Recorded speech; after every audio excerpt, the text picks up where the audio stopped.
Okay, are we back? We look back. We look back. Okay, I had to restart OBS and Discord. I don't know why it is like that. Hello, yes, thank you, Cal. Okay. Well, hello, everyone. Welcome back to the Squid Easy. I'm actually Liz now. We're tangible. We're tangible. We're tangible? It's a good line. Thank you for that.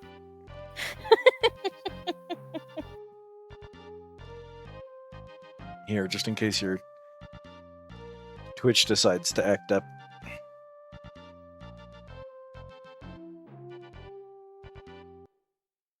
Okay, that's the ship graveyard. We just left the ship graveyard and then Cat blacked out, is what happened.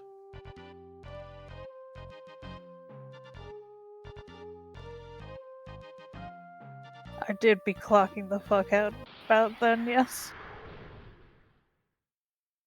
How bad will the enemies be? We did just fight a boss. What are you? Gatlings. Yo, a Gatling!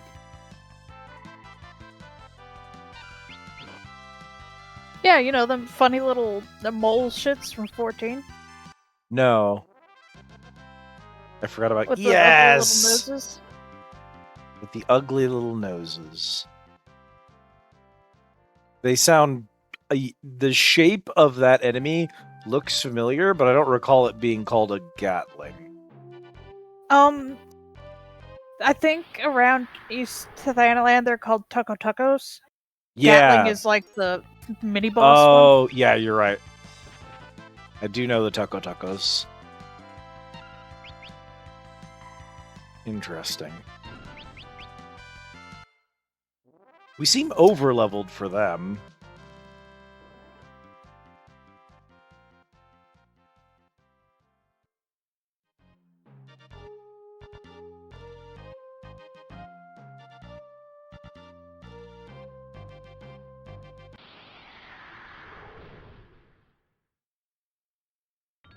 We don't have a rush. And we also...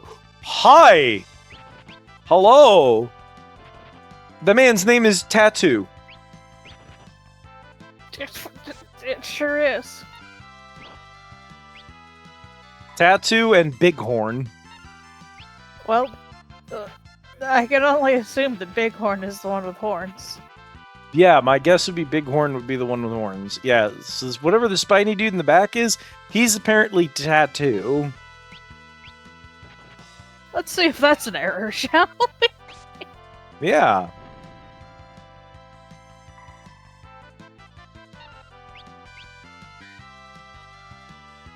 Locked.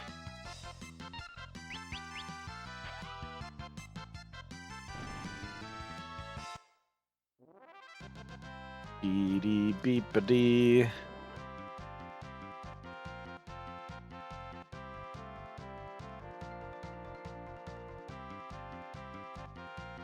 Okay, so that is technically correct. Yeah? It should be spelled Tatou. Also, the item that cures Petrify is called Soft. Ah, soft. Soft.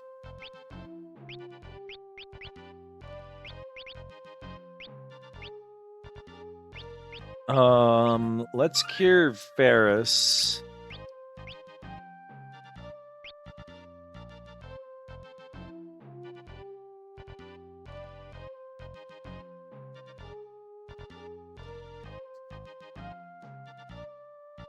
There's a town, at least.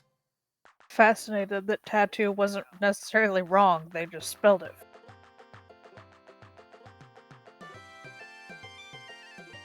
What the fuck?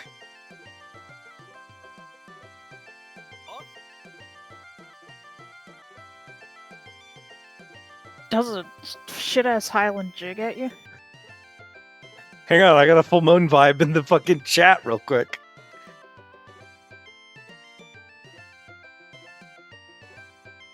That is a bagpipe MIDI. It's a terrible MIDI for imitating a bagpipe, and yet at the same time, I immediately recognized what it was. Wow. Lizards and other hibernating animals can't stand the cold.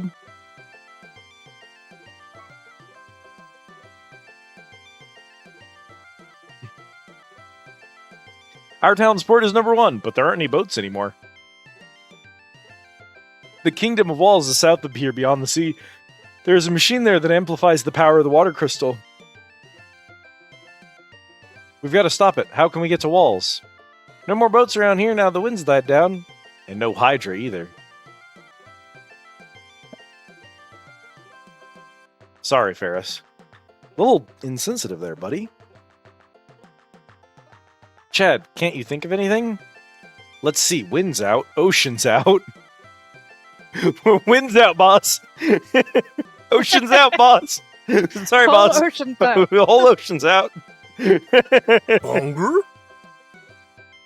I think he means out, like, not an option. If we can't use the ocean, then... So, this is the key into the airship, right? Clearly. Hello, Az. Hello, Artie. Welcome in, friends. How the hell are we going to use an airship if the wind's out? Ow. Thank you for the care package and the treat. It's a big number. That's a 20 streak. That is a tough question, huh? Do you think maybe this game is just going to assume that airships are fine? Airships run on wizardry? Won't be any more boats either. Every person I talk to is going to make Chad think to himself. Hello, Alexi. Welcome in. Now the wind's weakened. No more ships will come to Walds.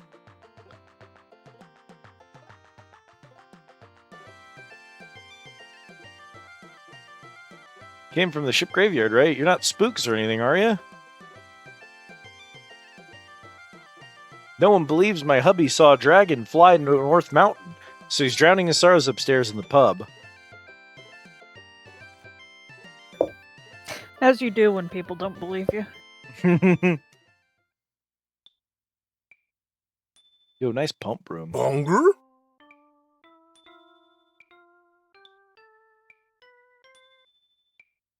Hi, Bull. I'm getting better all the time. Sure thing, buddy.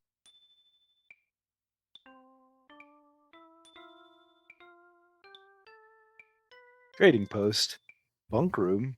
Some good options. Hi, Boo. That guy couldn't even play a scale without fucking up one of the notes. So what do you mean getting better all the time? Yeah, soon he'll be able to play a scale.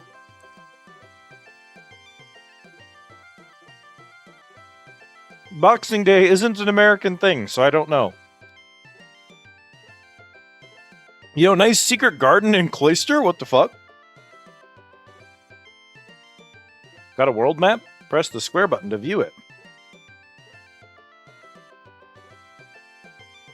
This is delicious, Irk. Did you hear about that huge meteorite that fell in Tycoon? Yeah, it almost landed on me, actually. I hear tall dragon grass grows in the hills up north, but the crabgrass is choking it out. A flying dragon and dragon grass? Oh man, I'm gonna be rich! Bull, I don't know what Boxing Day is. It's a Canadian holiday, if I think. But I tell you, I really saw it. A big dragon flew to North Mountain. What did it look like? It looked like it had armor on it or something. Father's dragon on North Mountain? Oh, apparently her dad owns a dragon? So that's probably how we're gonna do it. Yeah, sure.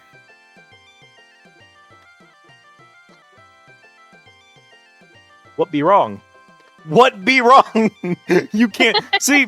You can't just not give an accent to Ferris, because if you do, then she says, "What be wrong?" You have to read it as, "Arr, what be wrong?"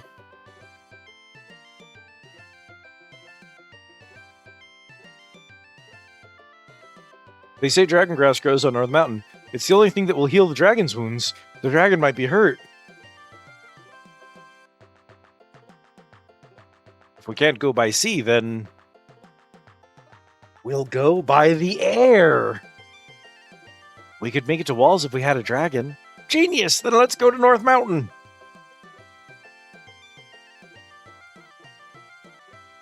Let's just go get a dragon. It's that easy.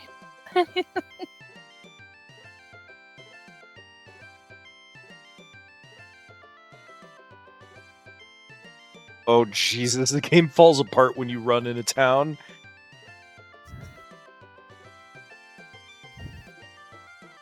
Hey, man, can we buy some magic? Yeah, I want fire, ice, and bolt for sure. Is it protests? Protus. Protes? Yeah, good old Prots. I'm still upset about Antdot, which I have to assume is antidote, abbreviated to shit. Protus. Protus. Protus.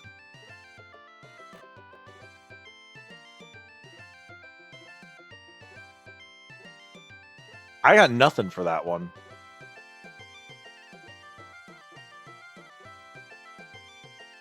Mute is interesting as white magic.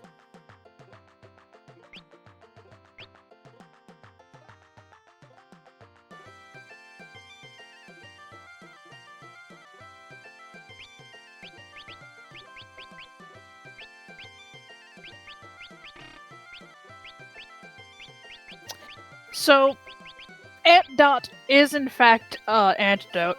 It's also for some reason known as Poisona. Yeah, Poisona is another common name for it. That's kind of what I was thinking still, is Protus for protect? But yeah, Protus is protect. Why would they use an S instead of a C? Very interesting.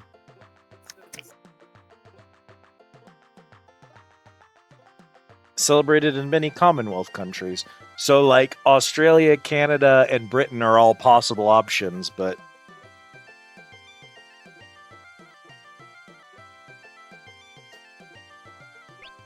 not America!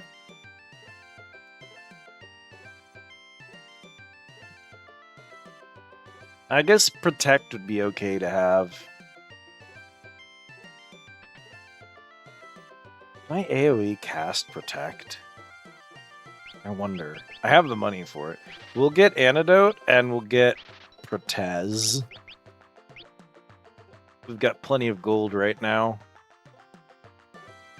We may need to do a bit of grinding because we haven't seen the gear shops yet. I don't know how behind we are for armor.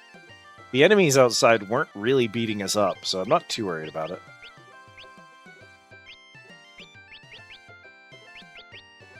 Okay. Apparently Blue Mage can use whatever the fuck Blue Mage wants to. Isn't it when you're a Blue Mage? Really cool that we can't actually see any stats on this screen, so we can't know if any of this gear is better than our current gear? True.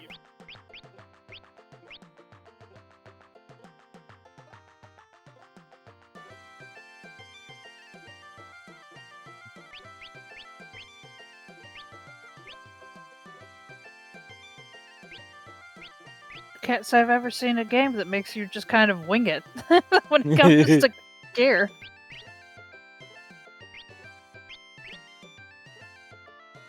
Okay.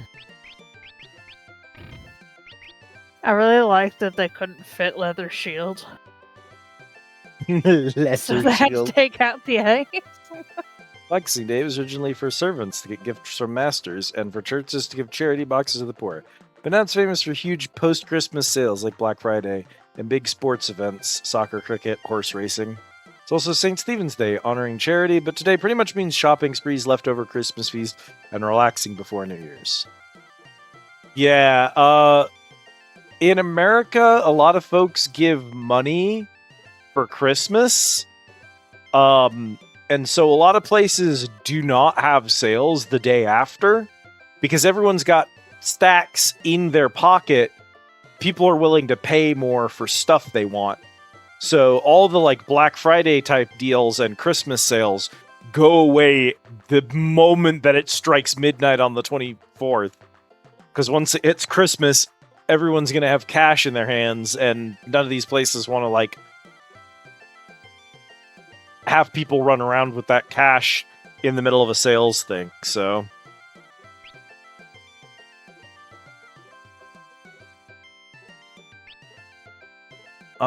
the bronze armor seems a straight upgrade over leather armor.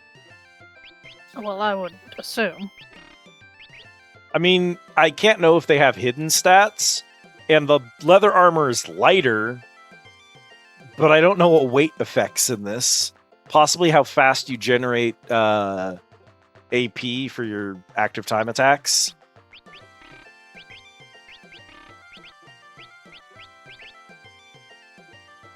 Staff is significantly worse than the flail, so we don't want a staff.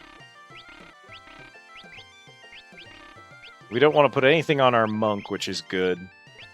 It's good to have a monk, if only just so that we don't have to worry about gearing his dumbass. Okay, so I'm definitely gonna sell some of this shit. We're gonna sell the staff. We're gonna sell the wooden rod.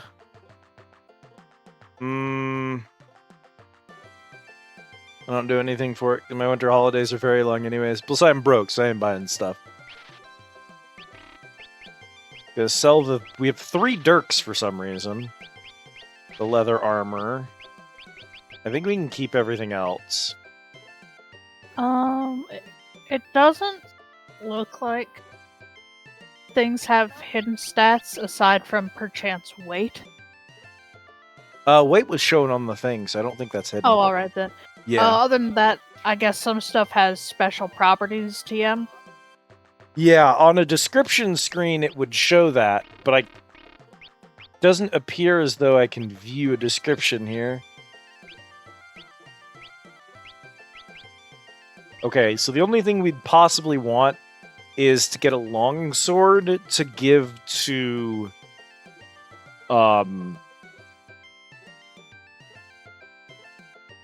protagonist.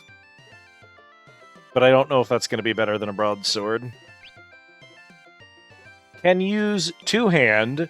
Can use magic sword. What does... So it tells me what its hidden properties are, but I don't know what those words mean. I can tell you if a longsword is going to be better than a... What'd you say? A broadsword. I'm gonna Broadsword. buy it. Okay. I needed to see something.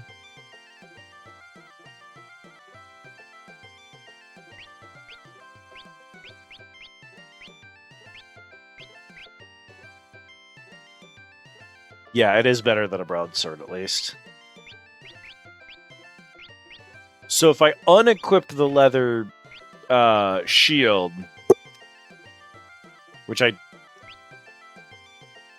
Oh, there's a whole-ass remove option.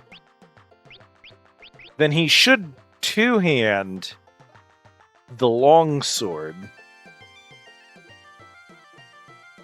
I think. In exchange for 10% evade. Honestly, especially given how beefy he is anyway, that might actually be worth it. Unleathers your shield. Unburritos your supreme.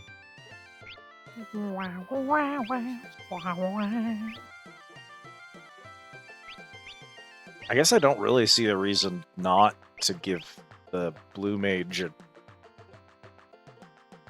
broadsword and a leather shield.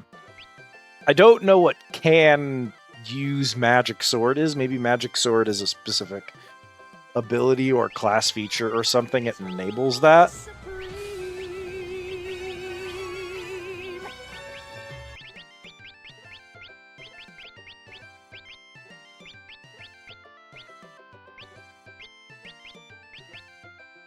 Don't mind me, I was desperately attempting to see if there was a way to organize my inventory.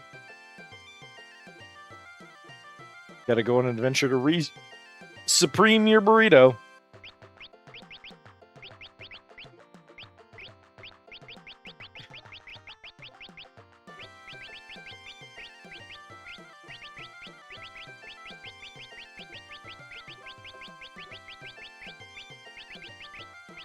Okay, that should be fine for now. I think everything's good.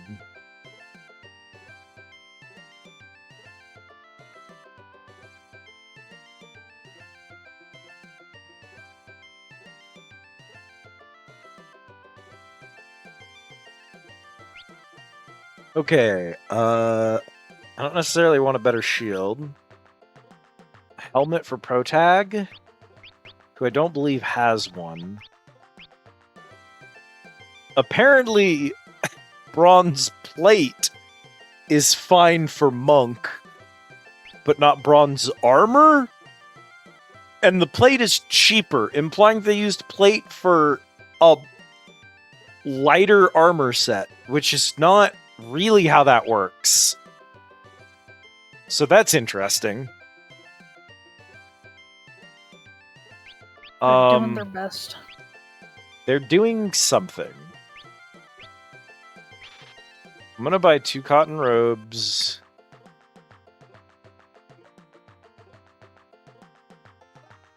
Alright, take it easy, Artie. Thanks for stopping in and hanging out. 1 bronze plate and a single bronze helmet.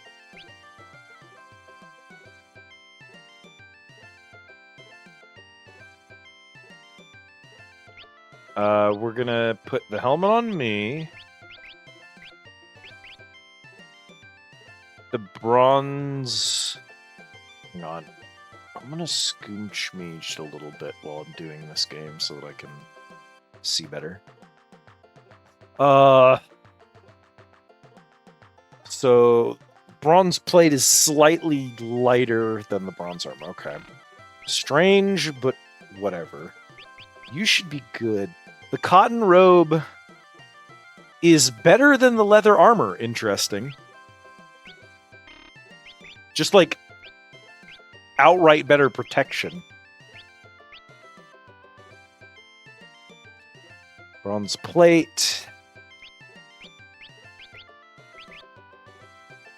A leather cap, perhaps.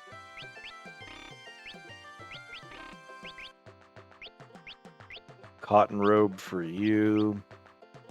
I guess I could get you a cap of some kind.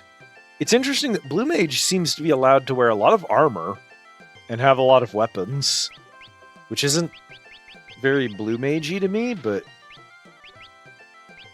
I'm not going to complain about it. I'm just curious why.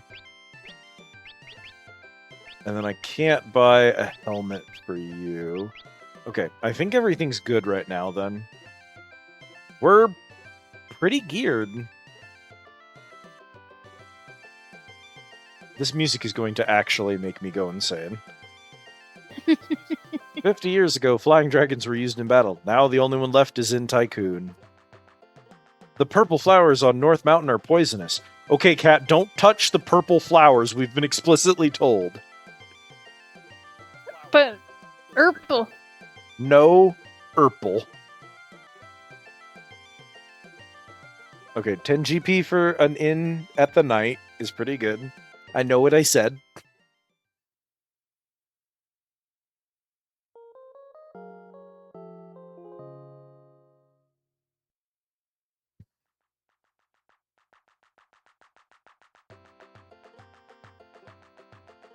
Can't believe you won't let me have Urple. It's poisonous, Cat. Cat really is a dog shoveling chocolate into her mouth.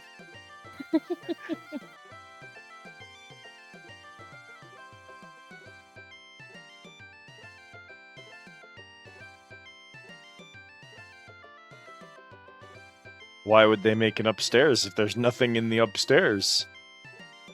There must be something. They're hiding it from me.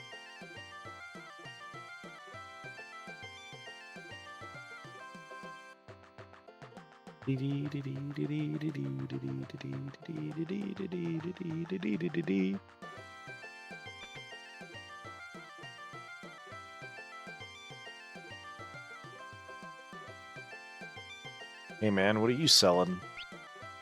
Items. Maiden's Kiss. Cornucopia. Here's Minnie. Why? I don't know. We have 4 tents, which is probably fine. We have 1 soft.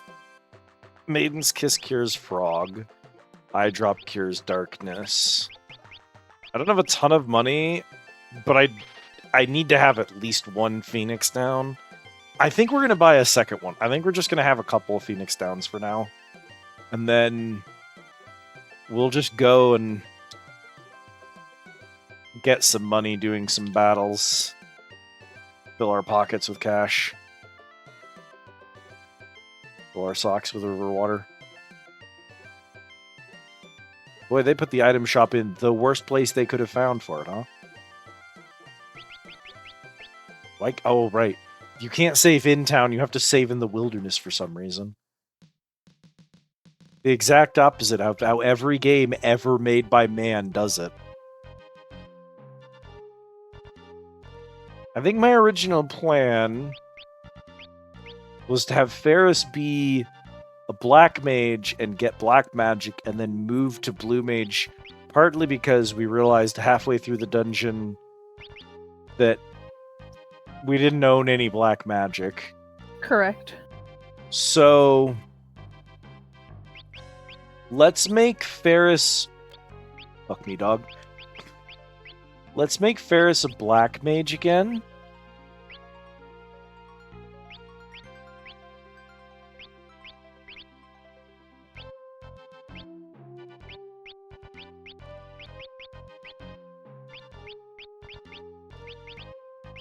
And then...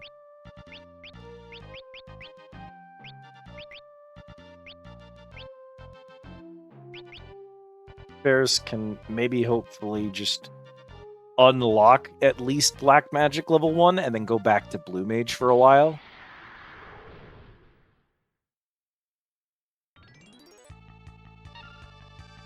Two tattoos. Good work, buddy.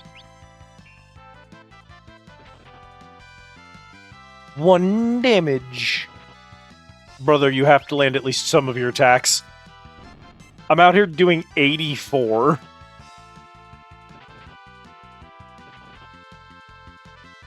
Ooh, does Monk have a parry? Galuf just attacked without warning on being hit. I think they have a counter strike. That would be really good. White 2. If being a white person is so good, why isn't there a white 2?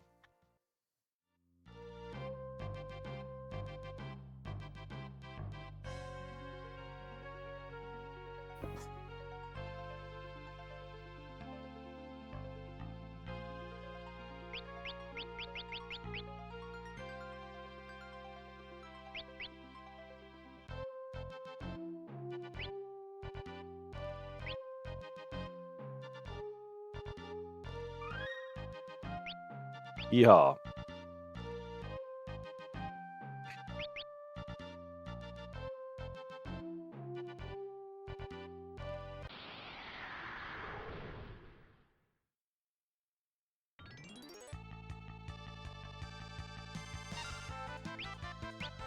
You do your thing. That Morningstar actually kind of fucks. Try Bolt on these guys. Let's see how Bolt does. 25.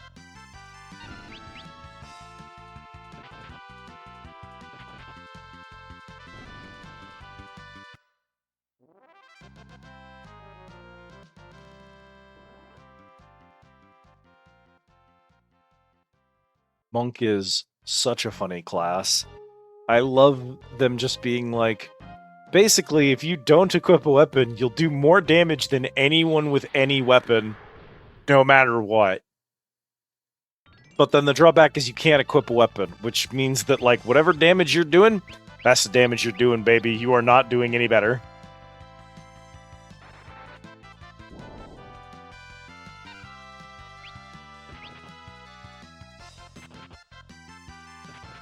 Get his ass, Goluf. I like that it's Gatling's plural, even though it's one. Yeah. Nice 100 damage crit.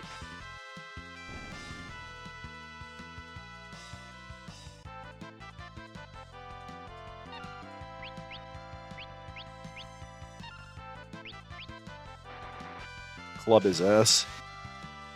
Oh my god! Okay, so I think the tattoo is weak to ice. This is what I've determined.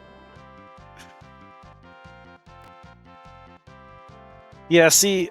It might qualify as a lizard. It might quit... Oh, you're right! As we all know, tattoos are lizards. And some lizards are tattoos. I think. Wow. Can we just appreciate that this cloud effect was probably literally revolutionary at the time? We cannot. We cannot! You're a hater. Revolutionary at the time, Cat. Unheard of. No one had ever seen clouds in a game before.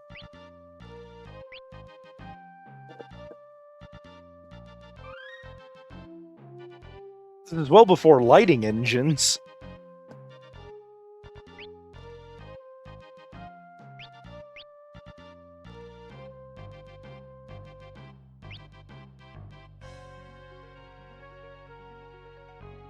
Why does the 2013 remake of these make everything so fucking smooth?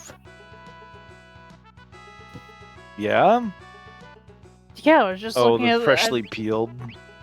Yeah, I was looking at the 2013 version of the tattoo, and like, why is it smooth? I assume they didn't actually bring, like, an art team to the project, and instead of having someone whose job was to, like, recreate all of them, they just had, like, a simple editor whose only job was clean up the sprites rather than create new bespoke ones. And so they just, like, and smoothened everything. Oh my god, Cat, it's Rock Cutter. Also, that's a Gillicat. It's a Gallicat. Well, it's a Gallicat, but you know. Yeah. Cat kick.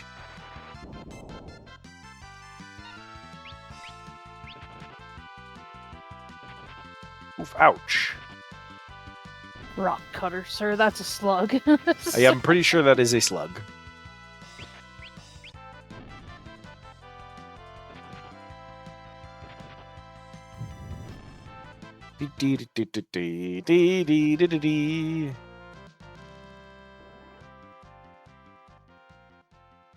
I love the ultra slow fade out. It killing me. Just black screen and move on. Received soft is such an awful message to give the player.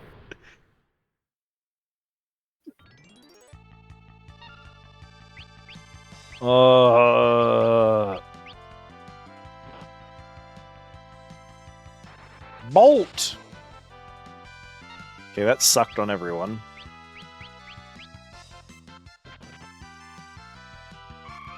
Cure!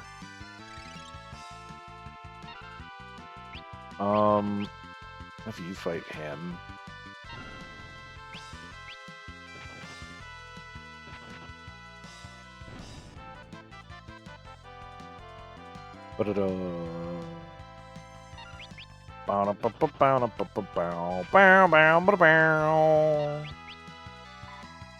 Clunk. I love bonking things in the head with a morning star. I love how much damage it does. It's not insignificant for a white mage attacking. Chad gained a level. Everyone gained a level except Ferris. Fuck you, Ferris. That's because Ferris died that one time. That is true. Bongur? Welcome in, Rye. I also didn't have anything to save them with. Oh god. Oh god. It's Uh, a cloister of cats. is that how you measure herds of cats, as cloister? I think it's a clouder is the word I was looking for. I'm pretty sure a group of cats is actually called a herd.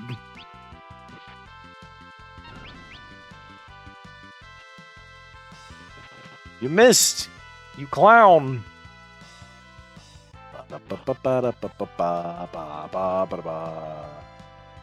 Oh my god, why did they do so much to me?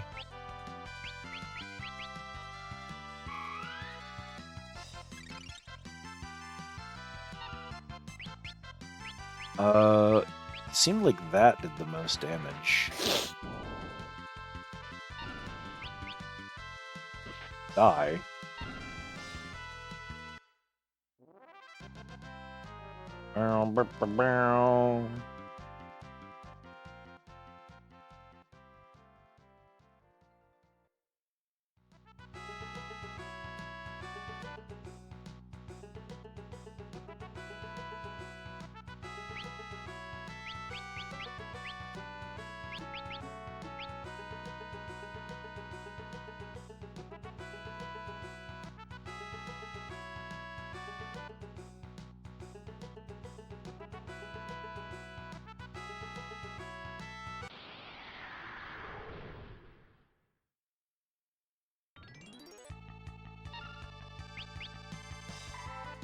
Bull rush him. Nice crit. Nice crit.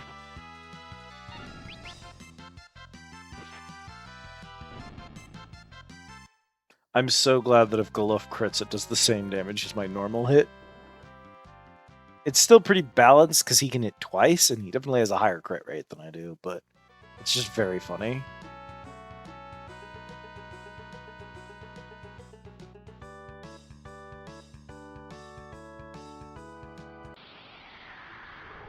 This is penis music. Surely. Bro, what's up with the stones?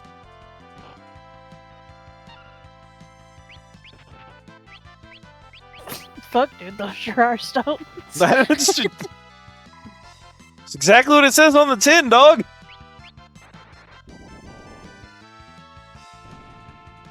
Okay, so stones straight up immune to fire. Possibly immune to all magic. They seem to take reduced damage from physical, but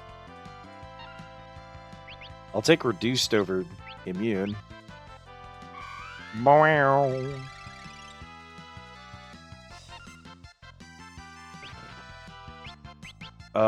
Are you weak to ice, buddy? No, I think they're immune to magic. Imagine being resistant to all physical damage and then just deciding, you know what? Also also immune to all magic. Resistant to physical, So- immune to magic. Fuck you. You're not going to believe. Probably not. Hypothetically, you can just instantly kill them with a gold needle.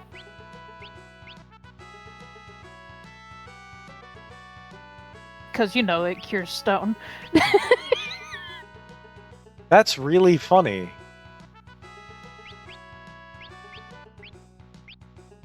That's really funny, Cat. Eat this whole entire gold needle to the face. You- Just die. You just stab them with a gold needle and they're... Well... No Urple for Cat. Ah, no Urple. I see. Urple Maze.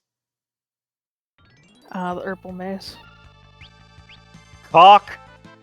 Cockatar! Yeah, sure.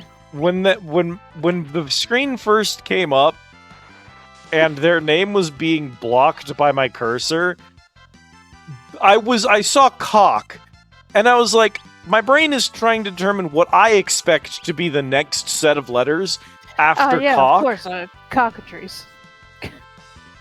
Yeah, like a cockatrice or something. And then the cursor moves and it's caca, and I'm like, yeah, it's gotta be cockatrice. And then the game said, no, that's a cockatar. Where's the tower part of it? Are those supposed to be feet down below its, like, No, tail? those are. Or are they That's supposed to be just its feathers? tail. I don't know, maybe it's got little feet on the end of its tail. Maybe that's the tor part.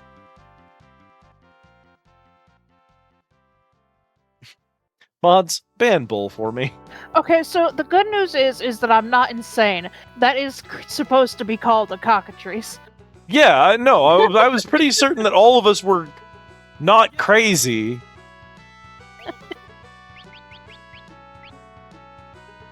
Tent. You know, I don't think the original Final Fantasies get enough credit for this system, where it's a JRPG, and because it's inspired by D&D, you're supposed to, like, go out into the wilderness and survive for several days out in the wilderness while doing exploration and fighting random monsters. They're mimicking how a D&D campaign works. On your way to the dungeon, you have to fight a bunch of creatures, and then you have to survive sometimes for multiple days inside of a dungeon. And they're like, oh, one of the items should be a tent that you can set up that just restores all your stats. That, I think, is clever, and I think it's a good way to, like, pace the player's exploration. A lot of later games just decided, well, instead of doing whatever that shit was, whenever you touch a save station, it just restores you, so you don't have to carry tents with you. But I kind of like the idea of, like, an item that's relatively cheap and fully restores all of your party's HP, and usually MP. I'm going to check and make sure. It does do MP in this game very good. And MP, which ethers are especially hard to come by in these games, so restoring MP is difficult. Having something that can do that for you. But then you have to be in the correct spot to use it. You can't just deploy a tent anywhere. I think it's a good system. Father's helmet. Reyna's been poisoned. Reyna. Bruh. Everything's happening so much. Why is this dude got fucking shades on? Whoa, I came here looking for flying dragons, but found something even better. Dragons? Yeah, I can sell their horns for a fortune. That's. This is the voice they're getting? I don't care who they are. Well, if it isn't the Princess of Tycoon, she'll make a wonderful souvenir. Step off, ye mangy cur. But whoa, Ferris, fuck it up. Oh, well. Okay, so we're down 2 party members so far in this cutscene. Oops. Fall down, go boom. Brother, what? Who wrote this dialogue? I just want to talk. Believe me, the gun in my hand is it's unrelated. I just want to talk. It's decorative. It's decorative. What the? Oh, fuck it up, Ferris.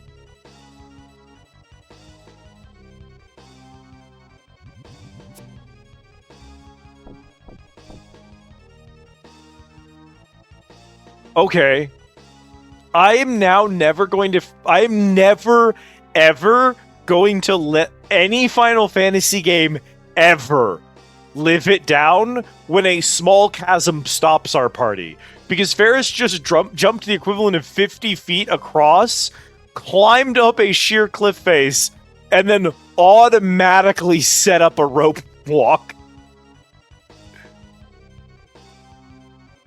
Now I'll just have to kill all of you. Well, hey! Alright, let's meet Magisa. So as I was saying, first of all, as a woman. Yeah, I don't care. That's the correct... That was the correct voice to give her. Bongur? Hi, Riza.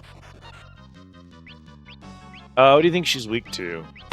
Nom. Let's try fire, because she's some kind of elf or something. Alright, 75, pretty good. I can live with that. Thank you for the care package. Critical. Go get some sleep, Riza. Thanks for stopping in to say hi. By the way, I cannot AoE cast Protect, unfortunately. Oh, are we... Alas. Was this what we're doing right now? Okay. You know what's really funny? This is active time battle, and I now can't see the screen, so you better talk fast. Armored Core 3. Armored Core 3. All right. It turns out there's a pause button. I'm assuming Cat's not going to veto that. What is my means of No. playing Armored Core 3?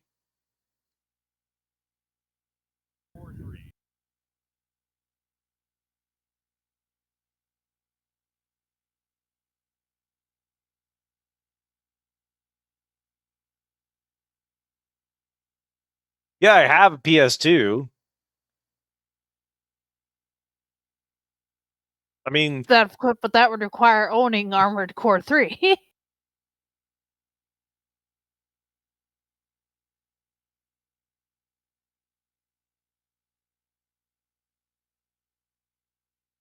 I have Armored Core 4 Answer, and do I have 3?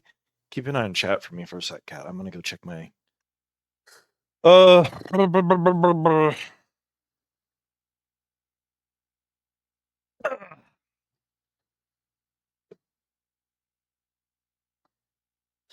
Persona... Metal Gear Trilogy, Call of Duty 3, Final Fantasy 9. Oh, right here. Cat, you'll never believe this. Mm-hmm. I just straight up have a PS2 copy of Armored Core 3. Well, sick. It was actually sitting on top of my, what do you call it? Oof. Like, stack of games. Hang on, Chad, I'll get you a picture. Oh.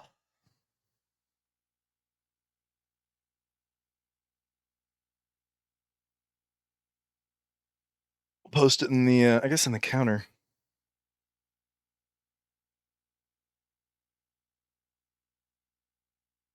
Okay. Check this out. We'll go do it in the counter real quick. Make Us Merry fucking killed me, by the way. I just wanted you to know that Make Us Merry fucking sent me. Make Us Merry. So there's Armored Core 3. Oh, I got a vacuum in here. That's gross. Well, there's a PS2. Yeah, here's literally in one of my, like, rusty little cases, because a bunch of my old game cases were literally decaying away directly in front of my eyes. So I had to switch over to a, like, kind of, like, cheap store-bought cases to keep all my discs in and make them easier to transport. Recently found out there was a Japanese flip phone exclusive game set in between Silent Line and Nexus. No, it was in between Nexus and Last Raven, still. A flip phone exclusive game. Truly, technology has gone too far. I need it to be known on record for everyone assembled here. To be clear, my first ever Resident Evil game was a... You can't call it a port. It's not a port, but it was a brief summary of the events of Resident Evil 3 on a flip phone. It was like 3 levels of rail shooter that just attempted to summarize Resident Evil 3's story. Also, for some reason, the ending of that game had nothing to do with the original ending of Resident Evil 3. But yeah, that was my first experience with Resident Evil. And I've strongly believed that that's what Resident Evil games was rail shooters for like 10 years before I found out that there were like other types of Resident Evil games. Anyway, let me make sure this is on the list. I can't imagine Kat having a reason to veto this one, especially since we have OG hardware, so I don't either see why I would veto it. I don't either see why. Look, I was struggling. Let me have it. Yeah, like, you got it. You got it. I'm not gonna take that from you. D100 Vampire Survivors off. That's you. Sayonara Wild Hearts, Strange Antiquities, Fly Night, D100 Armored Core 3. The 4th mobile flip phone Armored Core game titled Armored Core Mobile 3. It's pretty good. I mean, it does give me Kingdom Hearts vibes where they do want to name their mainline games, but like some of their spin-off games are mainline games, and then some of their spin-off games aren't mainline games. But you'll never know which is which. You'll never know if Coded or Birth by Sleep are more important to the story. It's Birth by Sleep, by the way. But you'd never know that looking at them because they don't have any consistent naming convention. Anyway, this is an Xbox 360 controller, which is not what I'm playing my PlayStation with. Give me my PlayStation controller. I picked up the wrong controller when I sat down. Oh, okay. You added to the consider list. Thank you for the consider, Isa. I will be sure that... Hey, man. Go pass out. Good night. What about that it's her now? husband. Good old Faltzer? Well, that's not his name, but good try. Well, it's his name now. His name's Forza. Yes, like the racing. Yeah. Good night, Riza. Mwah, mwah. Fuck it. So, I looked away to look at chat. Chad is dead. Yeah, he used tackle and he just whipped ass.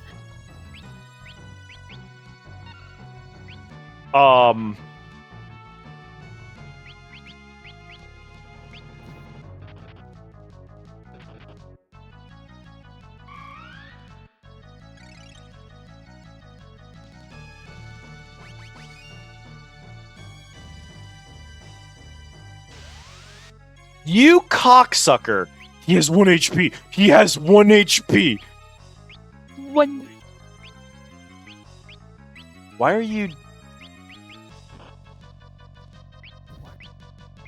Where are you? Well, for some reason, the item command is bringing up my equip... It broke. It's fucking broken. The goddamn item command broke. Stupid ass piece of shit game. We're cooked. I mean, aside from the fact the game just literally stopped functioning there, this man is just one-shotting party members.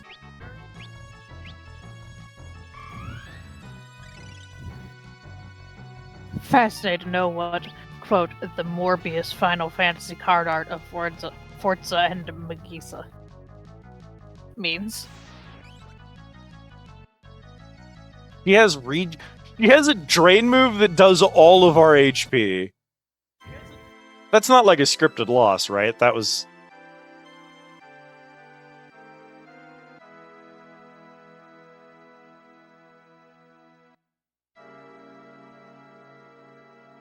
Oh.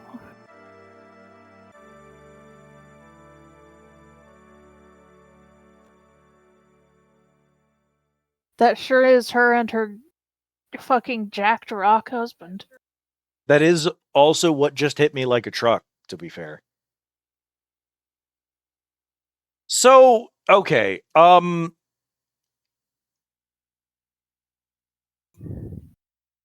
world's slowest fade out. If that takes me back to the main menu, we have a problem here. Okay, so it takes us back to the main menu. So what I have been told is that the game is in fact absolute dog shit. Which doesn't surprise me because we've played Final Fantasy games before. That guy was able to just one-shot any member of my party, including back row members with Protect on, and tanks wielding the highest defense equipment in the game.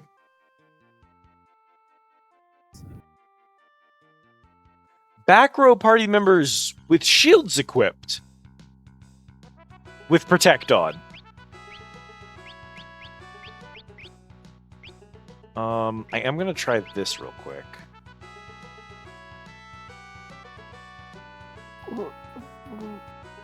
We're flat out... Ow.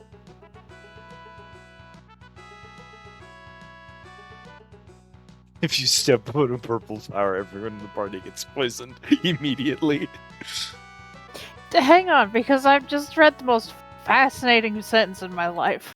Uh-huh. Because I was like, I assumed that there's a strat here, obviously. And of course, you know, there is. Yeah, there's always a the- cheese but strat. then the I'd never bottom want to do line of them. it, an instant way to defeat them is to break a frost rod. What?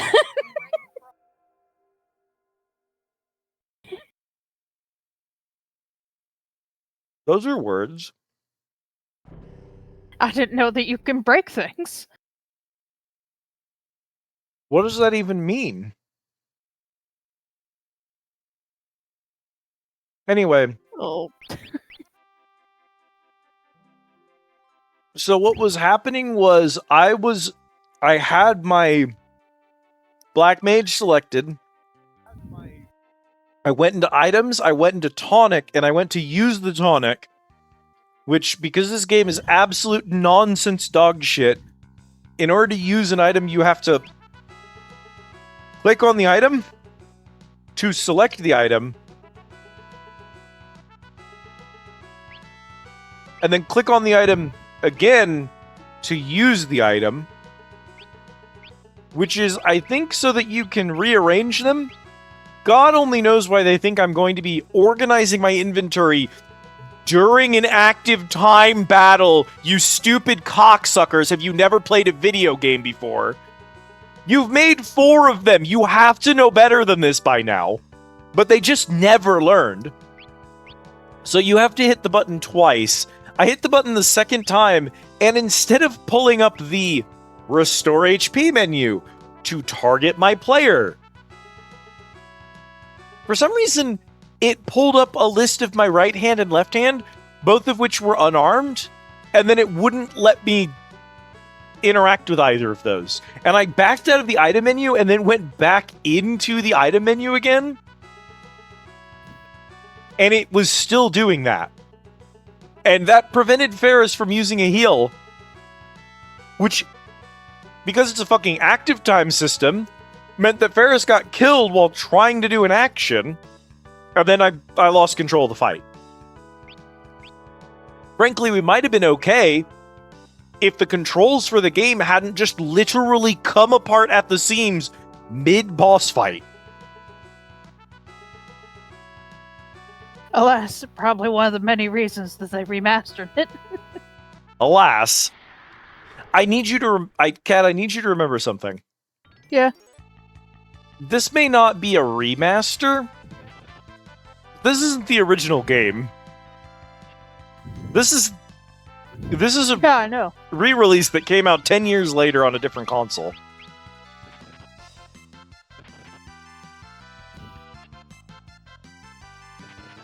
But it's just a re-release, not like a we fixed things.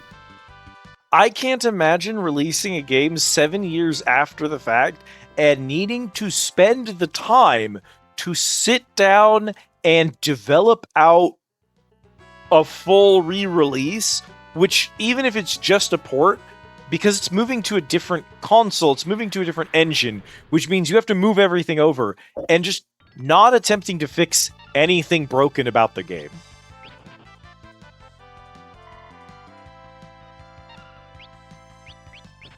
But the problem is, if your game is dog shit on purpose, if you feel like your decisions were intentional when you did what you did, you're not going to fix anything, you know? Yeah. Also, I've discovered what this system that they're talking about is. Uh-huh. Which I doubt that they'll explain, so if I may. Sure, go ahead. While you're in battle, if you go to the item menu and press up on the D-pad from the top row, it shows the weapon and shield that the character has equipped. And if you select the weapon, it will cast the associated item magic as a spell, consuming the item, and counts as a physical attack, so it isn't actually affected by reflect.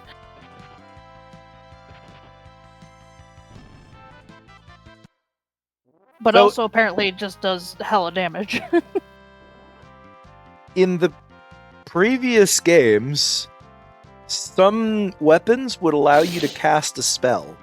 So, like, you'd have the Excalibur on Protag. And Excalibur had Holy as a spell built into the weapon. Yeah. And you would just select Excalibur from your equipment during the battle, and it will activate and use Excalibur. The idea that they would take that system and then, without warning, make it in this game destroy your equipment when using it is so bafflingly anti-player. I just can't even begin to parse why any human being would make that mistake willingly. Like, what are we doing? It is Hello, wacky, Autumn. and the Pixel Remaster does in fact fix that. Oh, do they not get used in the Pixel Remaster? Correct. Is it just like, do you think maybe they did it on accident? Maybe that's a bug and it wasn't supposed to use the item? Who can say, honestly? If with any luck, Autumn, Riza has gone to bed, so...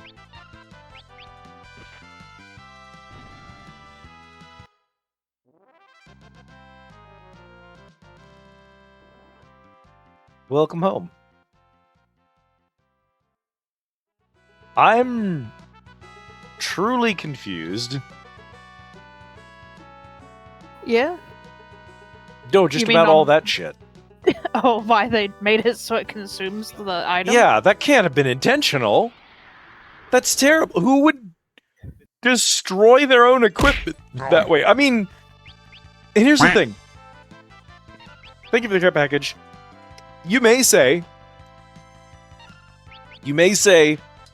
out loud to yourself, you may think, well, now hold on, because it's true that in the previous games, they had items that were designed to be done like that. Thrown items that ninjas would use would be single use. So we've already kind of been using that system. And so it would make sense that, like, you'd take that a step further and have, like, single use equipment items for every class, given how many of the class changes were made to the game. It's not good that they don't tell you they've made this change, but, like, it would at least make sense that they made the change at all. Wait, hang on. Slight correction.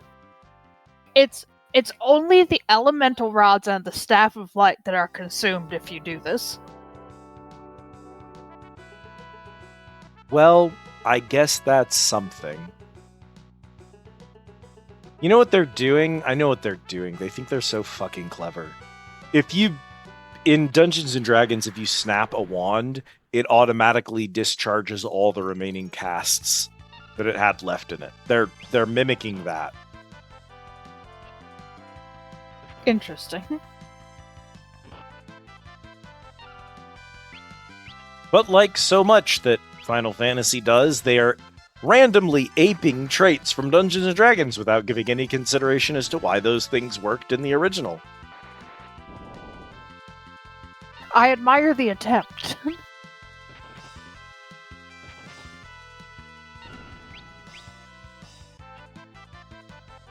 Really? Okay.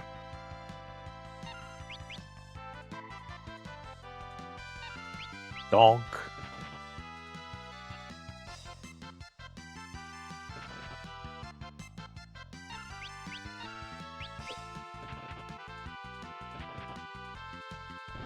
Hunger? Negative burritos. Chad gained level, Reyna gained level, Gloof gained level. Gloof gained Bare Fist. He gained a third hand? Yeah.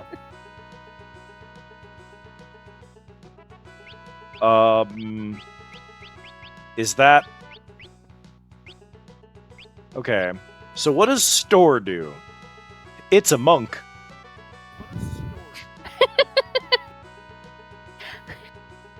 I think that It's a there's a little charge too up much attack. space, and they meant to say it's a monk level 1 ability. Yeah. Save power times 2 attack. Same attack power as monk. Why is there a slash there? That does not make that more readable, though. It's doing its best. It's a monk out of level 2 ability. So Bare Fist is punch someone with your fist as hard as monk. Store is save up your monk power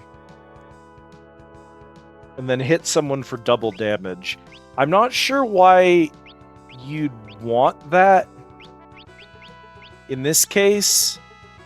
What's weird to me about that is that you spend a turn not doing anything, and then you, on your next turn, you attack someone, but you hit them for double damage, right? Uh-huh. If you hadn't saved up for a turn, you would have hit them 2 times instead of once. So the double damage doesn't make any sense, because you were already going to hit them twice. But then also, if you miss an attack, not storing up is better. If you have a 20% chance to crit, attacking 2 times rather than attacking once is better. Doubling 1 attack in exchange for losing a second attack is objectively bad in this system because of the way crits work and the way that enemy dodges work.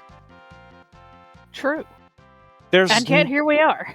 there's no payoff to that. None.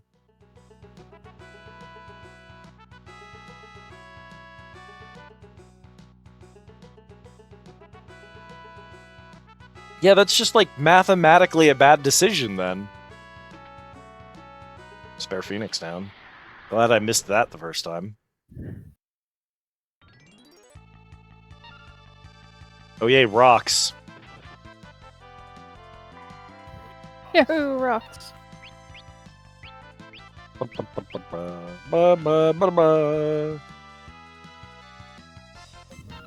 do you mean the stone doesn't have enough MP to use its own ability?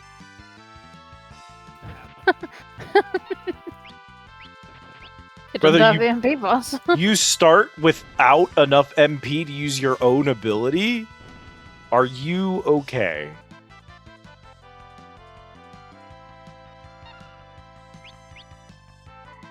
Despite my characters having different weights, it seems like they're all getting their charges back at roughly the same time.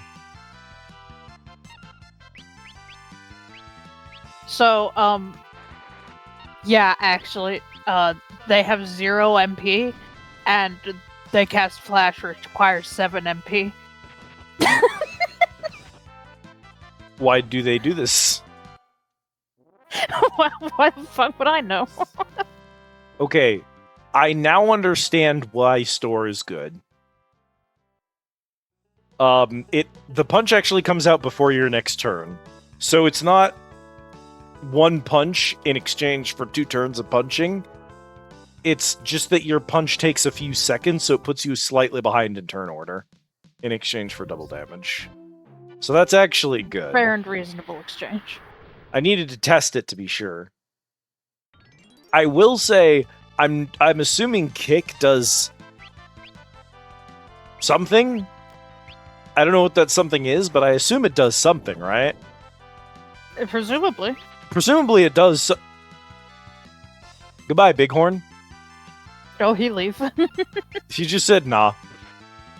The problem is, at least right now, all I know is it just does less damage than a normal punch. It's just worse than attacking something.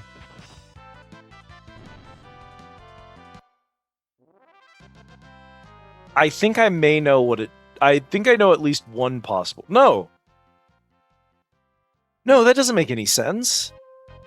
If it was a share ability, then I'd be like, oh, maybe if you go to the back row, because kick is a ranged attack... maybe it is to allow monks to hit back row enemies. Maybe that's all it's for. Alright, say goodbye to your nuts.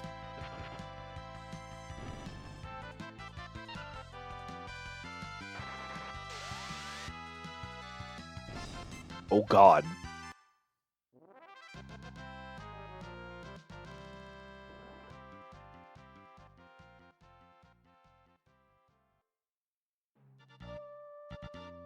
Really funny to just look at the enemy and go, yeah, why can't you cast the ability, buddy? Goes to see what he knows. First glances at MP count, 0. It's... I look at stuff like that, I'm like, did you think you were being funny? Is there a joke here I'm missing? Or are you just that bad at programming? Because it really could have been either, honestly. To be honest, it is pretty funny. I mean... But it's not funny in like a... I'm laughing with you. It's funny in an I'm laughing at you. You know what I mean? Yeah. Which isn't what you want as a dev. You don't want the players to go, wow, these people really don't know how to make video games. That's not the energy you want someone to walk away from this with. Clonk him. White Mage runs up in the front line and just smashes someone's face in with a fucking Morning Star. Me? Because for no discernible reason, they allow the White Mage to have a Morning Star.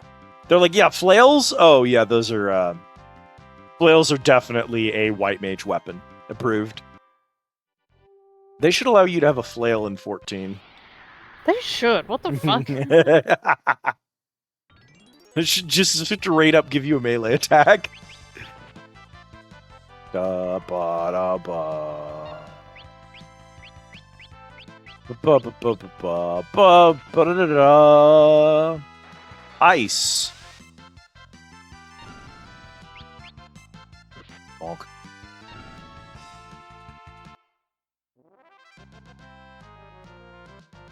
Bears gained a job level. Learned Black 2.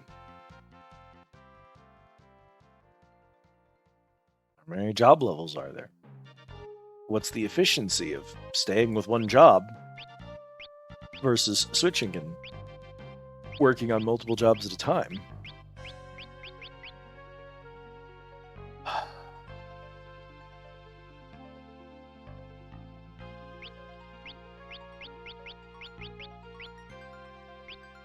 Who diddly darn knows? I don't want to min-max. I don't want to go to the fucking internet and be like, what's the... I need to know what the absolute best setup is for making this character utterly broken and one-shotting every boss. Please tell me that. That's like not what I want to do.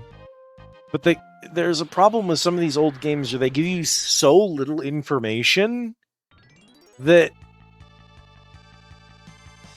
you basically have to look up how to play game.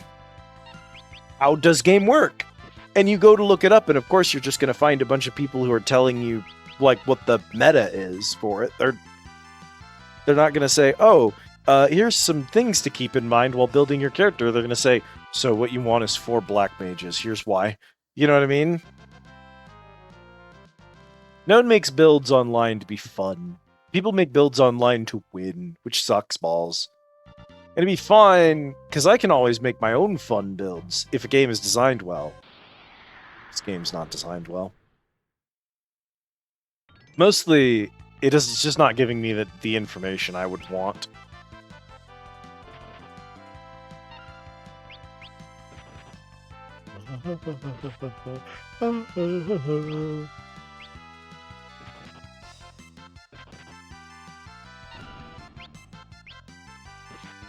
I do love the luchador-esque fucking mask that my blue mage has, though.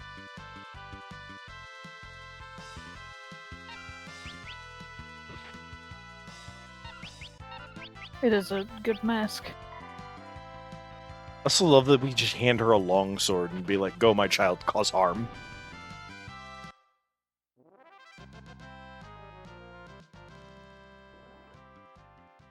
You know what? I'm now thinking about it. It does actually make sense why you would want a blue mage to be able to wear heavy armor, now that I think about it. Actually. You think? Yeah. I hadn't thought about it before, but actually the blue mage should be in the front of the party, and should also probably be in the heaviest armor that she can have. And should maybe also, like, learn a couple of levels of Paladin so that she can borrow Paladin's taunt and just taunt enemies to focus her. We don't have any blue magic yet. Give me your spells. Give me your spells, nerd. I don't know if that did less damage than when she was a black mage. It still did pretty good damage, so I guess it's fine.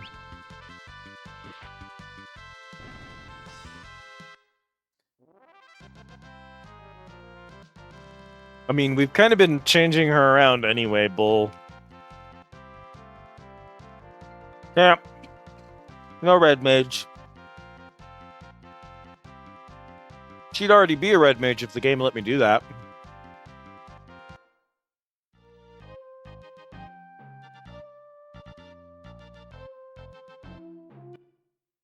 I think this is one of the games where you're supposed to find magics. Cool, neither was I.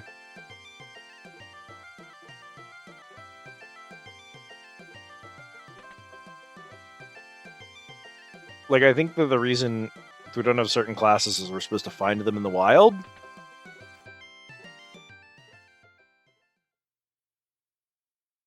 That would be strange, but I wouldn't necessarily put it past them, I guess. No, that's pretty on par.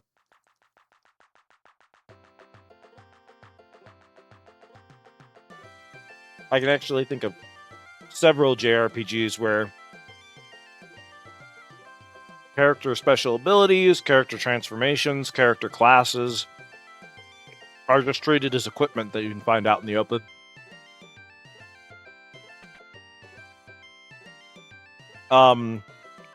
Bravely Default, which is a little bit more recent than this, but is definitely also in this same vein, I guess you would say.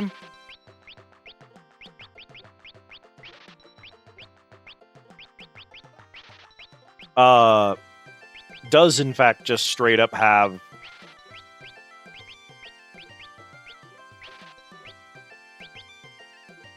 a bunch of classes that you obtain by finding certain, kind of like 14's soul stones, the job stones or whatever they're called.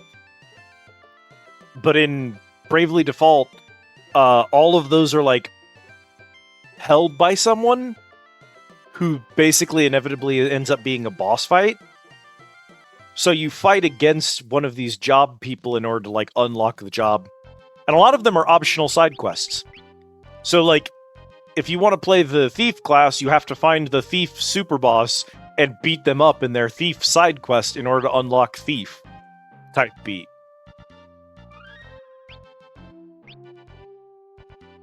As far as I'm aware, this is just you get enough job levels of whatever, and then you can wombo combo and become a new class that kind of combines them.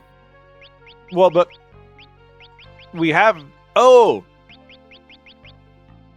So we get 2 specific classes to a certain level, then it unlocks the next tier.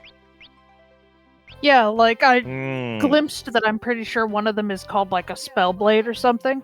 Mm-hmm.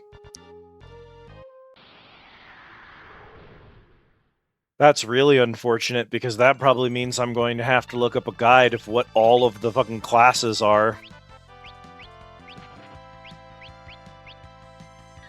And I'm going to have to plan out in advance which characters are going to go into which class. And I don't want to do that, because that sounds unfun to do. Brother, quit running away. I need your EXP. But he doesn't want to be here. Cool. I can make him not be here anymore. Sit still for 2 seconds.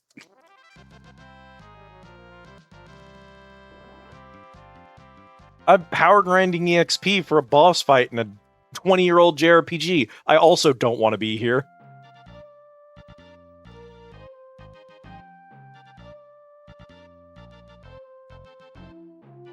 I'm sorry. I grossly undercut this game. It's actually 35 years old.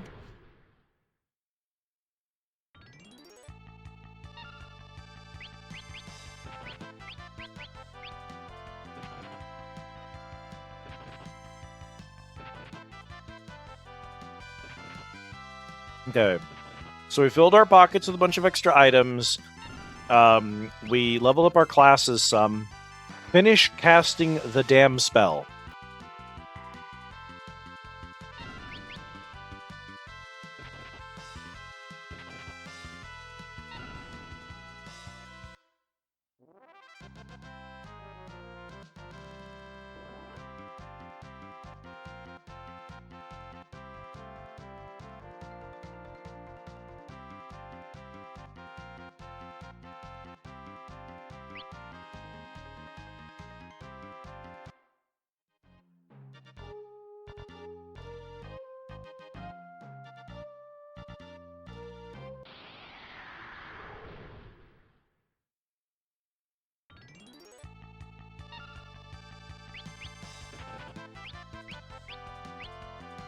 I keep going into the blue section.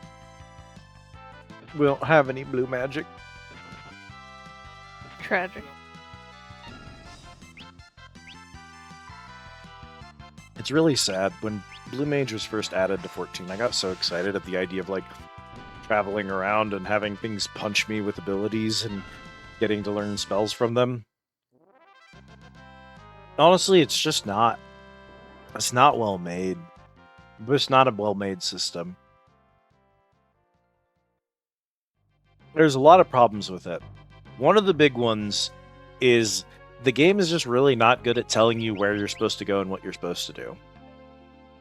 If you just ran around punching random mobs as Blue Mage, waiting for them to use abilities, the odds that you'd ever learn anything are very, very small, and that's unfun.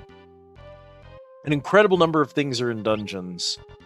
But the problem is, if you don't know what you're trying to learn and you don't know which enemy you're trying to learn it from, it's hard to, like, check that you're making progress. Especially because they decided, oh, you don't always learn it just because the enemy casts it. Sometimes they have to cast it multiple times for you to actually learn it. And there's no feedback if you fail to learn something. So you just have to guess if, like, the reason nothing happened is that nothing can happen, or that you failed for some reason. And honestly, that kind of blows.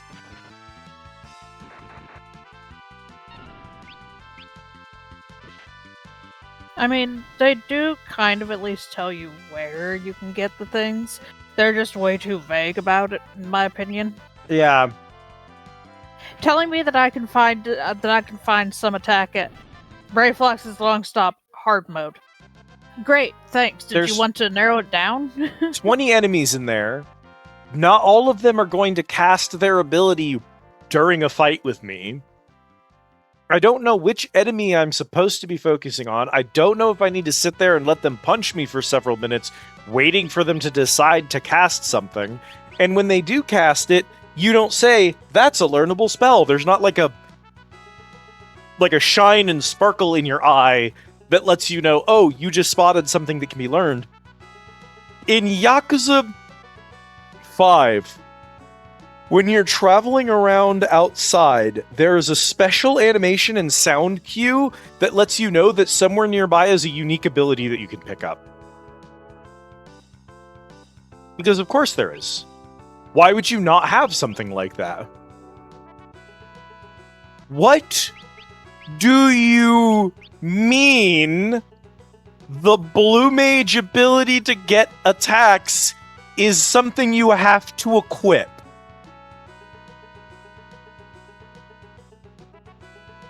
I'm gonna krill myself.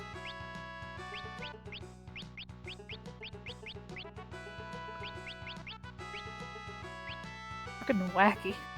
We're gonna put Ferris on black, and we're going to equip learning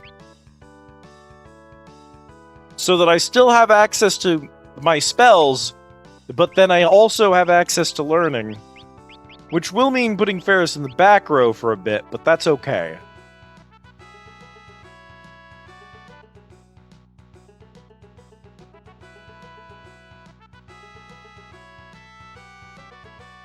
Now, is that something that's going to happen passively? Do you have to explicitly target Ferris with it? Does she have to actually get hit by it? Can she learn the move if the move kills her? All questions that I'm not ever going to know. I mean, I could tell you. I can also, I can tell you that it's definitely something that they have to do to me, because it's not an ability I have access to.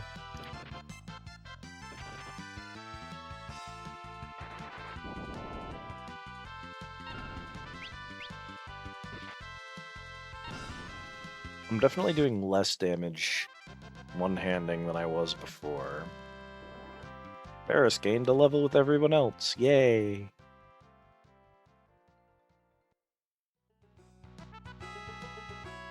Yeah, do you mind seeing if there's a... I don't necessarily need like a full Blue Mage guide, but I would like a... Here's the basics of how you learn stuff, at least.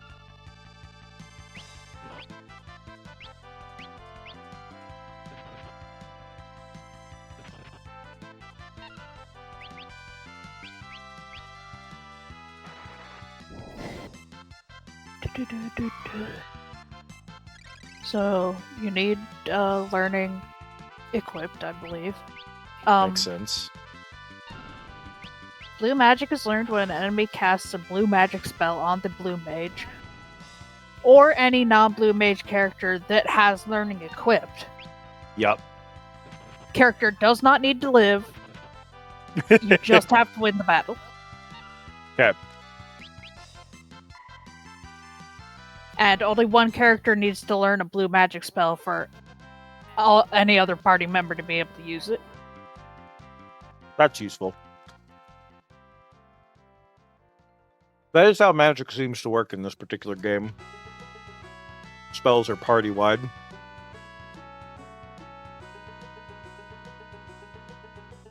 So this does sort of hinge on knowing whether or not enemies that you're fighting would have something you could learn.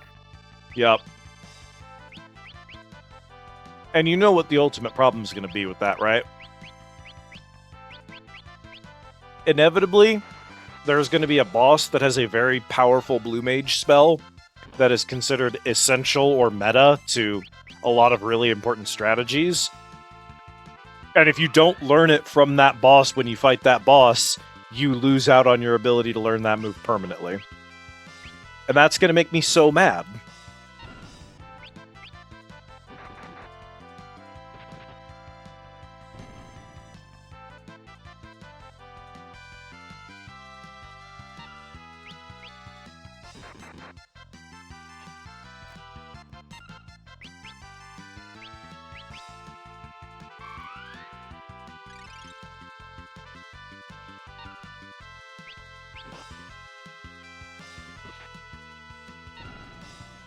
Okay, I'm pretty consistently doing 115 to these guys. We're gonna check something here. The slow fade out, dog.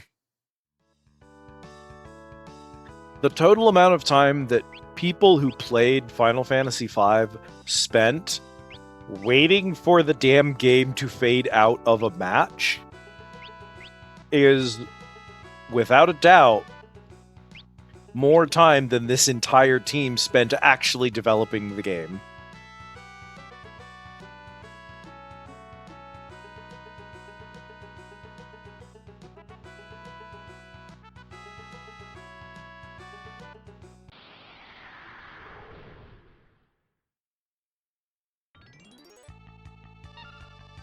You gotta give me a Galacabble, Baba.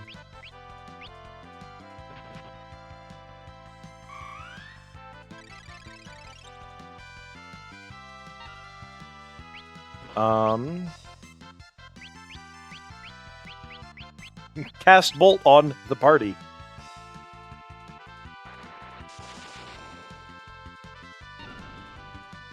Hey, apparently those stones are not immune to electricity for no discernible reason.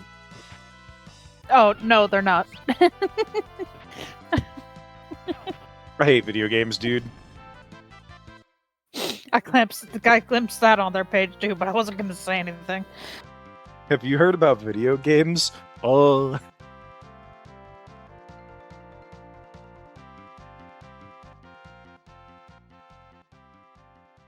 That meme is so me all the time. It lives rent-free in my head.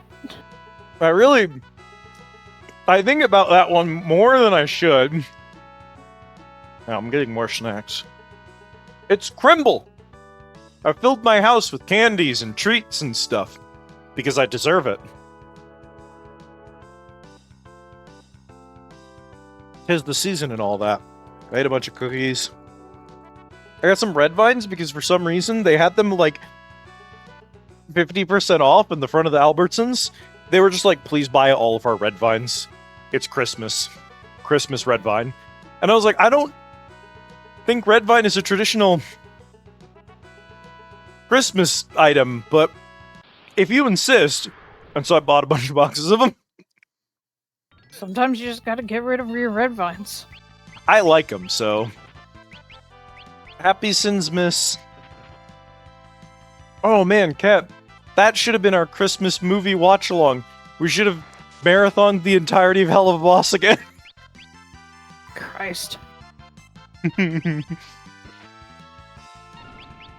It's not as bad as it sounds.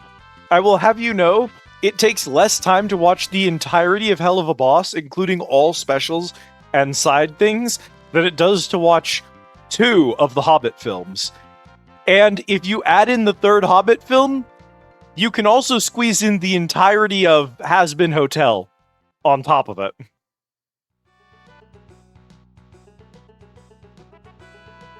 Isn't that just a horrifying statistic?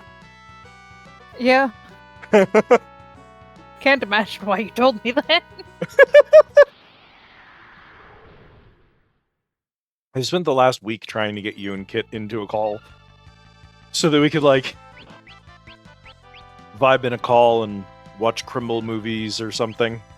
But just, it's never quite worked out that way. It's been a busy week for everyone. Unfortunately, Kit's parents are insane and insist on going on road trips across the southern United States for Christmas. Yeah. I'm happy to report that two-handing must be some kind of trait that a class can have. Or something, because putting a shield on Protac did not make him do less damage. So apparently that's a trait. Maybe only some classes can two-hand. I thought fighter could, but... Or, sorry, knight.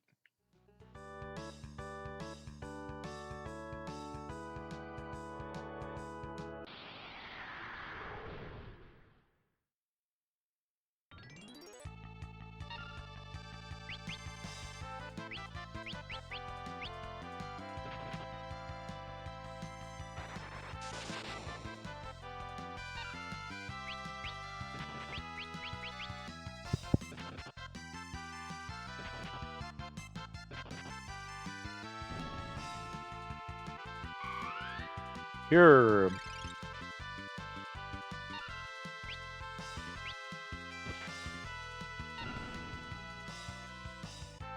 Yar har har.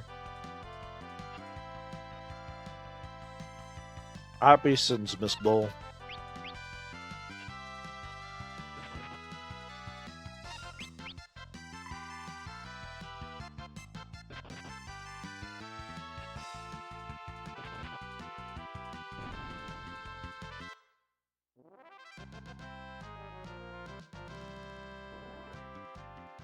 Hi Kay, happy 5 stream streak or whatever. I like how it just sounded like you forgot how to read. Well, you know. This is the first time I've ever seen a video game that gives me motion sickness when I'm not looking at it. That's pretty impressive. I won't lie. Zoomed out on my tiny little chat box, I really thought that emote was a little Good King Moggle Mog jiving it up.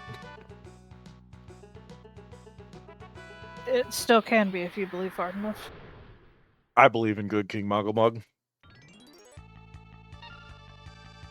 I believe in that time that the Final Fantasy team just straight off ripped out the tune to fucking Nightmare Before Christmas for some reason. True.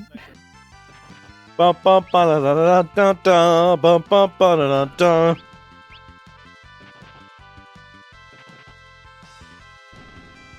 Good King Muggle Mog, good King Mog, Lord of all the land.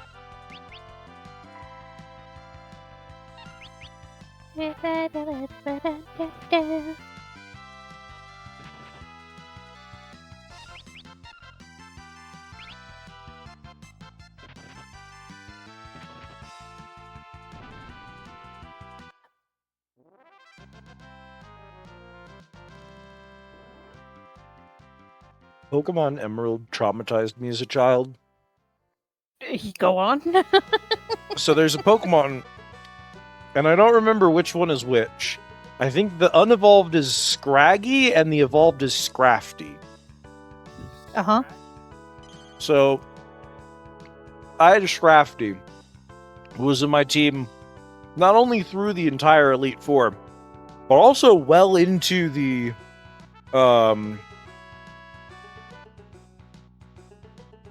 Battle Frontier. The really difficult post-game stuff. And your boy, Scrafty had a move called the High Jump Kick. A High Jump Kick is a very powerful weapon, a very powerful attack that does a lot of damage, but if you miss, then you hurt yourself because you jump past the enemy and fly and crash. Yeah. As the name implies. The sheer number of times that move either won a fight I should not have won, or through a match I had every right to win in the Battle Frontier, which is already some of the hardest content in the fucking series, was unreasonable. So many fights hinged on whether or not that fucking move landed. And so, whenever I look at a monk's jump attack in FF5, the stupid kick move, I'm always worried that I'm going to use it and he's going to go past them and take damage. I don't think it works that way. But every time I see kick on the toolbar, I'm like, oh, I can't do that. That would hurt.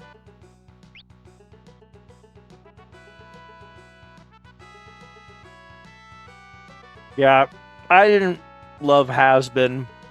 I do really love Hell of a Boss, but I had a hard time just finishing Has-Been.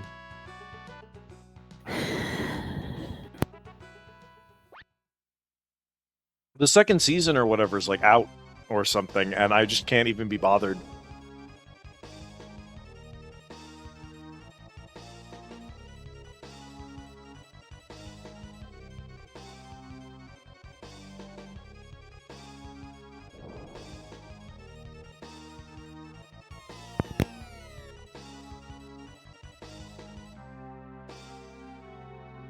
I never realized that my headset made such a horrendous noise when I hit the unmute button.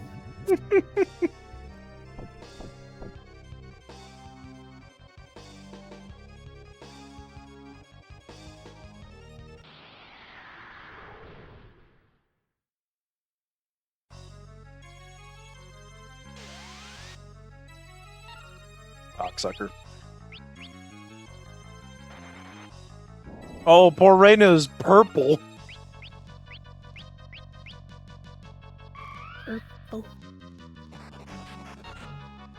Alright. Let's have you do store.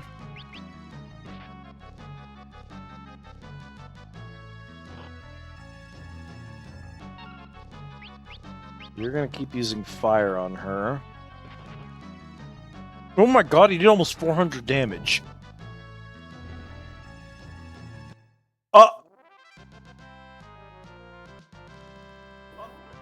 Well,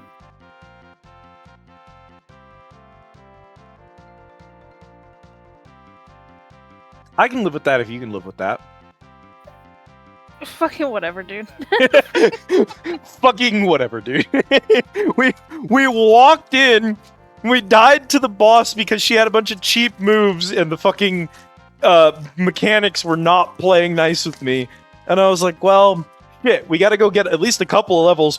We grinded out, like, we literally didn't, like, power grind or anything. I went back to town, did a bit of shopping, and walked back. And in the time that took, we gained so many levels, apparently, that we just disintegrated the boss before she could summon anyone.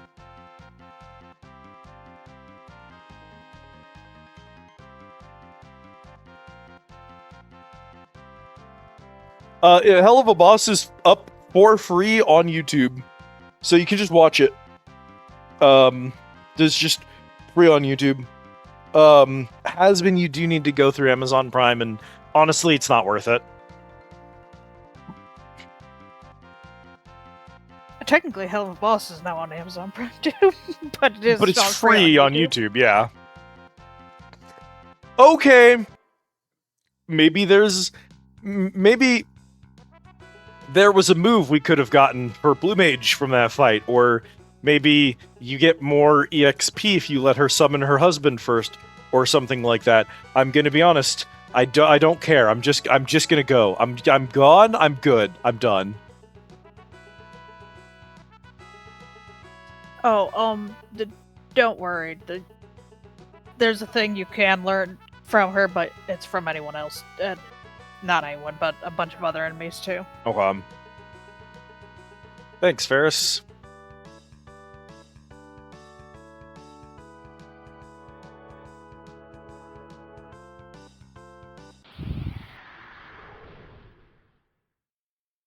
I'm utterly and totally convinced, and against my most dear and sincere wishes, that in response to Hell of a Boss being received really, really well, and Has Been Hotel being received not very well at all, that Vivzy is just going to gear switch towards making Hell of a Boss the favored child, and making Has Been the side hoe, which was supposed to be the opposite. Hell of a Boss is the side hoe, and the main squeeze is Has Been Hotel. So Has Been got the Amazon deal. Has Been got all the fat investor stacks. Has Been got the full experienced team of animators and writers and specialists. Whereas Hell of a Boss, a lot of folks were early on volunteers who were waiting for the show to start selling merch and stuff before they got paid much of anything. A lot of them are people from the internet who signed on to help out with this small, effectively indie project that's being done out of a basement because it doesn't actually have the same funding. And you can look at the quality of the animation and tell early seasons of Hell of a Boss they're messy. A lot of the animations, especially the not as important ones, are lower frame count, and they're a little bit more jittery, and a few of the shots are like, someone hit him! Jesus Christ! There was 6 missed attacks in a row, dog! What the shit? You trying to talk? Me- This stupid ass bird. trying to have a conversation with the chat. This bird dodges 6 consecutive attacks in a row. For the love of God, hit it! And honestly, that's the thing. Is like, yeah, Hell of a Boss's animation is like objectively like cheaper, but because Hell of a Boss's animation didn't have the same budget, there's a lot more care and attention spent in making sure that every single animated shot is worth my time watching. Every shot in Hell of a Boss is something I needed to see happen, because they didn't have a bunch of time and money to spend just doing fluff shots. And there's so much fluff in Has-Been. Has-Been spends no time on its characters. It spends no time on its world. It's just so busy, caught up in trying to be effectively a Andrew Lloyd Webber-ass fucking Broadway play, but as an episodic television series. And it just wants so many musical numbers. Hell of a Boss couldn't afford to have a well-animated musical every single episode, so it only had musicals when they fucking made sense. And then because they only had musicals when they made sense, all of the music goes so damn hard. Every track in it fucking slaps. Every fight scene slaps, because they only animated fight scenes when they really, really needed to in order to tell the story they were telling. Everything else is just quick slapstick because it's what they had budget for. I'm not here to do the whole, like, restraint, what is it? Restrictions are where art occurs kind of thing, which is true, right? Like, some of the best art occurs when there are limitations to what the artist is capable of doing, and they have to resolve those limitations. They have to work through them and find clever ways around them. Some of our favorite films of all time look the way they do and are the way they are because you didn't have a team of VFX animators in the studio doing whatever 3D visual effects you wanted. You had to figure out a way to do it with practical effects. And some really cool scenes in movie history have been created because of the practical effects that they set up for that. Some of the coolest films ever are because, well, they were doing cool practical effects things because they had to. Those restrictions breed innovation. That's not necessarily what I'm saying here.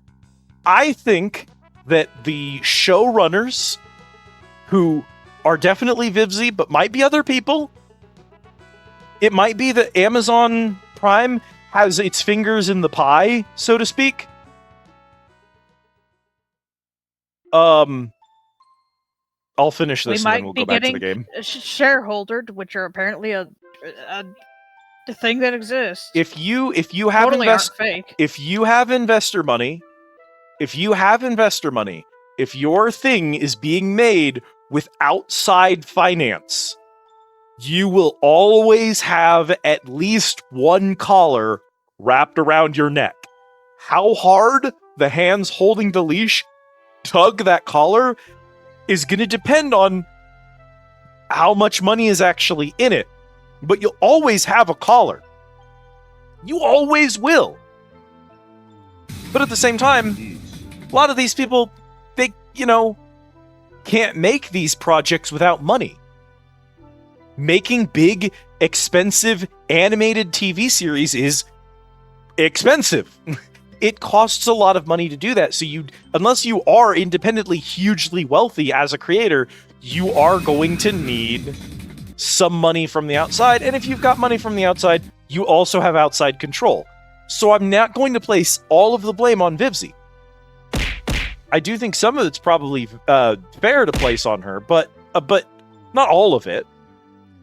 But I think there is a problem where Has-Been wants so much to be bigger than it is and more special than it is and a more important project than it is. And instead of trying to be what it is, it wants to be everything else. And I think that the big thing about that is like just having tons and tons of money and animators and writers and singers and voice actors and stuff has given that show the ability to feel like a huge production. But at a concept level, that's not what it is. Its concept is smaller than its production, which is a weird problem to have. I am deeply worried that now that has been received poorly and Hell of a Boss has been received very, very well, that there is going to be an attempt to shift the production of Has-Been and push it onto Hell of a Boss because Hell of a Boss is more popular. And if they do that, I am telling you right now, they will ruin Hell of a Boss. They'll just straight ruin that show if they try to move the production over to it. If the next season of Hell of a Boss has every single episode having a Broadway-style musical number produced by 17 different writers and sung by 3 guest singers, it will completely ruin Hell of a Boss if they try to do to it what they were doing to Has-Been. And so it concerns me that with Has-Been doing poorly and Hell of a Boss doing well, they're going to say, oh, let's just cash in on Hell of a Boss, not understanding why it's doing well. It's explicitly doing well because it doesn't have a bigger budget. Not because it's being restricted, but because the effort being put into it is focused on the stuff that matters. And there are cases where, like I said, restriction breeds innovation. I don't necessarily think that's this. I just think that the oversight for these works, the showrunners for Has-Been specifically, are in a situation where they feel like they need to do more because they are able to do more. And they're trying to make the project bigger than it needs to be. I think that at the core of Has-Been Hotel is a clever idea about the nature of the characters in this universe, what kind of people they are, and what sorts of things they get up to. And I think it's trying to be this giant musical with these huge moralizing tales, and I just don't think it's that. I think it's a bunch of weirdos being strange in a fucked up fantasy hell. And I think that's good. And I think the harder they try to have bigger lore with bigger characters and bigger scenes and bigger musicals, I just don't think that's going to fix it. From what I saw at the end of Hell of a Boss, and I told Kat and Kit and other friends this when we were watching through it, I'm a little worried that that's what's going to happen. I'm a little worried they're going to immediately try to scope creep Hell of a Boss. Because they couldn't pull it off with Has-Been. But we're going to see. I'm nervous about that. But I'll tell you, if Has-Been had a smaller budget, I think it'd be better. I don't think that's even particularly a hot take. I think that's a pretty mild take. I think Has-Been would be better if it had a smaller budget. I think if it had more indie voice actors and less huge names, I think if it had fewer Broadway singers and songwriters and more internet micro-celebrity people just doing their best to create art for the love of the art, I think that Has-Been would have been great. I think that a huge part of what holds it back is, quite simply, it tried to spend all of the Amazon money that it got. And I don't think it needed to spend all that money. I think you could have made a much cheaper show and it would have been better. That's my nuclear take. Helva wants me to care about its characters and their relationships and the world they live in and their stories and feelings, and I do, but Hasbin wants me to care about all their lore and their powerful factions fighting for power and heaven and hell, family cycles. I don't care. I want to know the characters more. It just doesn't spend any time on the characters. It spends all of that time instead doing big dumb musical numbers. We complained about this. I won't go into super detail about it, but we complained about it where it was like, okay, that song was neat. Unfortunately, the entire song was basically supposed to be the character arc for someone who hasn't had any screen time yet. So I don't actually care that the song was neat, because who gives a shit about that character? They don't have any screen time. There's one, maybe two good villains in all of Hazbin Hotel. There are like 7 villain songs. 5 of them are for villains who just don't even matter. It's just so much fluff is the problem. Also, half the villains are protagonists, which is a problem when you set a piece in hell that's going to happen. But like, the thing is, I know Stolas is one of the good guys. TM. I know the whole crew, Luna and Moxie and Blitzo and Millie are, you know how I am with proper nouns. I'm so bad. They're protagonists and also main characters, which are not the same thing. And I know that characters like Stolas' wife and Stryker, I know those are villains. What's the Mammon? Mammon is a villain. I recognize those as villains. It's hard to look at like the bartender or the radio deer in Hazbin and really make a clear line. Not because it's like, oh, are they actually a good guy? Are they secretly a bad? It's just, no, you just haven't characterized them enough for me to even know what they're doing. You're just hoping that I lean so hard on tropes that I do all of the work for you because you haven't done anything actually with them. That's unfortunate. It's really unfortunate. Season 2 is better overall and does spend more time with its characters, but still just doesn't click. I want to watch it. I haven't gotten around to it yet. It's hard. I just haven't. Maybe I won't even bother because I don't know. Season 1 just completely failed to hook me. The moment new Hell of a Boss stuff is out, I have to watch it immediately day one, no matter what. I've seen all the Hell of a Boss episodes, all of them, like 8 times all the way through. All of them. I've marathoned that show so many times for no reason. There's a period of time where I was marathoning the entire show just by myself daily because that was what I was doing while I was working, is just running the whole show in the background over and over and over again. I adore Hell of a Boss. It was a hyperfixation. Hazbin does not have enough power to even make me want to watch a second season. That's a huge difference. Doesn't bother with all the lore the show includes. Hell of a Boss does a better job with lore, with world building, with storytelling, and with character. Hazbin fails at all of those. The only thing Hazbin has, thank you for the care package on him. The only thing Hazbin has over Hell of a Boss, it has one thing and one thing only. Thank you for the treat. And I'll tell you what that thing is. The one thing it has is more musicals. That's it. There's more musicals per episode. And they stink. I don't really hate any of the music in Hazbin, but I could listen to the funny 2 minutes notice. Yeah? I listen to that one all the time. What are we talking about? That's Fizz's song. Oh, yeah. I didn't know its name. You know, for song quality. Yeah, the quitting song. No, here's the thing. What about a bad one?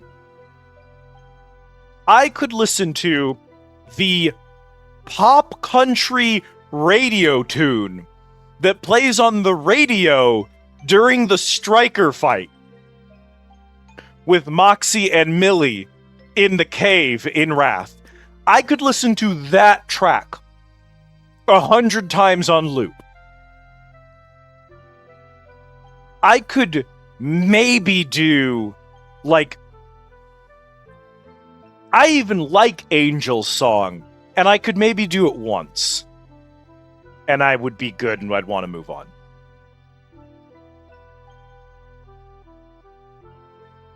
In season 1 of Has-Been, there is only one banger. We all know what it is. It's Loser Baby. That's the only True. banger in season 1. That song fucks so hard. But also, it's the conclusion of a character arc that was rushed and didn't actually have a lot of time going into it, and so it's still kind of sad, because I would really have loved for those characters to actually grow at all, and they kind of don't.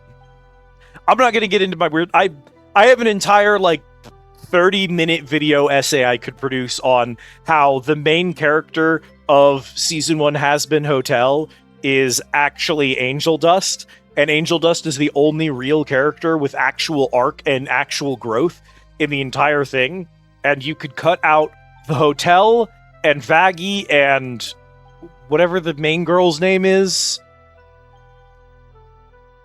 Who's Vaggie's girlfriend? I was waiting for you to get it. I know you can. Charlie. Sorry, Kay ruined it for you. Charlie and Vaggie and the entire hotel and Serpentius and all of the heaven sections. You could cut all of that and you would not lose any character in the entire series. I wanted to like Charlie because I think she's extremely charming. However, she has a clear character flaw, and her character flaw isn't what they fixed during her arc. Her character arc isn't about fixing her character flaw.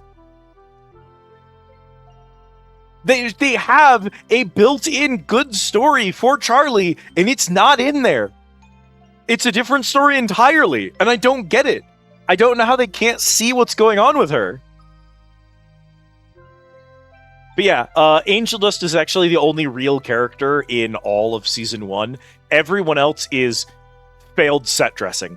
And that's why the best song is part of Angel Dust's character arc. And she doesn't actually grow. She doesn't actually change. Her arc is about her being a sheltered child who doesn't understand the world. And instead, what she does is she remains sheltered, but also gets a bunch of, soldiers and weapons, and then uses them to keep herself sheltered safely. And uses all of everything that she has access to, all of her resources, none of which are hers, all of which are her... She's trading on name, by the way. I don't know if you noticed that. Every single significant thing Charlie does in the entire first season is her trading on name. Either her dad's name, her own personal name, because she's earned a reputation as a psychopath, and she's trading on that, or on Alistair's name. Those are the only thing she does the entire first season is trading on names. She never accomplishes anything. She never grows, she never changes, she never does anything for herself, she trades on names. She's a Nepo baby that doesn't un-Nepo. I hate her. And I didn't want to hate her. I wanted so much to love her. I like her voice actress. I like the performances she puts in.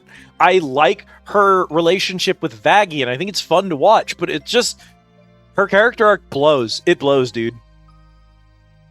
That I'm so mad. Because that's the thing. I don't even think Season 2 could have fixed it anyway. I don't see how Season 2 could fix it given what Season 1 was. Season 1 took away the chance to give her character growth. Now, if you tried to make her character grow, it wouldn't make sense anymore. She's already so locked in. Being a naive, sheltered Nepo baby has been so productive for her, it doesn't make sense for her to want to grow. It's never come back to bite her in the ass before. Why would she? All of the L's she took were the result of machinations of people beyond her capability doing things for evil's sake, without any, like, she was not to blame for any of it. She doesn't hold any of the blame, so she has no reason to grow. All of her actions were justified. You can't fix that. After season 1, there's nothing you can do to fix Charlie. The only way season 2 could have been better is if season 2 was just not about her as a character, and she just moved out of the plot. That's the only way to fix it at this point. You'd have to get rid of Charlie. But that's not what Has Been Hotel is about, so that's not going to happen. Granted, Has Been Hotel should have been about the hotel, but it also wasn't about that. Yeah, of course it does. Charlie was Vivzi's little special blurbo or whatever. It's the cherished OC. She's not going to change anything about Charlie. Charlie is not going to change or grow at any point. Something Vivzi Pop is too much of a yaoi addict to write good female characters anyway, and she needs to bring in a writer who knows women as characters to be able to write them, because she just writes the best men characters and just writes the most miserable female characters every single time. And it's not even necessarily that, because, like, Millie is great. Millie's fantastic. Millie has so much depth, actually.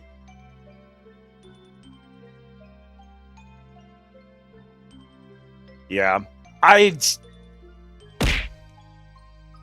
love Millie. Anyway. How you holding on there, Cat? I know. Anyway, about this dragon. They activated the squid rant. You know how you know the rules. The dragon, 'tis a terrible wound. It's all right, dragon. We're here to help you.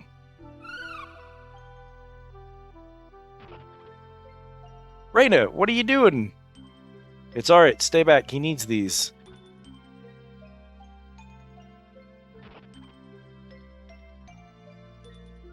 Use this on him, quick. But the poison tank. You idiot. That did all of 3 damage to her, and also we have antidotes, so, like... That was more about style points than anything. Why'd you have to go and do that? Gluff said have to, and so I had to give him a voice suddenly.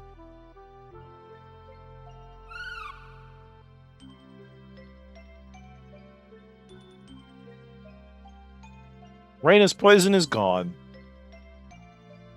Thank you, dragon. She's healed, so let's go. I really don't like high places! Why do you say it like that? I don't know. What's so funny? Come on, we're flying out of here. Yeehaw! Yeehaw! Gluff forcing him on?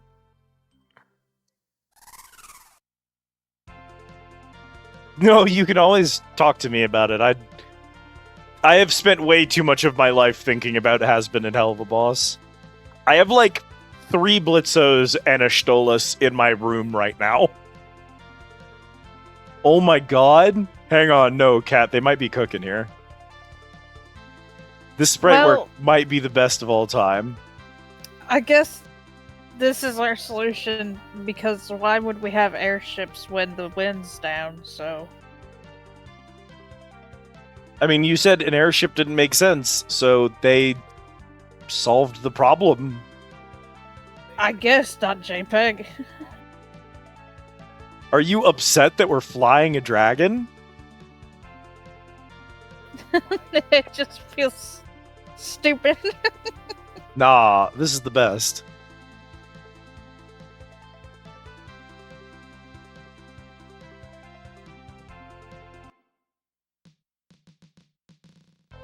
And we're gonna park him like an airship. It's the town of Walls. There's a frog in the sewer. Do you see it? Yeah. Long live King Walls. He uses the crystal for the good of all people. Do you see it? Big red circles. Did you see it? And it circles the frog. Yeah, the one, Autumn, the Blitzo that you got me was my 3rd Blitzo plush.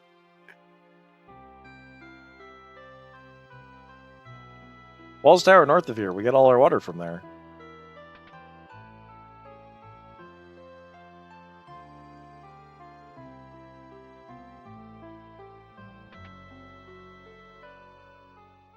All my merch is Fizz and Ozzy because I'm a sucker for a couple of gays.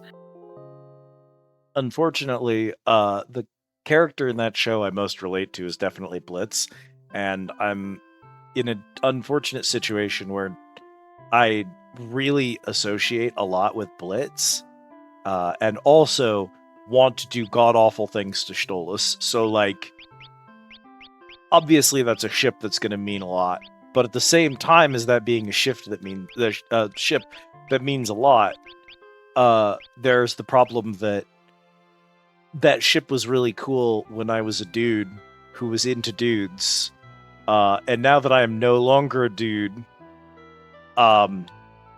it doesn't have the same power that it used to. Bruh, what's girly pop? What's going on out here? This child's name is Garula. What? She lives in the woods near the tower. She's shy, so don't pick on her. The elephants from 14? Well, The elephant cow things? I guess so. This is where the elephant cow things first came from, Cat. Here's Garula. Alright. Wanted to be sandwiched between Moxie and... Yeah! I'm not normal about it. It's okay. Are you fucking filming us? Do I have it? Hang on. Oh my god, hang on. Is it... Get out of the way. Oh my fucking god. Pins. Yeah, that's right here. You ready, chat? Are you fucking filming us right now? Are you Are you hang on. Are you fucking filming us right now? Yeah, I haven't used it for anything. I think my plan for it is to use it as a when people hit ! clip, I wanted to play that. I also have a picture that I want to match with it. Here's Yurichi. I was trying to find something Teto themed when they went on topic, but couldn't find anything. They didn't see that plush, but the time did not know you had one. That's fine. I don't mind having more Blitzes. Normal about it because Blitz wants to feel the void of love in his life and wants to vicariously experience honest, unconditional love that he feels he doesn't have, he deserves. Yeah. I'm just horny, that's all. I'm both. I unfortunately also want to live vicariously through other people because I do not believe I'm worthy of love. So this is mistletoe, right? Yeah, come here.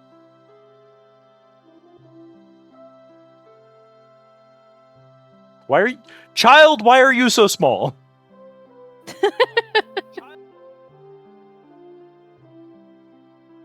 Why was she so little? So whenever someone hits ! clip, I just want her to appear in the corner. And then when she pops up, I want... Oh god.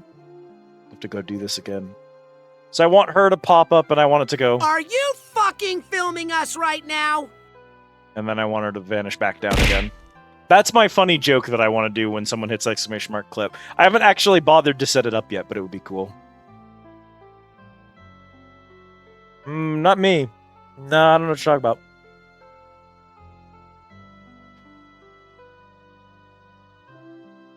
I am funny. Listen, I'm not a lot of things.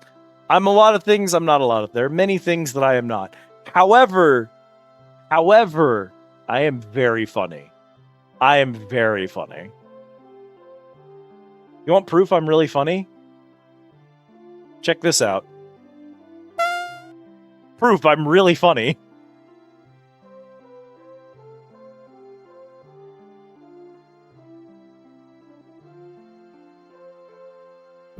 I am at least one of those things, Kay.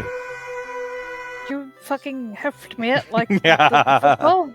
It's one of the funniest things I've ever added to the stream is Throw Cat. Child hit by car, also good.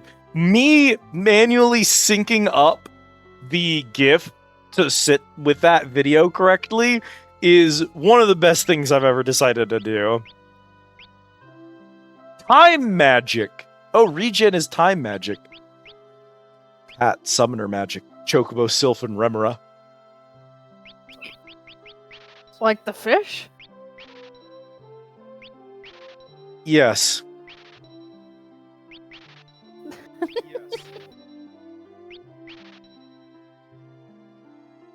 How did it feel being a viewer for Blueprints? I have told... So, Cat, last night Nova Swarm for Crimble, Ellie got Lyra Blueprints, and the two of them were playing through it together because they both really love puzzle games. Uh-huh. And I am happy to report, one, they are so much smarter than I am, holy shit. Two, and this is the important part, every stinking time that we played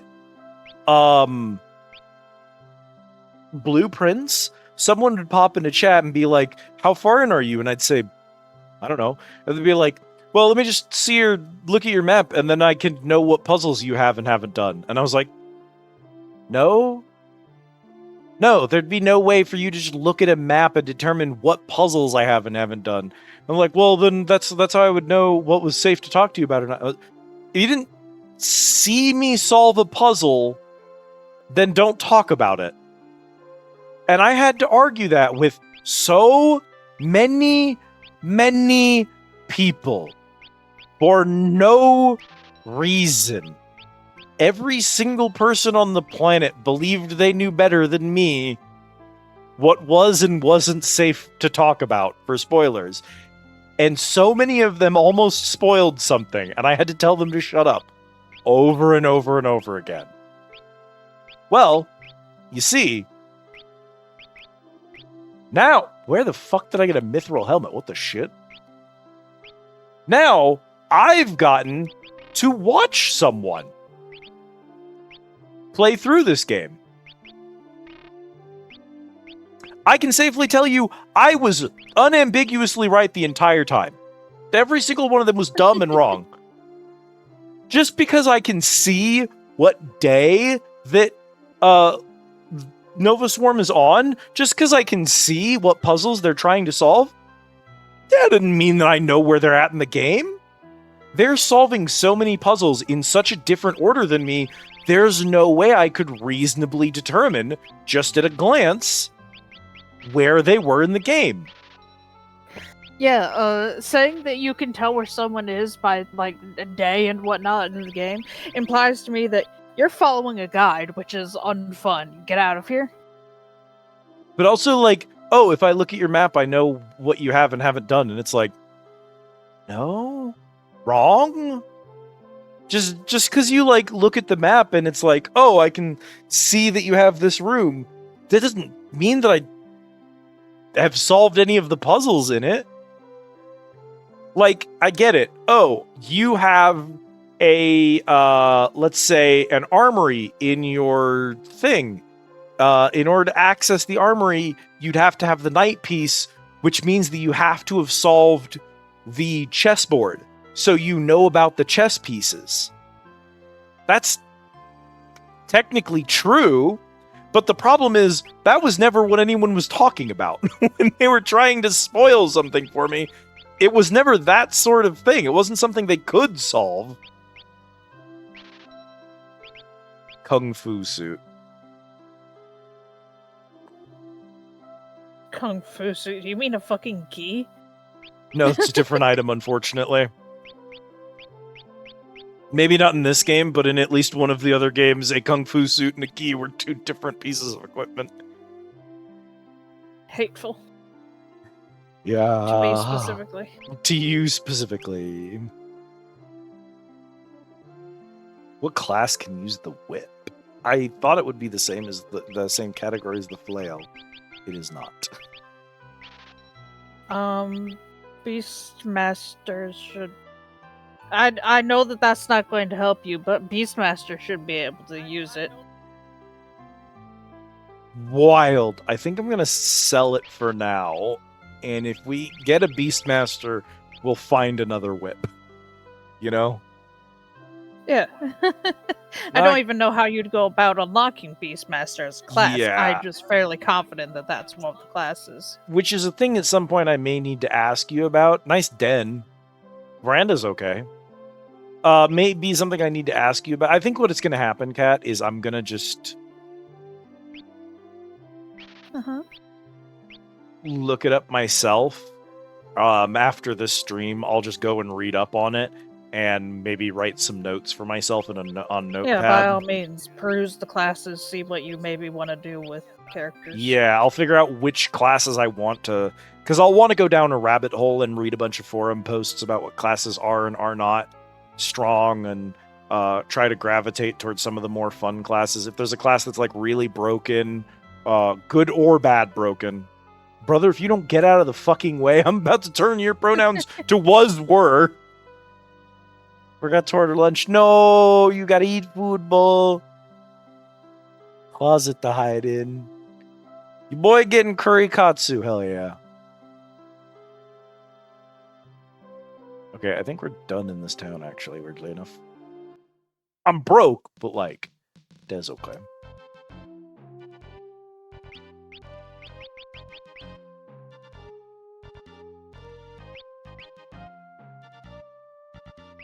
You know, looking at the screen and reading Chad Knight is actually pretty good. I've already drawn myself as the Chad Knight. And use the Virgin Red Mage.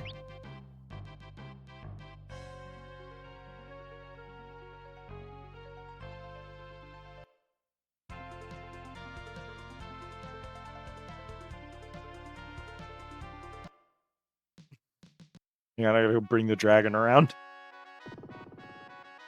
Oh! Hey, boys. Welcome to Wall's Castle. Oh, okay. Normally, you know, castle security doesn't just let random people walk in. Walls is invincible because it is protected by the water.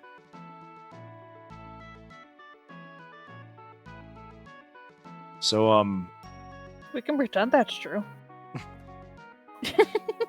they say there's great treasure in the dungeons below. I might have bad news, Kat. Yeah? That man just set off a, the dungeons are full of lowlifes, just ignore them.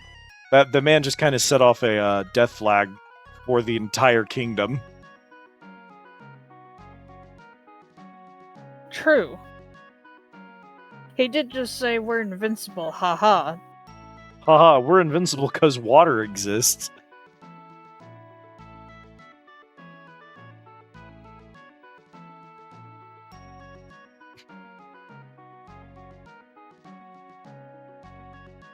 Bro, the moat doesn't even go all the way around, you dipshits!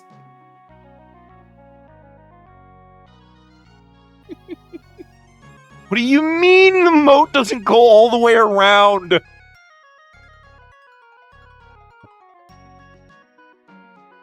Also, I love the person who put a back door into the castle, just floating in the moat. Very clever. They're so smart. They're so smart. That looks suspicious. It's not suspicious. There's nothing out here, Kat.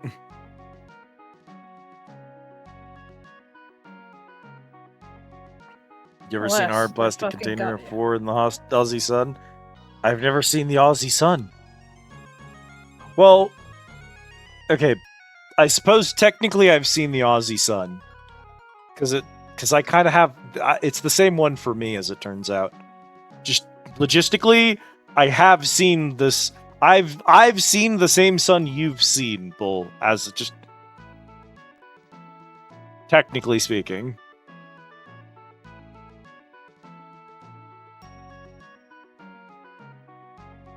I think I'm on top of the castle right now, right? Yeah, the castle wall is an aqueduct? They made their wall an aqueduct.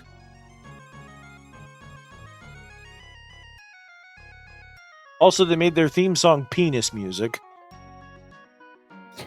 I was just thinking to myself, this is some. This sure is some music.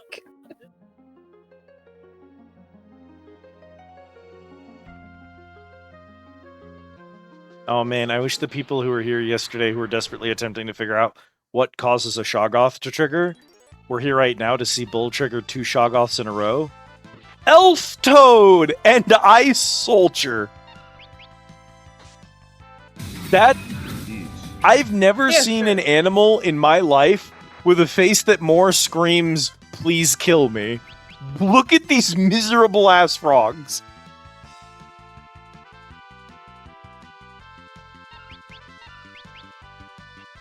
Steel's fighting the Shoggoth right now. See, Autumn's fighting it too. Beach, beach, beach, beach.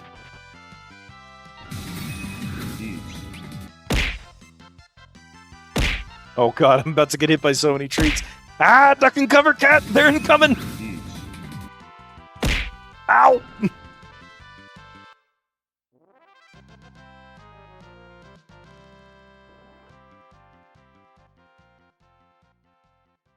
Yeah, I need to fix those so they respond to people instead of doing general messages.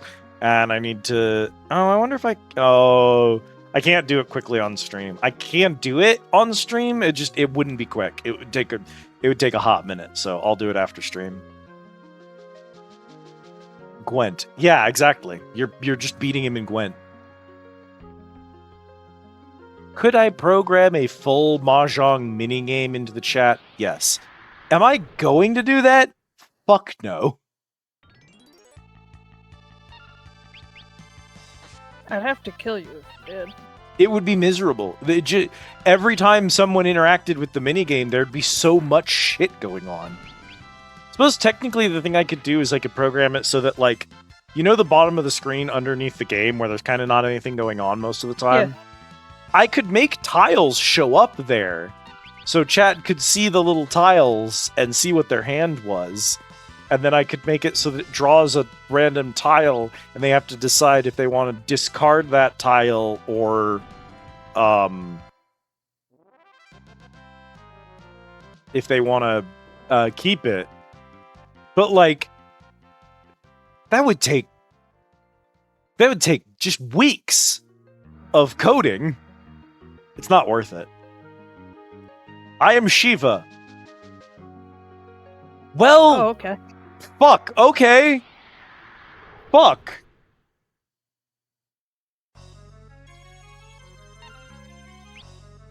Oh god, she's got men.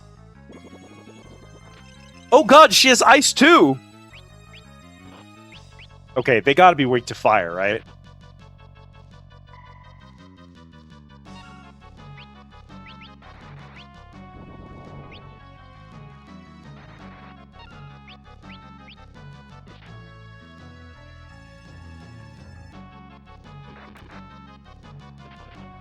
Bro, she thinks Guluf, that ice enemies are weak to fire.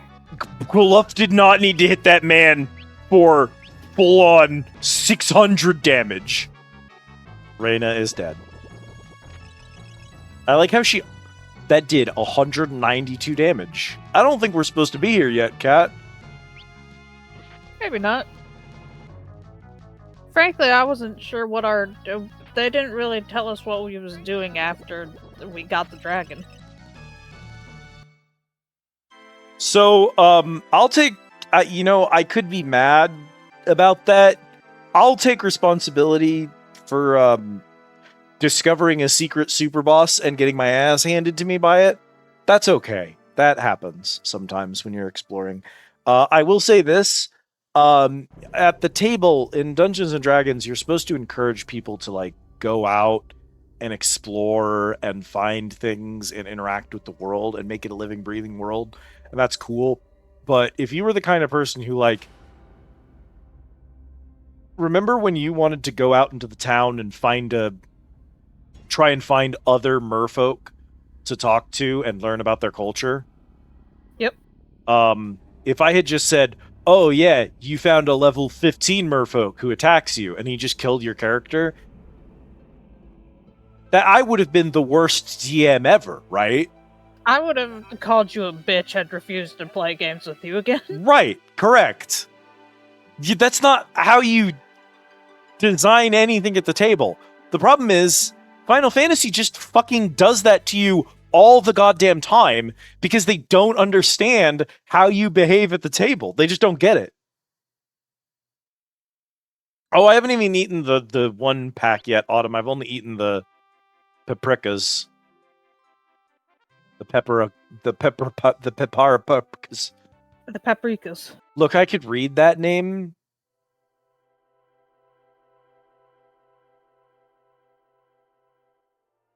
I might have hit the new game button. I'm going to restart the PlayStation 2. This is the second time we've restarted the PlayStation 2 tonight. I apologize. Each. That requires me to understand Mahjong.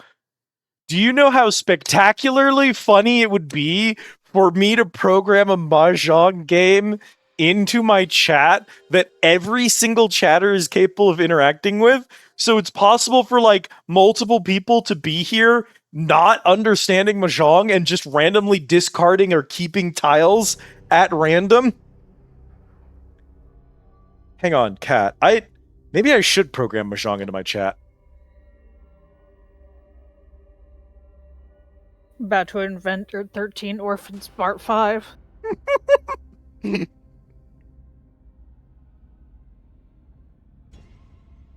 No, wait. I might be cooking. I always keep dragons out here. You know I always keep that motherfucking thing on me and it's a single west wind tile.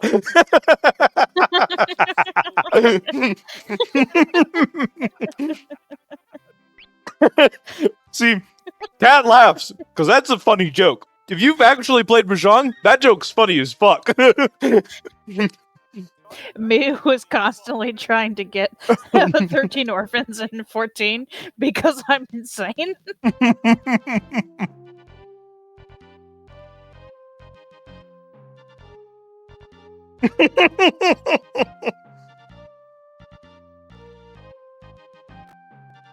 Can you believe Bull's a hater?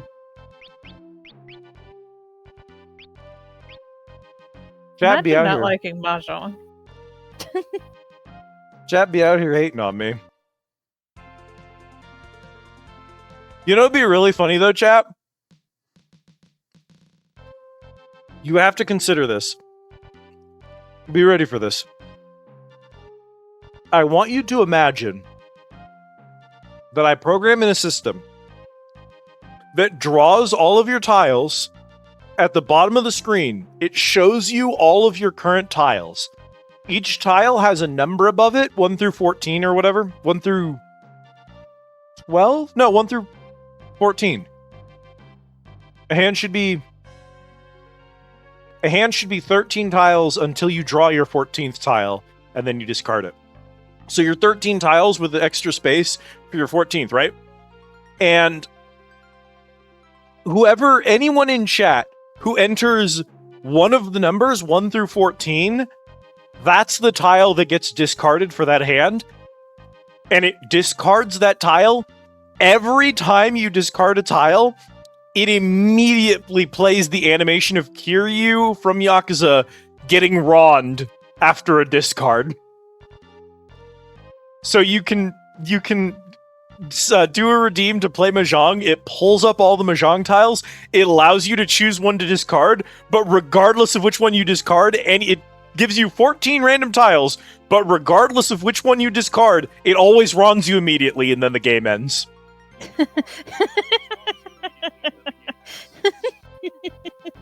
That would be 1, extremely funny, and 2, actually plausible to code in, actually. What do you think, Kat? Is that worth the effort? Yeah. Okay, I need you to go to the workshop and type program Mahjong and then pin it for me.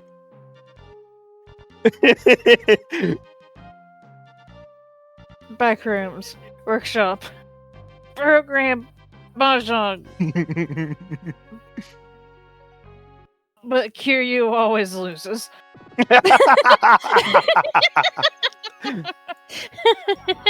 Pin message. I'm so Oh, yeah. funny.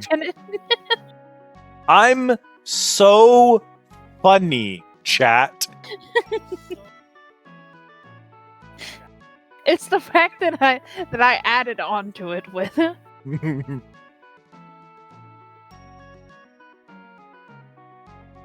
Your history, if you ever meet up with a monster called Harpy. a fucking harpy? Just a harpy? Just an individual Harpy. It instantly kills you every time, guaranteed. Your history.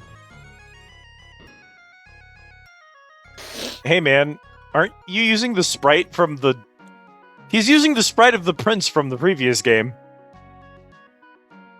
That's literally that's literally the sprite of one of the characters from the previous game.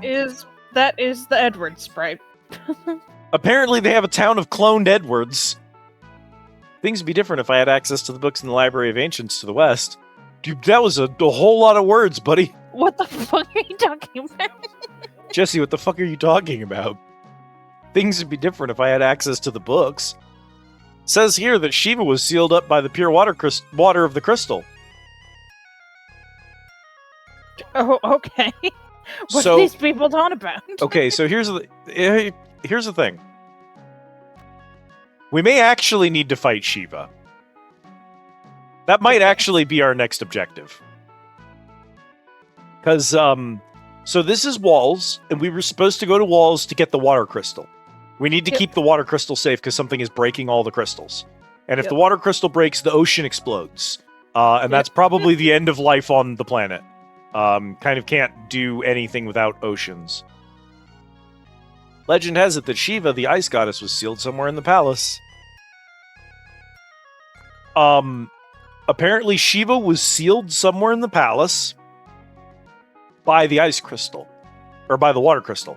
I don't know if that means that Shiva is strictly related to... Yo, is that a furry? What the hell's that? Lone wolf? I'm Lone Wolf the Pickpocket. I'll never forget this. Later. I let the furry out of prison. Was I supposed to do that? Hang on a second. I need more information on this. Hey, would you let me out of here? No. Jerk?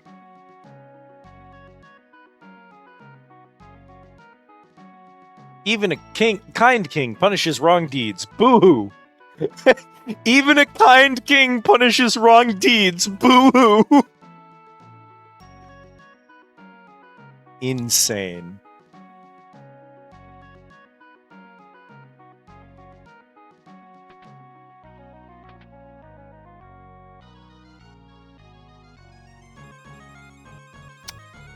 Lone Wolf the Pickpocket is a recurring character in the Final Fantasy series. He is a werewolf, a thief, and steals treasures from chests before the party obtains them. He is frequently seen imprisoned. Oh, okay. So we found a harpy. Ferris is dead. So We are not capable of damaging it. also, well, I have good news, bad news. Yeah? By freeing him, you have in fact activated him. He can now steal some treasure from chests in dungeons elsewhere in the world, which means you cannot get the loot. So letting him out was bad, is what I'm being told here. Now, it's okay. He doesn't steal anything important.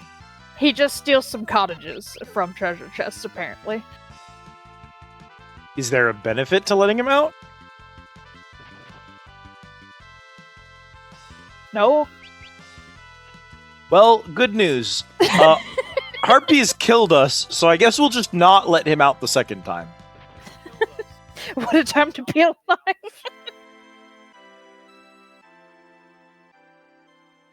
Games were just like this at one point. You let a dude, this dude's like, hey man, do you want to let me out of prison? And I'm like, I mean, I guess so. And he's like, cool, I'm going to steal loot from future dungeons. Fuck you. And then you just had to live with that for the rest of your life. But it's okay, Because there's an enemy in the room next door that just instantly kills the entire party for no reason. So you're gonna have to hard reset anyway, because there's no way you saved after Wolf, since you can't save inside of a castle. Video games was fucking wild. Video games was a mistake. Hayao Miyazaki said that after he made Porco Rosso or something.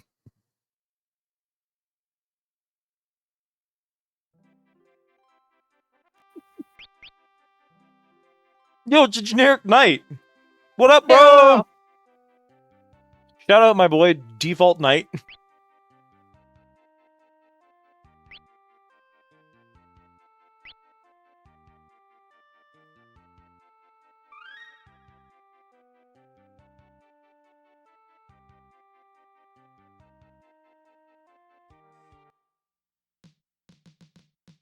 Okay. Okay.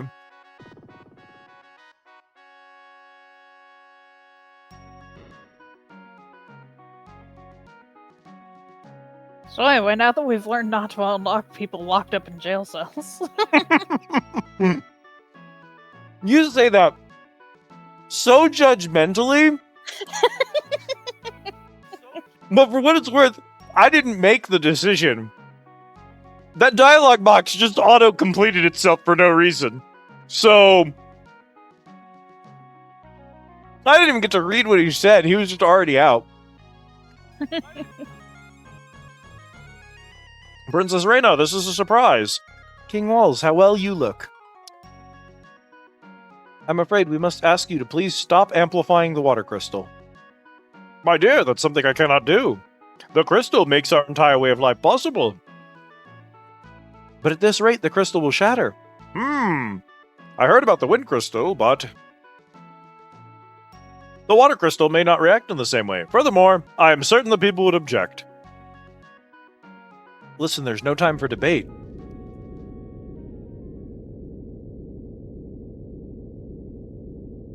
What?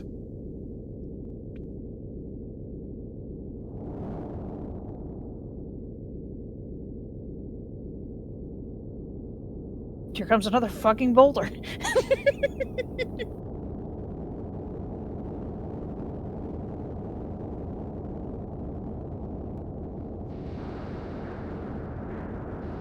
Christ.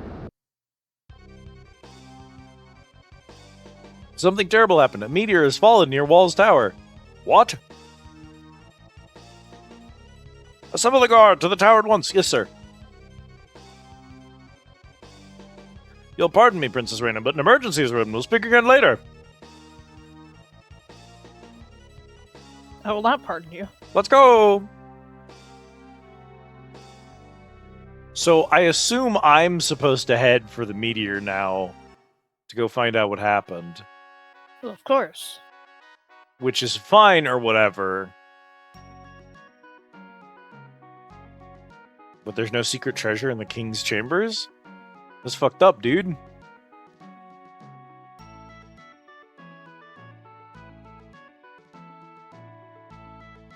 There's not even any flavor text in here? Jesus. This is the game where they... This isn't the game where Final Fantasy got good. This is the game where they gave up. Christ.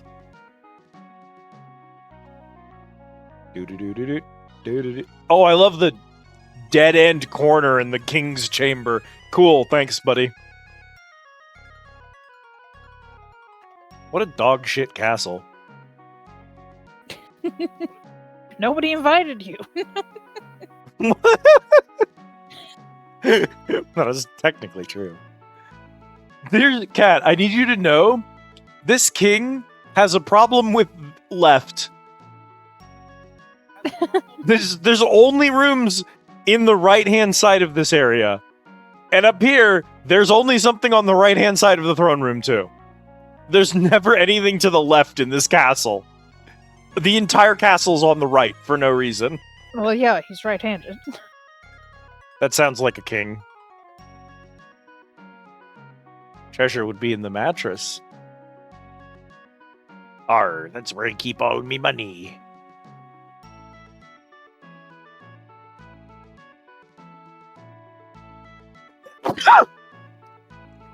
No. That hurt, actually. I don't think we're a high enough level for Shiva. Excuse me. She kind of disintegrated my balls. So since I'm not a high enough level for Shiva, we're going to leave her be, and we're just going to assume That we're she'll supposed to go trail them to the rock. and that she will still be here after the rock, and that she's not missable. And if she is missable, bad game, not my problem. I happen to know that the only game that you can soft log yourself out of completing the campaign is that the only weapon capable of killing the final boss of Final Fantasy II is missable. You can technically brute force the boss, but you need to be like 20 levels above him in order to do it if you don't have that weapon. Otherwise, he just kind of vaporizes the party. Excuse me, one sec.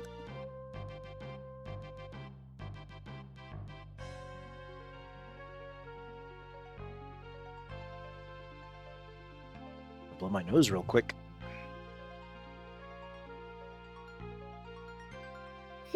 I picked up my Xbox controller again.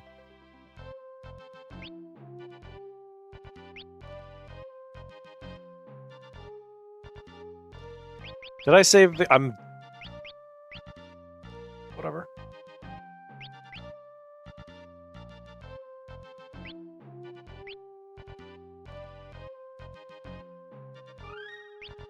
Worm?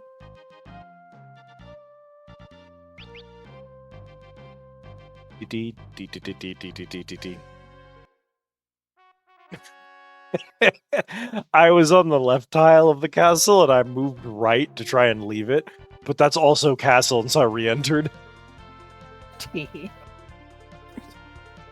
Hey, wait a minute! Yes. All the buildings and walls are on the right side! There's nothing left but sewers! The whole goddamn country's built this way! It's a little hot over here, at least. Our water protects us from monsters. Bro, there's frogs in the sewers! Is frogs inherently monsters? No. Frogs can also be people. Great Silver- philosophical question of the decade. Frogs, Is frogs inherently monsters? is frogs inherently monsters? Here.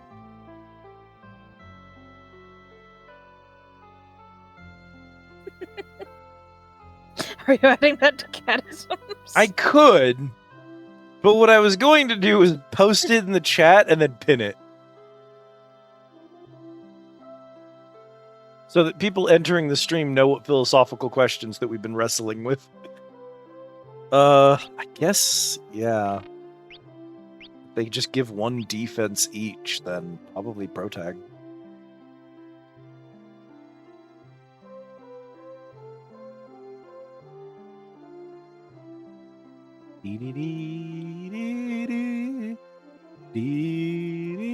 Hey man, how's it going? Ribbit.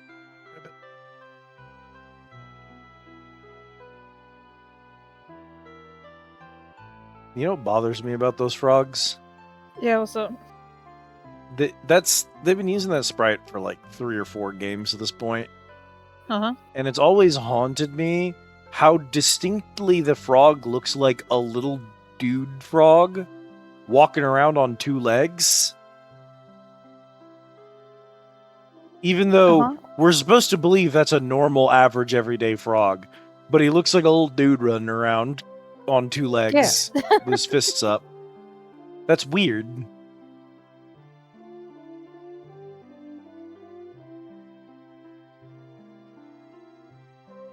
Strange.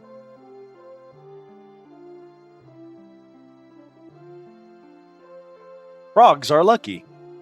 Did the frog say that?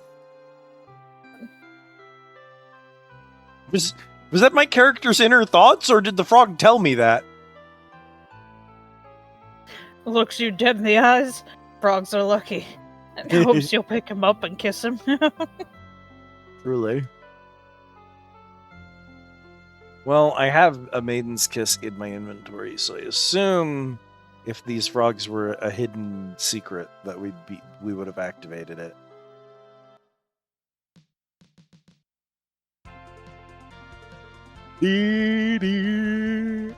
I just like to imagine the frog saying frogs are lucky and looking at you with the same face as that Chikorita. Can you please be nice to me?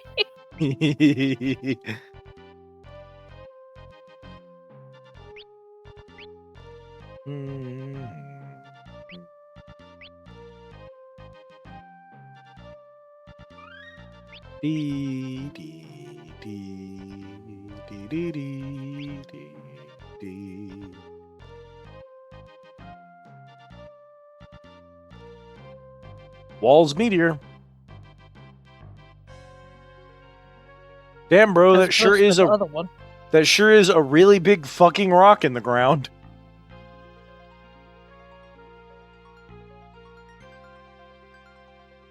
Yeah, this game might be dog shit. That's it. It's a real bit of rock. Oh, is it because it went through the mountain so we can get to the other side, I guess? Is that why that matters? Because I guess the water crystal's at the tower is the thing.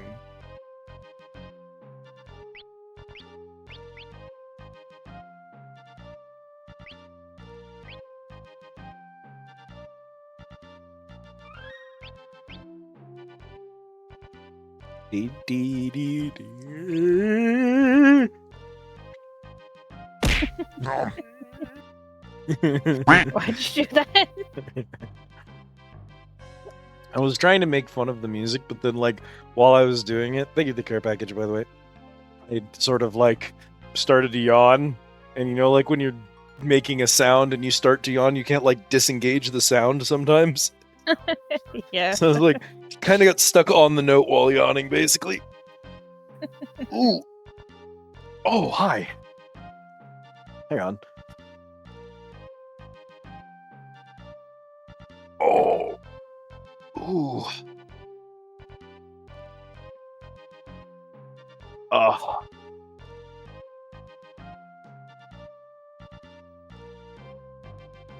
Had a good stretch.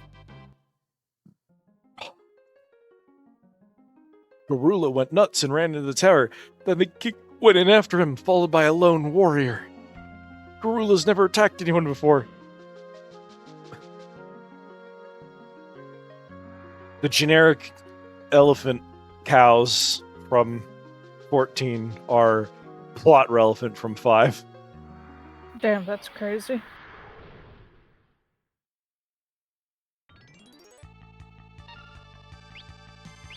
Bro, that's a E-burn and a paddle through. Please tell me that's supposed to say wyvern, but it's wyvern. Why burn? Hang on. No, No, you're right. That is what it was. I was like, E-burn? What the fuck is paddle through?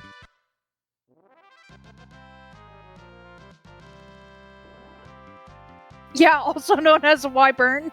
It's a wyvern. It's the letter Y followed by the word burn for wyvern. And that survived not one but 2 translation passes? 2 of them? Can you explain paddle through to me?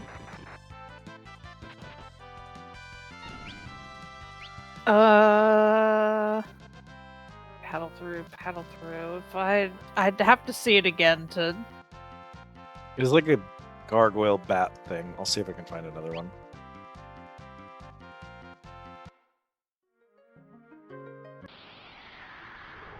I found another one. Nope, just kidding, it's a wyvern.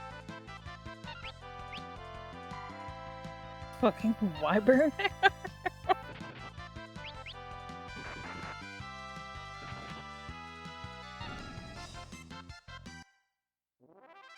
I'm in shock about that one. That one is...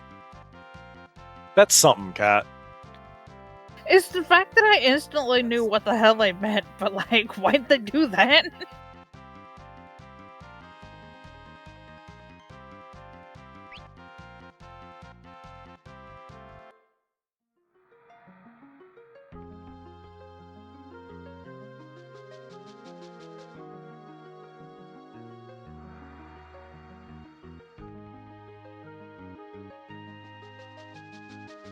Garula's up there. Please, save the crystal.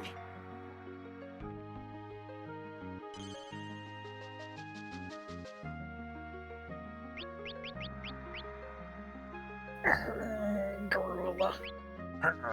Crystal. Garula.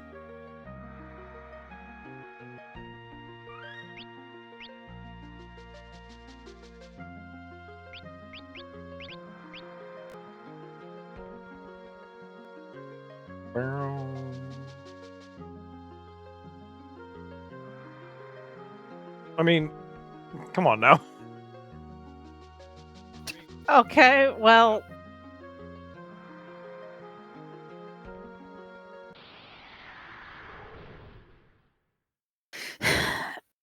I know what the correct enemy name is now There for he the is, if you paddle wanna- through, but you're not going to fucking believe what it is. Alright, hit me with it. Hang on, I gotta copy paste this because I'll probably fuck it up otherwise.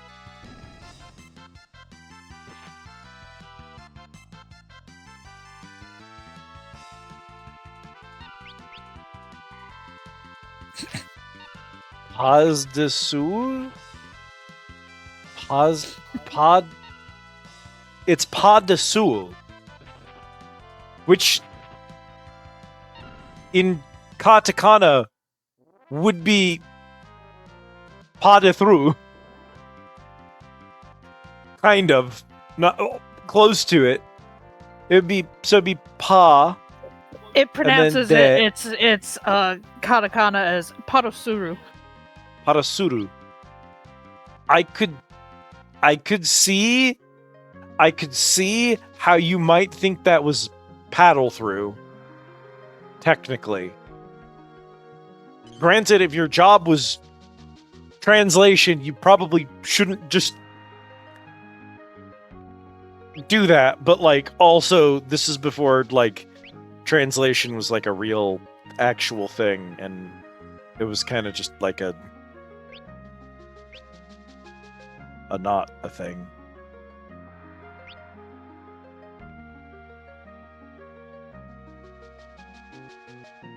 So what's a podasul? Podadu? Well, in French that means not a soul / single person. It can also be translated as step of a single person. So, like, a solo dance, as it were. Well, we are in Walt's Tower, so...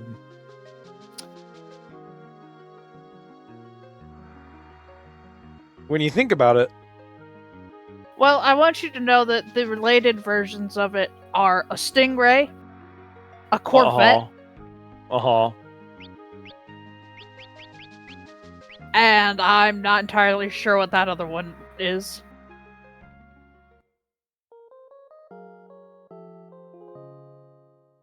So, you know, there's not really a theme. Sure.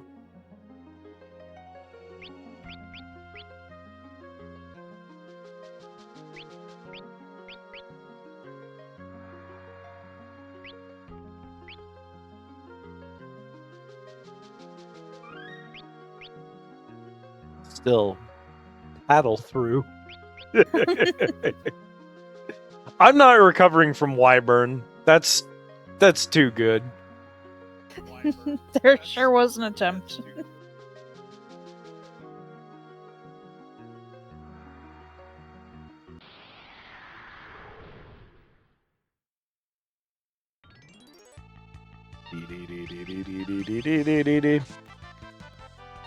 Ba ba ba ba.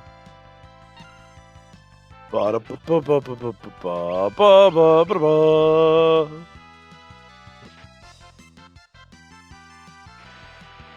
Air wing. Ow, actually.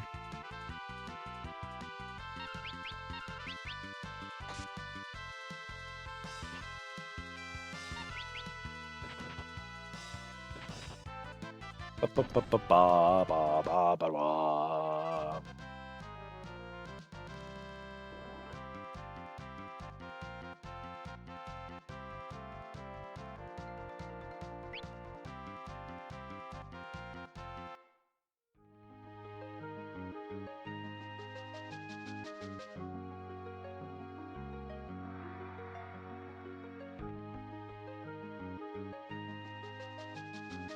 Okay. I see how it's gonna be.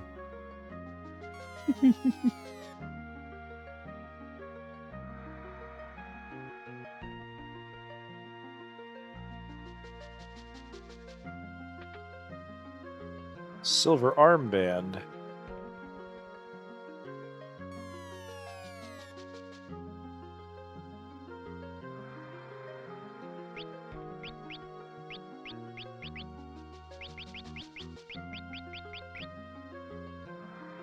Two defense and two magic defense. Yeah, we can put that on you.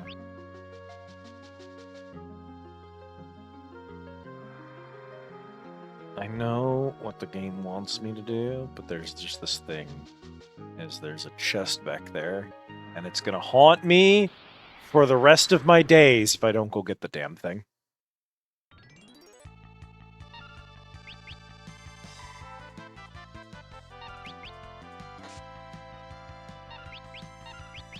Da da da da da da da da da ba da da da da.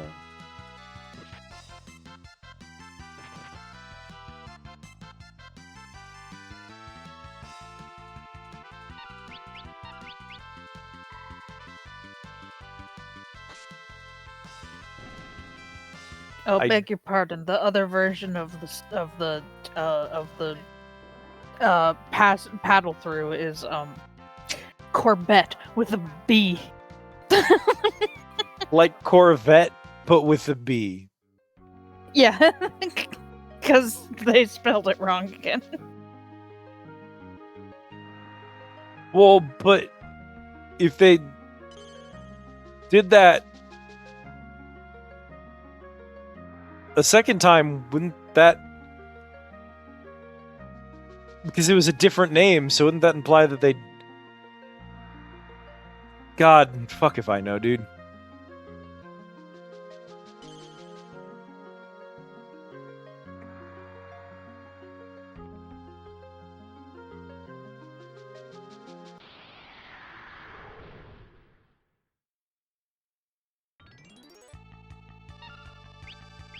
Oh my god, it's Richard!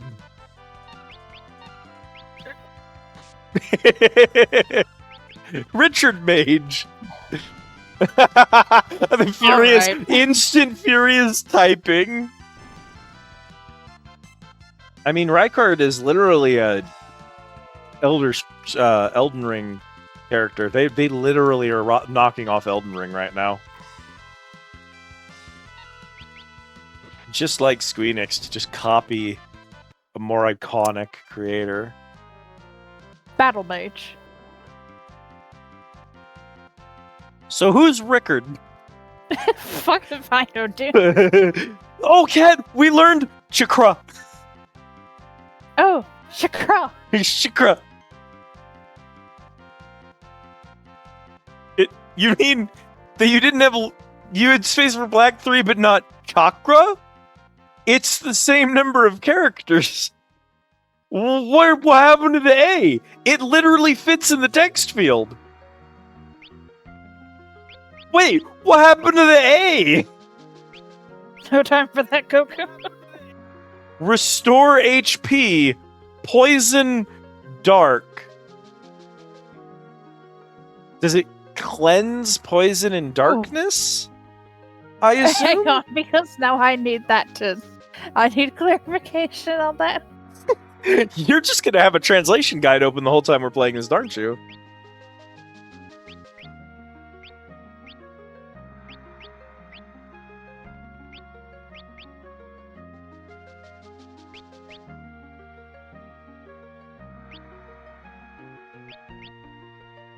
Final Fantasy V, magic.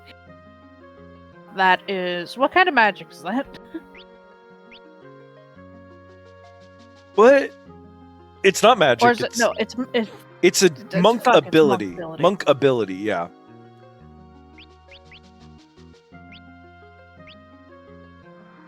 I went full stupid.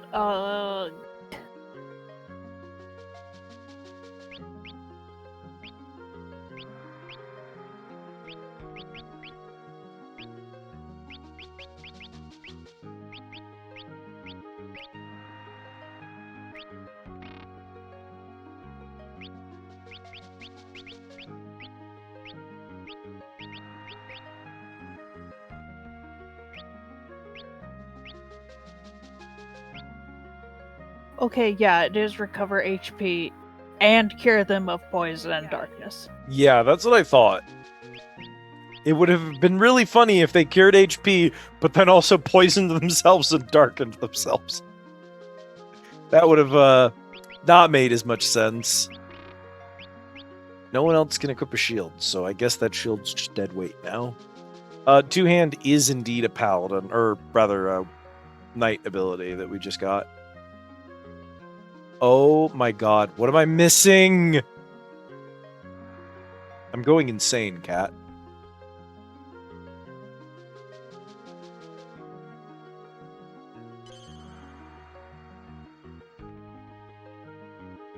How do I get over to that? Oh, that's a staircase there. Sure, I was supposed to be able to see that. Alright, this better not be worth it. I hope you appreciate that line.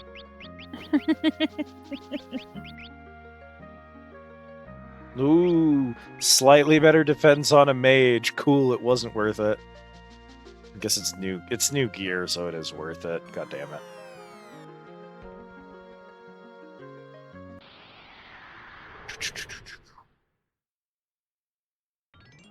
Ba-da-ba-da-ba-ba-ba-ba-ba-ba-ba-ba-ba.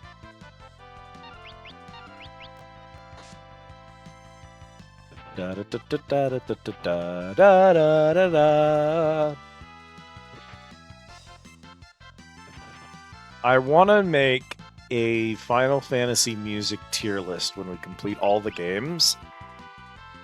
And I specifically want to go through each game's generic battle theme. And probably not much else, just specifically the generic battle theme. And I want to rank them by how quickly they make me go insane listening to them. Because all of them are SCPs that drive you to madness the longer you listen. Every single one of them. True. Alright, Chad, what are we dealing with here? Oh, Chad is just auto-attacking for 300 damage now.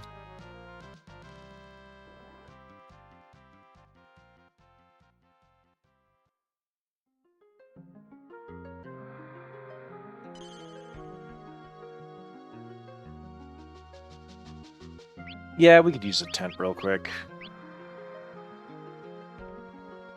I just like when we encounter a new enemy and I just go, alright, what the fuck is that meant to be? Alright, what the fuck are you talking about? How'd you fuck this one up type beat? Like, I look at Wyvern and I'm like, okay, I'm guessing that's supposed to be Wyvern, but I have to make sure. Did the person translating this just not know what a wyvern is? Is that why that happened?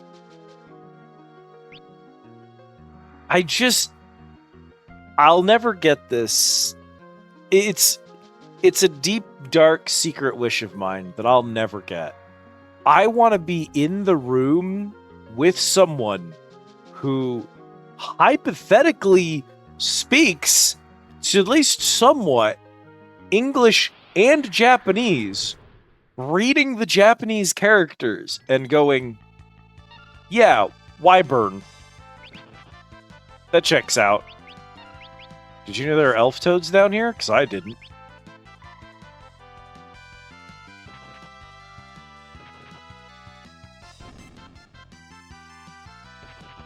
Like, I just want to meet that person. And I want to talk to them. And I want to know what happened when they typed in paddle through. Did they just not like their job? Did they want just... you to know Yeah, what do you got for me?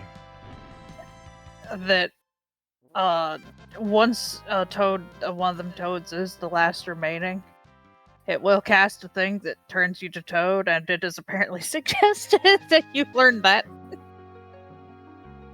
Really? Yes. Well, we can find some in that other dungeon. Notably, quote, before the boss version of Garula, unquote. So. Oh. Well, one, I guess that means in this dungeon. Yeah, I presume that's what they meant.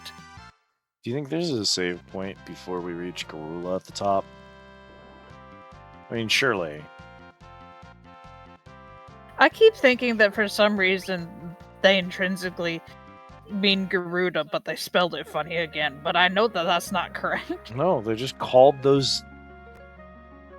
I want you to know that once I've touched one of those vines, I have to watch the full animation and be climbing all the way up slowly. Oh, good. That's not something I have Supper. control over. That's just animated. The moment you bump into one of them. Ether.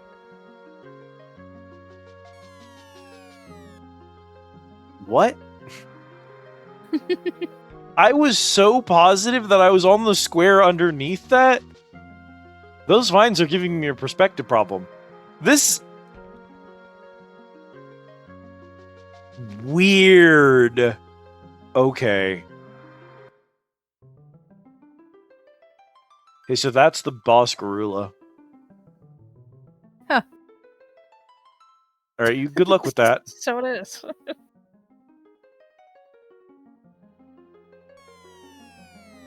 Have fun, little buddy.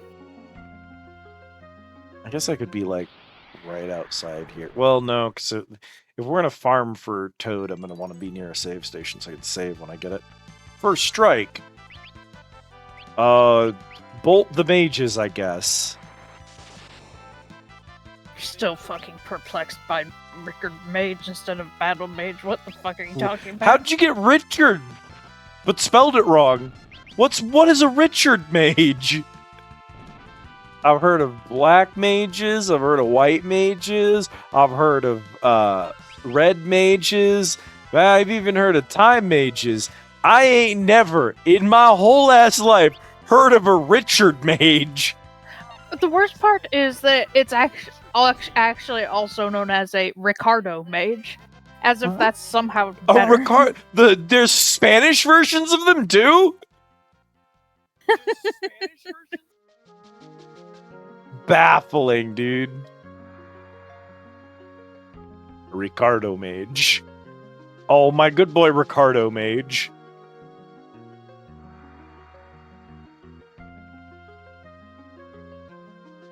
Aren't you Give us so that glad one, we did... Squeenix. Let us have that in 14. Let us be the Ricardo Yeah, Mage. when can I play Ricardo Mage in Final Fantasy XIV? I'm sorry, Your Majesty. I'm actually going to use the room with your corpse in it as a location to grind Garulas. I'm toad grinding in the corpse room. What a thing to say. You know what? It's going on the track list.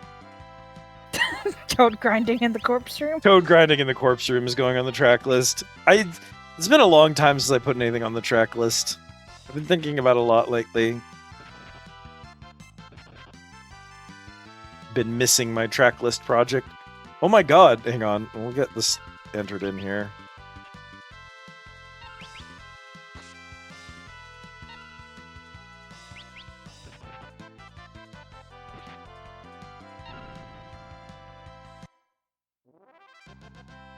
The most recent entries prior to this were Terrible Horse Child, The Mouth is an Open Wound, Communal Pee at the Clam Jam, Bones Killed the Mysticism,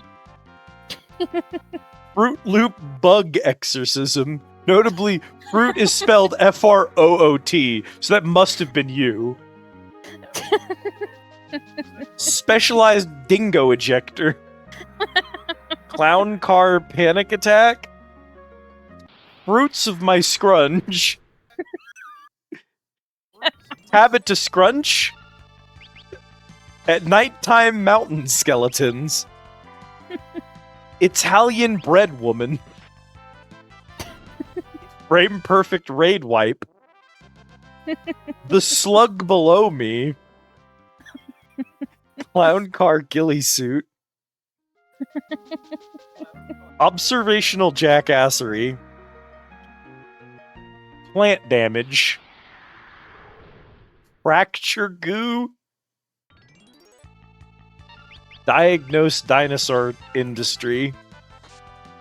Full Hell. Ghost Milk Puberty. Wet Couch Snot. Wretched Extremities. Additional Bat Money. Farther Crimes. Infuriating Chicken Maze. Jaundice Child. And Elastic Deformation Modulus. Those are just the ones on the most recent page so far. I like the ones that you can distinctly tell were made. It's really fun because, like, I've known so many people over the years. So some of them, you look at them and you're like, oh, man, that could have actually been anyone now that I think about it. Hey, dog. I have really bad news. Unlike black magic, white magic does not scale to your stats. Cure is not going to get any better. Hi, Jan. Cure is just going to be bad forever.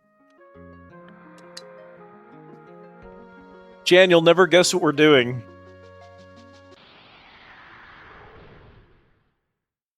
We're specifically grinding for toads to try to get them to cast Toad on us to learn Toad on our blue mage so that we can cheese a boss.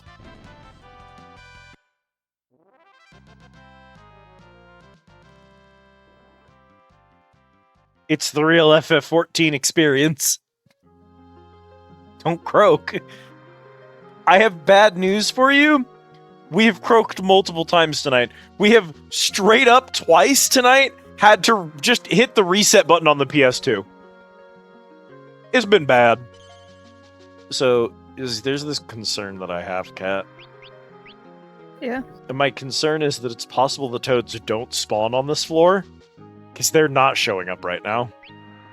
We only saw them on the upper floor. You want me to Can you check if they even spawn down here? Elf Toad.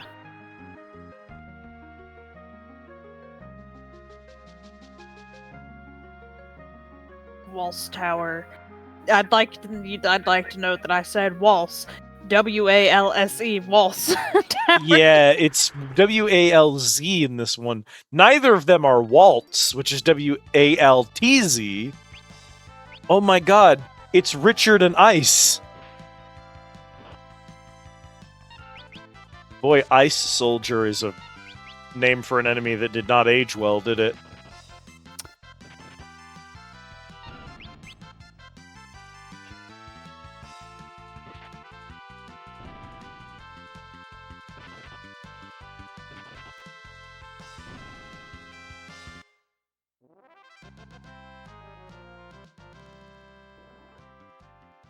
Ba-da-da-da-ba-da-ba-ba-ba-ba.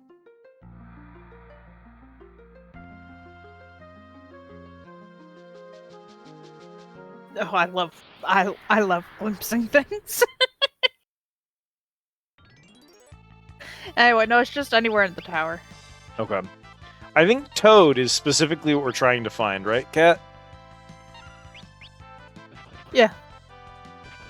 Pawn's Chorus is what it's called. Oh, okay, we're trying to learn Pawn's Chorus.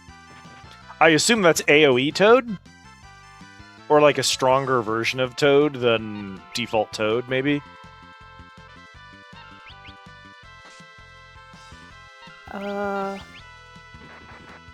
One target.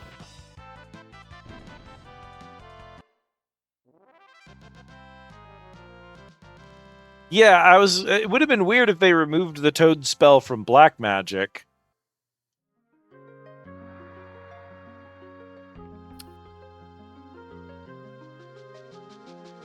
Maybe this just has a better hit rate. Or maybe you can't get Toad, because we've been to every magic shop we've passed, and we haven't seen Toad anywhere. So maybe Black Mage just doesn't have access Though to it it at this has point in a the game. similar effect to the black magic spell Toad, it has a lower MP cost and is unable to cure Toad. Notably, this Fascinating. is the only blue magic spell that those currently afflicted with Toad status can cast. Oh, you can Toad other people if you're already a Toad. Yes. Okay, well that's funny. Hence Pawn's Chorus. Anyway, the Richards are apparently time mages, and they're just spamming slow on all of my magic casters. As you do when you're a dickhead. A dick cat? Yeah. A dick mage, perhaps? Become his Toad. A real becomes Richard Toad. Mage. A real Richard mage. What did Richard had? Why does Reyna have no HP? Richard Cranium. Richard Cranium's a good one. I've always loved Richard Cheese as a stage name. It's a good bit, okay? Anyway. I really need you, with no context whatsoever, to behold this single line from the page on Walt's Tower. Yeah. Do you want to put it in the lawn or in chat? In chat, and Okay. everybody else can see it. We won't get to this for a while, but it knocked me the fuck out. Alright, hit me with it. If famed mimic Go-Go is beaten using the developer-intended method, he is simple to defeat. The developer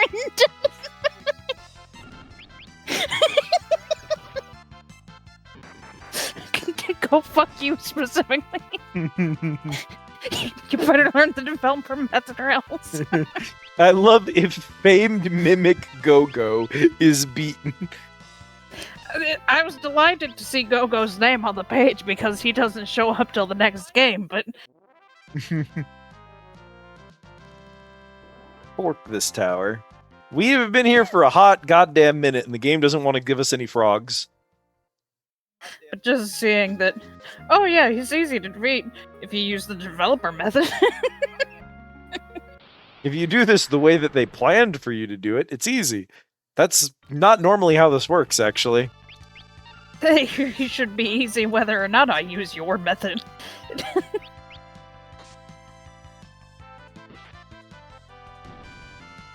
Or just not be easy, either or.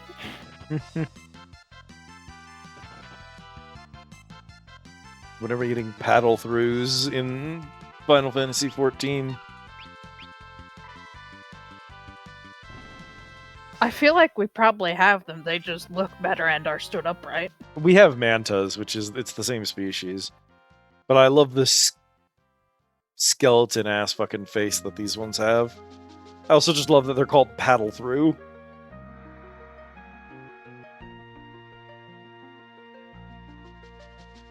I firmly believe in our ability to find one fucking frog.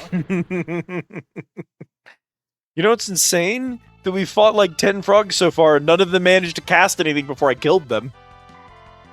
That's the worst part of this whole thing. They do, like, distinctly have to be the last enemy standing, so... Yeah, I guess I just always killed the last two at the same time. Yes, those are Pas de Soul, because this is OG hardware, Jan. This is the I don't know what it was called. Collection? I think it's called the Final Fantasy Collection. They put 5 and 6 together on discs and re-released them for the PlayStation 1. So the original game was 92, and this game was 99, I think. But it was a collection of 5 and 6 on the PlayStation 1, that didn't remaster anything. And so it has, like, all the old games' problems with translations and stuff. Well, I mean, it doesn't have the old games' translation problems. This was the first translation. The original 5 never came to America, so this was the first time it was playable in English anyway. But yeah, apparently in 1999 we didn't have great translators. FF7 has its iconic problems. I think we've had this convo about this one before. They at least phonetically got things correctly. A lot of them are... They've phonetically gotten them. Probably my personal favorite so far is that we saw a wyvern. Oh, a wyvern. The dragon wyvern. This is how its name is spelled in game. Well, you've got the right spirit.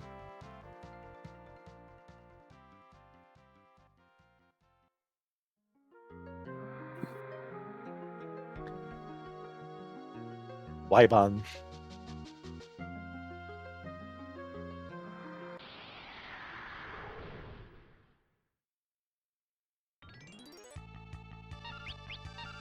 And so, yeah, that's why Paddle Through is so funny to me, because it's like, yeah, I mean, Paddle Through and Pas de Soul have the same katakana reading. Richard, if you don't stop stopping my stops...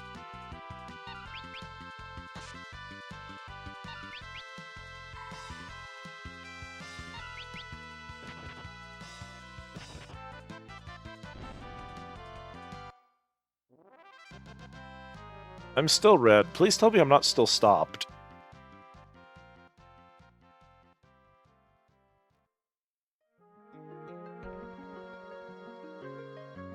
Doesn't look like it.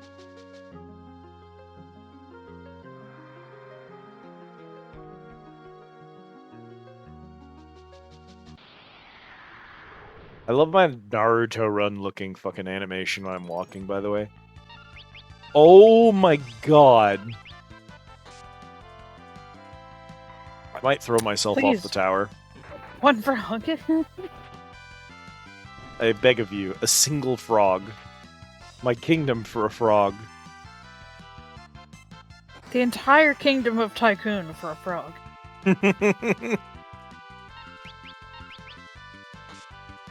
But a crumb of elf toad. We fought like 10 of them earlier. If I had only known.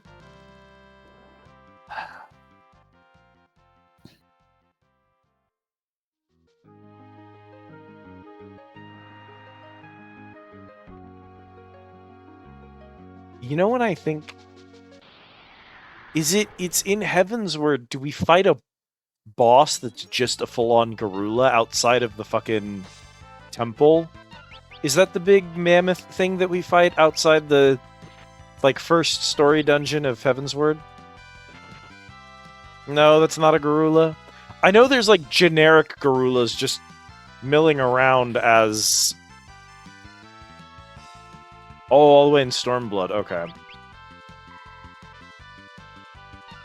Because I know there's generic ones milling around, but I was like, I'm pretty sure we fought a boss version of it too at some point.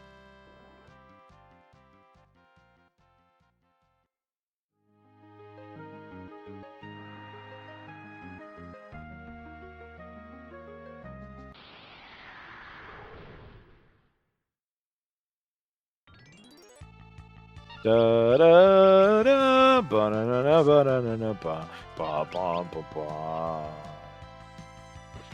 Ba ba ba ba ba ba ba ba ba ba. It might be FF5, Cat. FF5 might be the game that drives me the closest to madness. Something about the song just constantly looping. I think, what was the other, was it 3? I think 3 also did this to me. I think 3's battle theme, like, wormed its way into my brain and started deleting key files.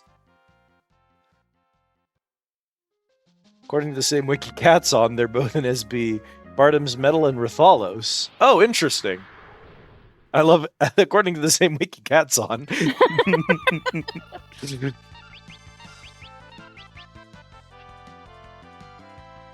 I know the Rathalos one. That's the thing that rams it. You have to kill it and knock it down in order to use it to block the fire blast. Which is really funny that technically we're about to fight a monster hunter enemy. Hello, PK. How's my favorite ninja today? Bardam's Metal. I ran that 3 trillion times. I don't remember where the guru... I know you fight a bunch of animals in the lead up. It's probably just in a mess of animals up there. I did a funny thing. I was trying to level Dragoon, and I didn't want to spend money on... Oh,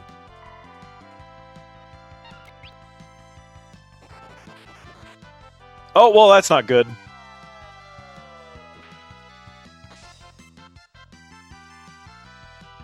Yeah, second boss is the puzzle boss.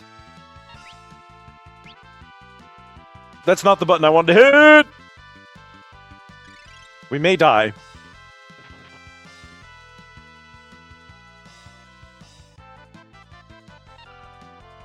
Okay, black magic. They've resisted bolt and ice so far, so try fire.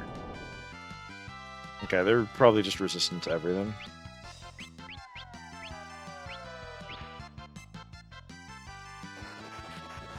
Bro, he is already slow and asleep. What are you doing? I'm gonna lose to the Richards. Oh, the Richards.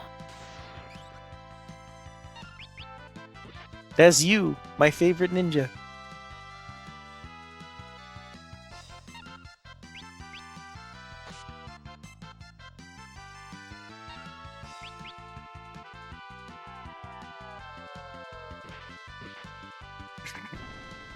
Go ahead and slow me as my sword cuts you in half, buddy. Unfortunately for you, it only slows down the amount of time until my next attack. It doesn't slow down the damage of the attack incoming.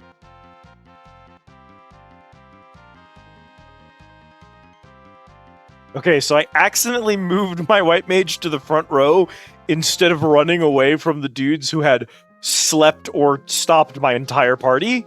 So we almost died. However, almost dying is not the same as dying. So I win is the moral of the story.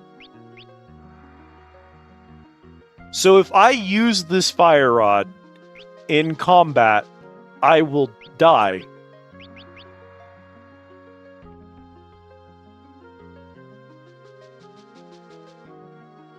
I mean, the fire rod will.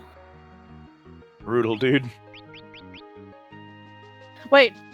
Yes, I had to think about it. Dire rod. Yeah, apparently in this game, if you use one of the elemental rods in combat, it doesn't just cast the spell, it also explodes the rod. So that's interesting. Give me just a second, I'm gonna tie up my hair real quick. You can hear from the quality of my voice that I am in the bathroom.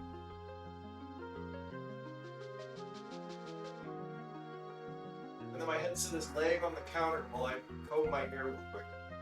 It's a mess, chat.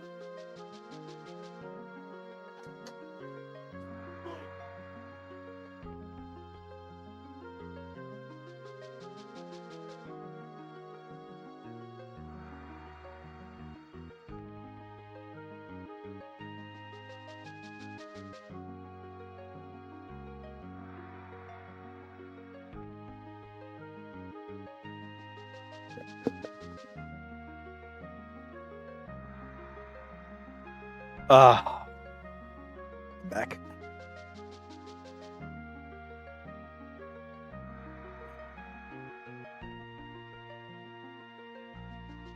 I picked up the Xbox controller again. Beat myself over the head with a stick. Hmm.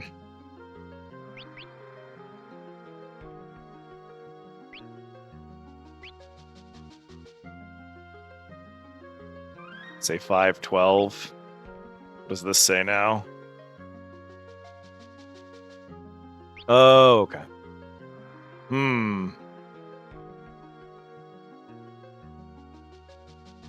3 plus 3 should be more than 5. Is that correct? I'm pretty sure that's correct. Yeah. So we've streamed this game for a grand total of 7 hours. Which is why it's really interesting that our total playtime is 5 hours.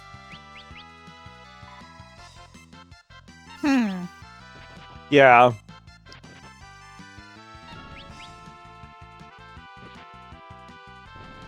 And I mean, we had to reset a couple of times. But I didn't realize we reset an hour's worth of progress.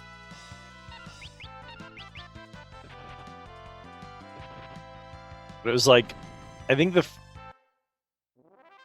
how many TPKs? 2 this stream? Have we died twice this stream? Yeah, one to what's her name and her Boulder husband. Yeah, it was... And then actually 3. There was that, Shiva, and Surprise Harpy. Right. So we met a random super boss. The super boss was Harpy. She wiped us out. This was okay because apparently we had let the worst person alive out of a dungeon, and I guess he just steals a bunch of chests if you let him out. So we needed to reset anyway. And then Harpy killed us. We met Melissa and her stone husband. What was the stone husband's name? Forza. Forza. Yeah, Melissa and Forza. There's a picture of them in the bathrooms if you're curious who they are. Forza and Magisa. And we were a little underleveled, and Forza annihilated us. And I was like, we should run back to town, buy some more Phoenix Downs, and then run back to the dungeon. And doing that will give us a little bit of XP, so we might gain a level or 2. So we ran to town, we bought some Phoenix Downs, we ran back to the dungeon. We arrived, and we disintegrated Magisa in a single turn before she could summon Forza at all. We just instantly killed her. So that was funny. That was like 2 levels of difference. And then we did find Shiva. I don't think we're supposed to be at Shiva yet, because she kind of... forgive me for saying it, I have to. She kind of iced us. We died badly. She didn't even do anything special. We failed to make it through her Ice Commander wall. Yeah, that's a fair response to that one. She had 3 Ice Commanders in front of her. We failed to make it through them before she disintegrated the party. So her I'm planning to go back and deal with later. Someone just leveled up and got a new skill, but I was not bothering to read because I'm trying to click through this as fast as possible. Who would that have been? It would have been Ferris hitting level 4 Black Mage and getting black, but level 4.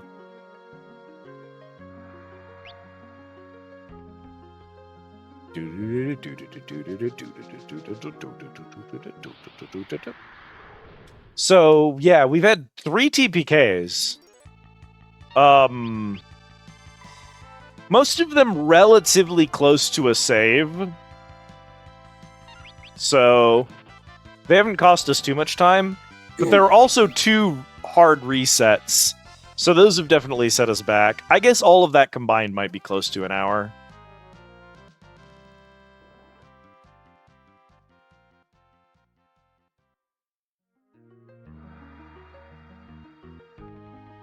We're not grinding, by the way. We're just looking for a single frog. True. Am I going insane?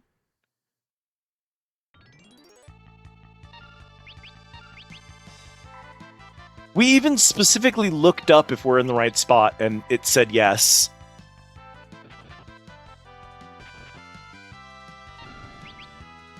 This feels like looking for the Magitech armor in Final Fantasy 1, dog. This does not feel like a generic enemy in a dungeon. Weird. Weird. Work. Work, bitch, work.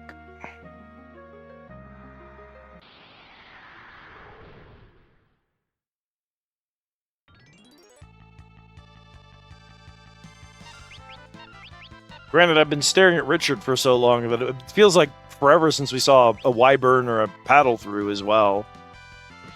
Maybe the spawn rates are just totally borked.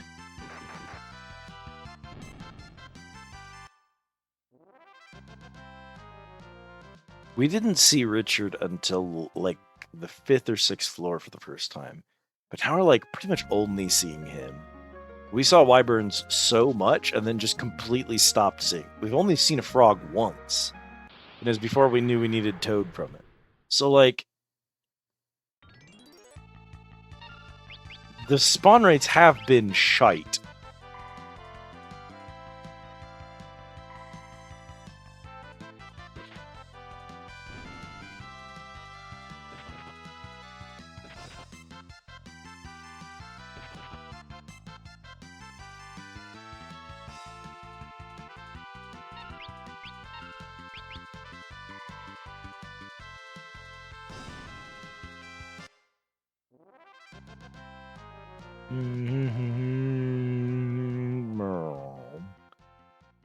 I'm dying, Scoob. I don't know how much more toad hunting I have in me.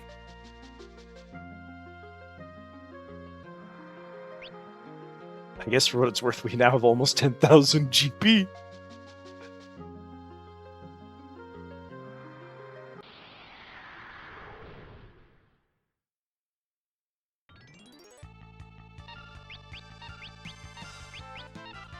Did we lose you, Cat? No.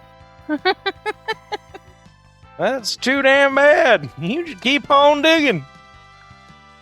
Me trying to convince Kit that Holes is a Christmas movie and we should watch it on Christmas Eve.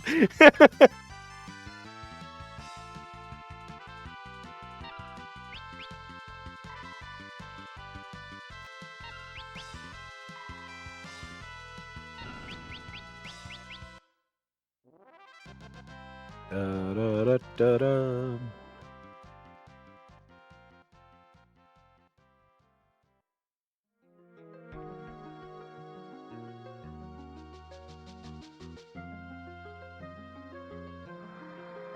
What an appropriate catism for right now. Truly. We truly are up shit peak without a cradle. We are cradleless.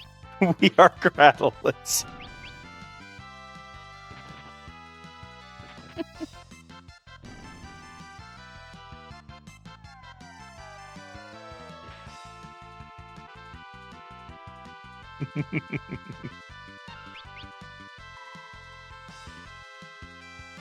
Shit peak gets me every time. It's not even cradle isn't even the funniest part of the thing for me. It's shit peak that gets me every time.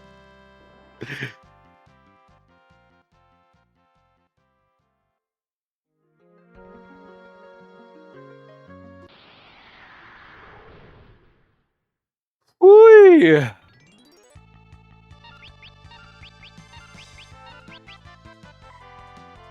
Surely there must be frogs in this fucking tower. Surely there must be frogs. And yet, Richard. At this point, we're gonna level ourselves so hard that we don't need to toad the gorilla. To be fair, I'll be totally, perfectly, completely, 100% honest with you, Kat. I actually wouldn't give a shit if that happened. I can't imagine you would. Okay. consider this. Considering.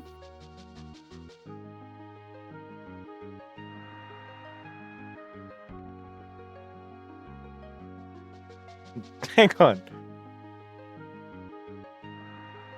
Consider the following. What if we went back and killed Shiva? Because on the way to her, we're more likely to find toads than if we stayed here.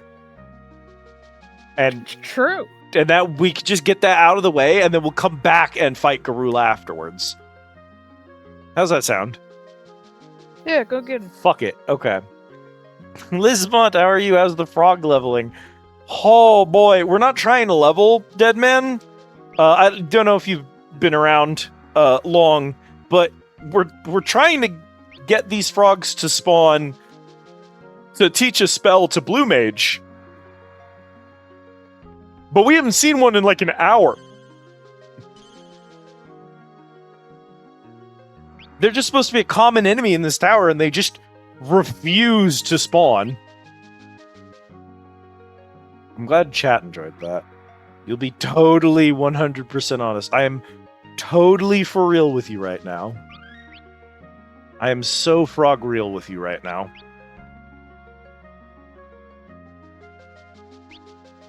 Yeah, we're trying to get a specific Blue Mage ability, and this enemy doesn't want to spawn. We killed several of them before we knew they had a Blue Mage ability, because there's a gimmick to getting them to cast it. And then they just stopped spawning the moment that Cat read in the guide that they drop a Blue Mage ability. I'm done frogging around.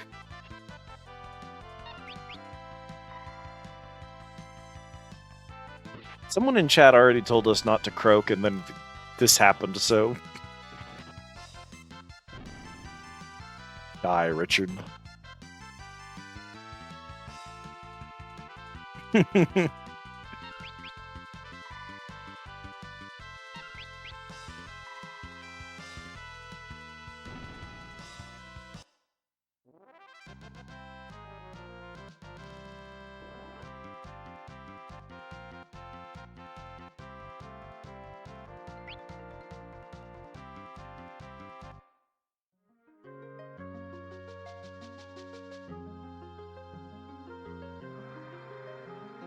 That's me.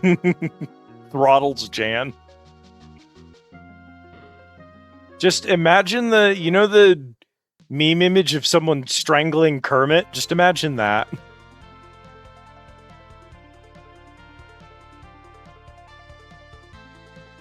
do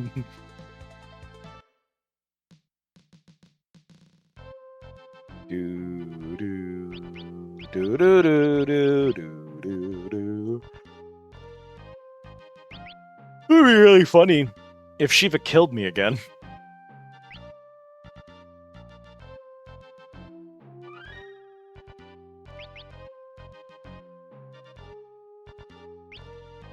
I get the toad spell, I'm just gonna leave. I'm gonna leave before we even...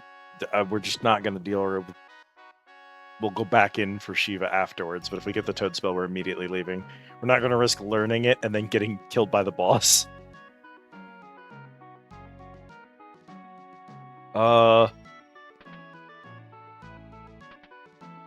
That's where Harpy was. That's where Harpy killed me.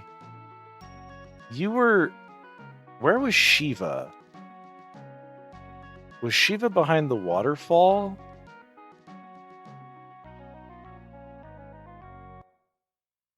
This is it.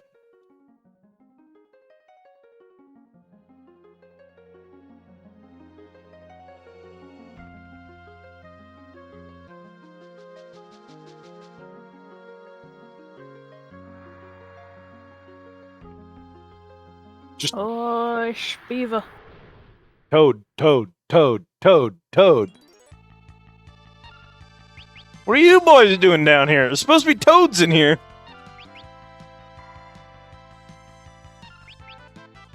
Well, they are toadies, I guess. Ha ha ha ha ha ha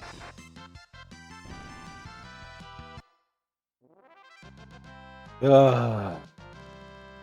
Ba ba ba ba ba ba ba ba ba ba ba ba ba.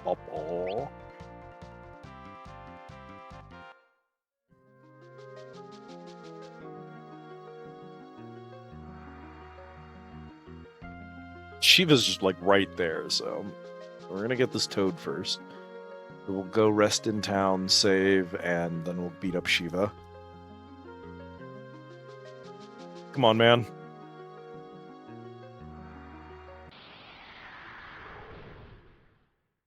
Every FF game since 2, starting with 2.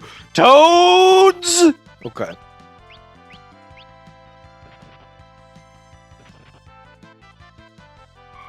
Every FF game, starting with 2, has been capable of driving me to absolute madness. Oh, that toad's gonna die. He attacked Gloof, so he died instantly. We only need the one. As long as he doesn't... Why did the toad auto-attack Ferris? He's the last one alive. Well, maybe he did his attack. He didn't quite register. No! He punched Gloof! Oh, you donkus. Okay. So, well, he used his queued attack and then queued up another attack rather than using his ability, and he targeted Gloof, who immediately countered him. Okay, so the first thing we're gonna do is we're gonna change Gloof's job to... Let's do... Thief.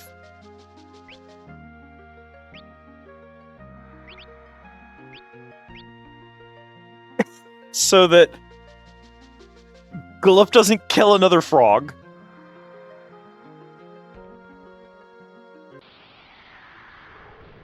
Because I think only Monk has counter.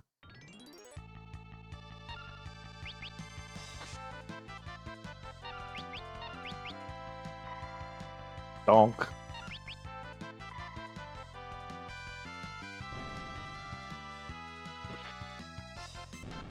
Da da da da ba da da da da da ba da da.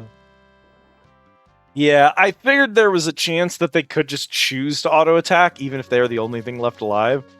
But man, that was really unfortunate, huh?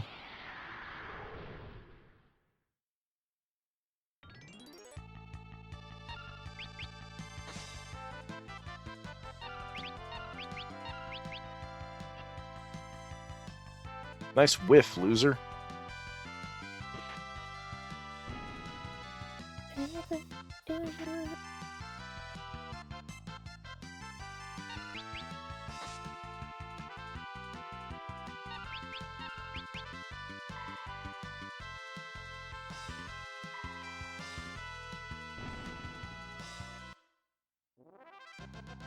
Da-da-da-da-da.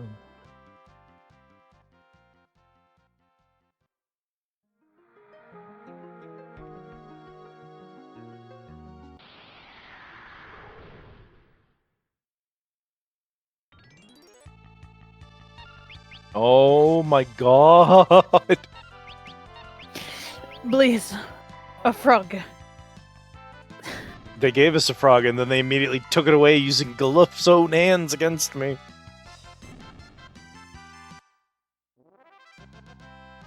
If I had a nickel for every time a JRPG took away hours of work by using one of my character's abilities to counterattack to ruin something, I'd have 2 nickels. Which isn't a lot, but it's weird that it's happened twice. Okay, frog. Weird that it's only happened twice, to be honest. Yeah, it's probably happened more than that. I can't think of like a dozen different examples of it like devastating hours of work. I've certainly been punished for my characters having an auto attack, but not like hours of punishment, you know? That's a toad. Hi, Nix. Imagine if there was an elf frog and an elf toad, and we specifically needed the elf frog, and we haven't even seen that one. That is the kind of vibes this game has. We've been here for 2 hours, Nix. Okay, he's gonna immediately cast it. We're good now. Now he's gonna punch Chad. I would too, to be honest. Did he cast it and miss? Yeah. Okay. I know it does have a chance. 5's been alright. It's still really directionless. It's been rough for us, specifically. Well, Galoopa's a toad. It's been rough for us, specifically, because we played the pixel remasters of 1 through 4. I don't own physical copies of the first 4 games, so the easiest way to legally play them was to purchase the pixel remasters on Steam. I own a physical copy of 5 and 6, which were re-released together on the PlayStation 1. So my OG PS2 is currently running the original disc for this game. That's how we're playing it, which is really cool. But the pixel remasters do... She got a hit. We're good, right? That should be it?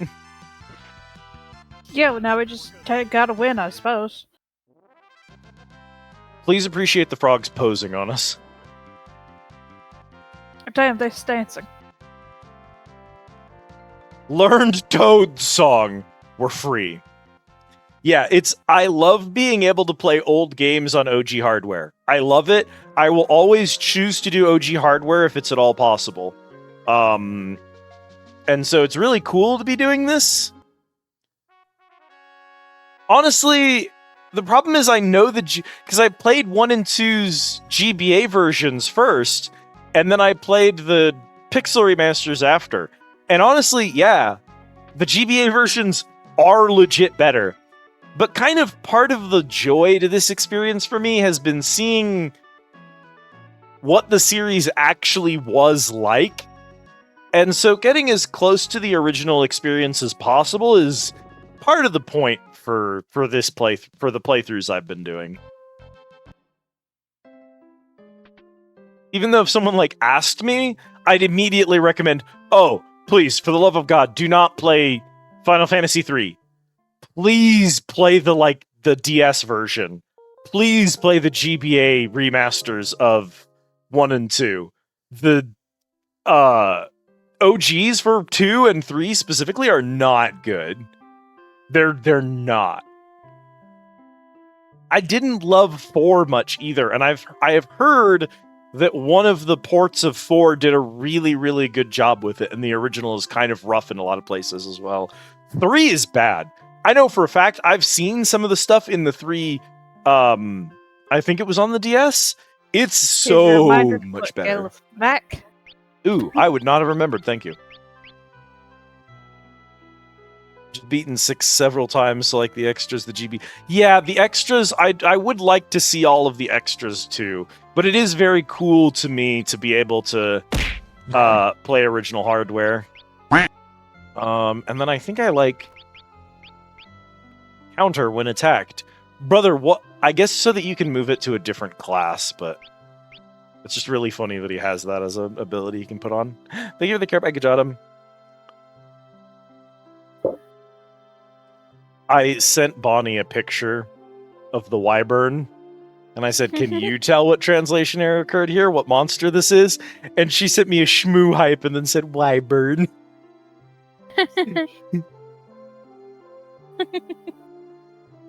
Who doesn't love wyvern?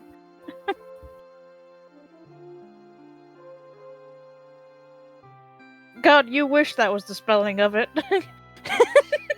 That's how Bonnie spelled it. That's actually exactly what Bonnie sent to me. However, this is how it's spelled in game. That's how it's spelled in the original PlayStation 1 release. There's some little manta ray dudes that you may know as Padasul. This is their name in the PS1 port. Paddle through. It's so good. I'm still a big fan of soccer. That fucking winded me. Soccer. What was soccer? Soccer was a squid who was supposed to be called Sucker, but it was soccer. It was supposed to be sucker, and they said soccer. Hello, Fee. Thank you so much for the lurk. Good luck with your work today. We are cheering for you. Enjoy your tea. Bunger? Bunger? I love Bunger. I probably would.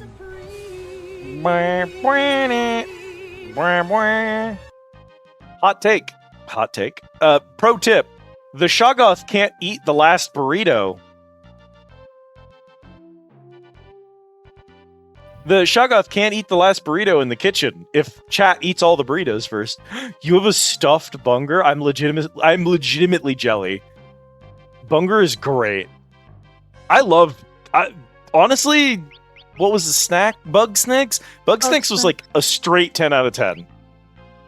The only thing about that game that disappointed me was that when it was over, there was no more left to play. It's actually nuts how good that game was. I liked learning that there was a genocide route.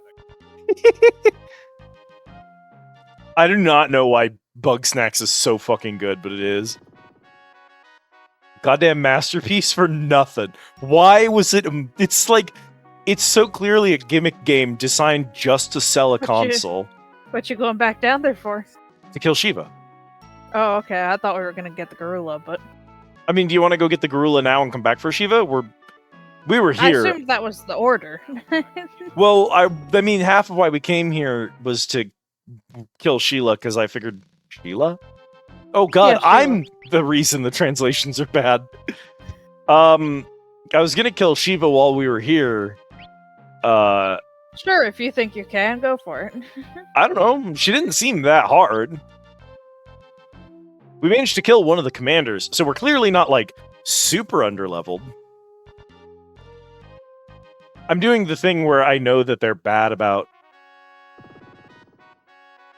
content becoming unavailable later in the game, and I'm nervous that Shiva's gonna get locked out at some point, but I know that they're not that bad, but you know how it is. Because I'm a completionist, I always have to be afraid about missable content. If she kicks our ass, we'll just go do Gorilla, no big deal. We'll just have our 4th TPK of the stream, no big deal.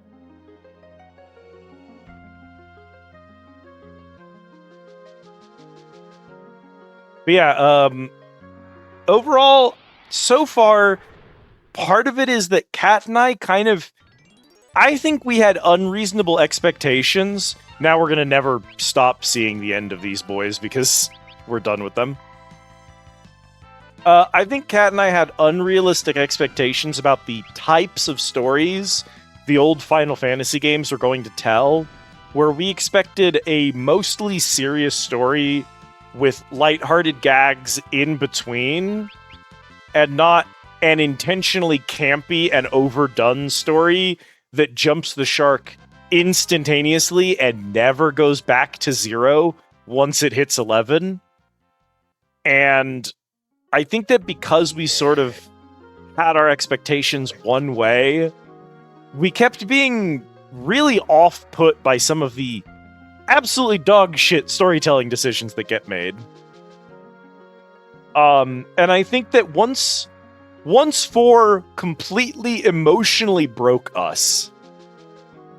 Us? I accepted it was dog shit from the go. No.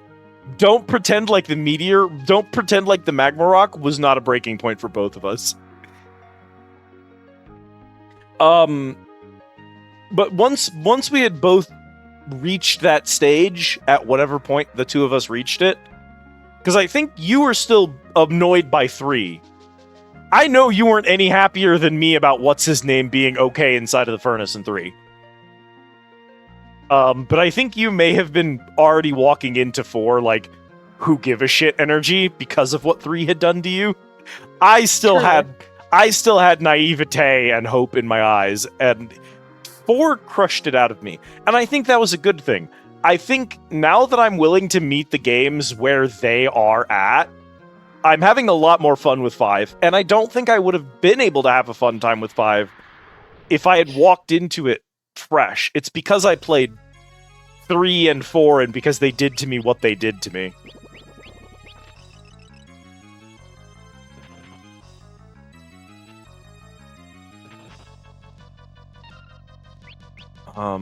Let's have you do that. Ba-da-ba, ba-da-ba, ba-ba-ba.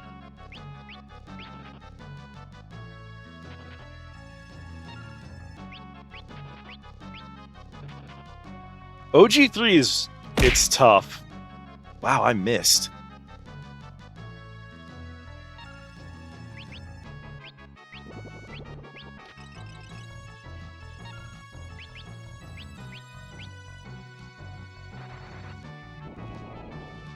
Because you fell in love with 4 once you understood how right and good Bonnie's points. Once I understood that Bonnie is always correct and has never been wrong about her opinions on anything, it was a lot easier to enjoy my time, realistically.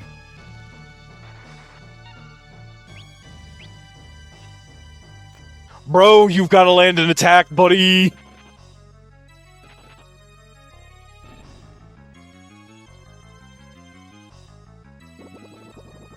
Once these ice commanders are gone, we'll be a lot safer. We've missed multiple attacks here.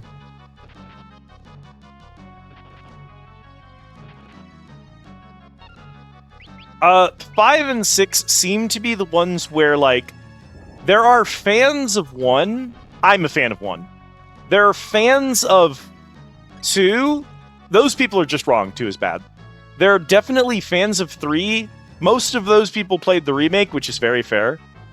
And there are fans of 4. But all of those games have kind of like, in addition to the fans, they also have detractors. Once you hit 5 and 6, you start to have a lot more fans and a lot less detractors. People tend to be really consistently fond of 5 and 6. 6 especially. 6 especially. So it seems like the series really hit its own internal strive there. I will say this. I actually thought going from the pixel remasters of 1 through 4 and going to the OG of 5, I thought I was going to have a hard time. In terms of just, like, playing the game, basically. So far, I have been very pleasantly surprised on that run. The game itself has been actually extremely good. The balance is solid. I love the job system. Yeah, this one has, like, a full-blown proper job system for the first time ever. Played as Cloud a bit in Smash Bros. Does that count? Yeah, that counts. Smash Bros. Is iconically a Final Fantasy game. Yeah, there we go. So that was rough. I had to use items. My white mage had to constantly heal, and we did have a death, but we did beat her.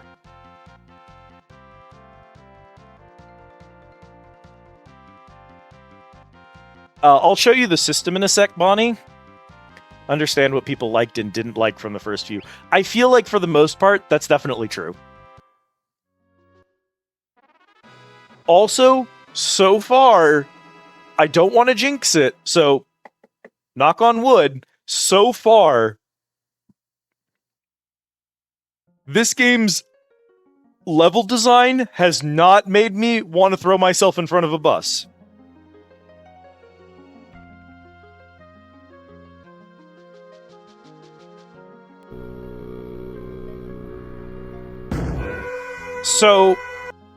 So far, at least, I've been pretty pleased with this game's level design. And the level design in 2 and 3, even in 1 to a lesser extent, but in all of the first 4, level design is not good. Dungeons are labyrinthine just for the sake of pissing you off. Just for the sake of wasting time so that they have a longer playtime than they need to. What are they? Random battles are intentionally upscaled to a point that just doesn't make sense. In the pixel remaster of 4, there is a toggle that you can change at any time. It's just a button on the controller that you can press to turn random battles on and off. We regularly toggled random battles off throughout the game, and we were still over-leveled for most of the bosses, even though we almost never needed to grind. Because the game throws so many enemies at you, it ruins its own internal balance, because it just wants to pad time as much as possible. And it does this by making the dungeons labyrinthine nonsense, not giving you a visible map in-game, and then turning up the random battles too much. And those are things that, if you turn them down, the game is really, really solid. But they were turned up exclusively to pad time, not because it was good for balance. And that's fine. That a lot of games on the NES were doing that. A lot of games on the SNES were doing that. Because that was a concern, was how do we make expensive home game consoles worth someone's money? And the answer was to make games take longer. That's not the experience I want to have on stream. It's not a experience that's necessarily as fun in today's modern world. Like when I played Castlevania, I don't think I lost anything of value using a save state before the Dracula fight, so that when I died to Dracula, I didn't always have to rerun the entire level to replay him again. And I save stated as little as possible during our Castlevania playthroughs. We only used a couple of them, and honestly, had a really good time just like actually meeting the games on its terms. But there were a couple of places where it was very clearly just designed to keep you hooked on the game as long as possible, because that's how software was at the time. But yeah, I think honestly, save states and like being able to toggle encounters and stuff like that, they can actually somewhat improve the experience of some of these older games. Not because they're cheating the games, but because they are undertuning a system that was intentionally overcorrected by the developers to meet longevity goals for their games set by higher-ups. I think I can phrase it that way without anyone arguing. Can't argue. I'm going to use some cheats to toggle in my SMT1 run. Sometimes you gotta, and I think there's something to be said about meeting a game on its terms, but there's also something to be said about trusting that a game at its core is worthy of your time. That a game at its core is good and enjoyable and fun, and that you want to engage with it, and then deciding, I'm going to engage with it on my terms, by my rules, and this game, by being tweaked to suit my needs, I can experience what about this game was good without frustrating myself over things that are dated by necessity of that's the way time works. Hello, Ellie. Welcome in. I love old school RPGs, but Atlas was bullying with those. Yeah, Atlas is sometimes just straight up bullying. So real quick, if Bonnie is still here, I'll show you what the job system is. This is the job system. Every character has a character level. So my knight, Chad, is level 13, but then you'll see he's a knight level 3. And so he has character XP and job XP. When your job levels up, you gain new job abilities. So every job when you're in it has a job command, but then you have an ability slot. So because I'm currently a blue mage, currently my black mage is Ferris. She has learned blue magic from her blue tree, which means even though she's a black mage, she has blue mage's ability to learn monster attacks by getting hit by them. So blue mage, which learns attacks by getting hit with them, can have that ability equipped on any other class. So you can equip your knight with the blue magic's thing, and then let your knight get hit while using their block ability to force enemies to target them. So the cross-casting is really cool. Theoretically, if I get knight and white mage on the same character to a specific level, it should unlock paladin. So from what we've been told, there are all those extra spaces that you can see. There's a ton of room for more jobs here. Supposedly, all of those are jobs you unlock by getting specific other jobs to specific levels.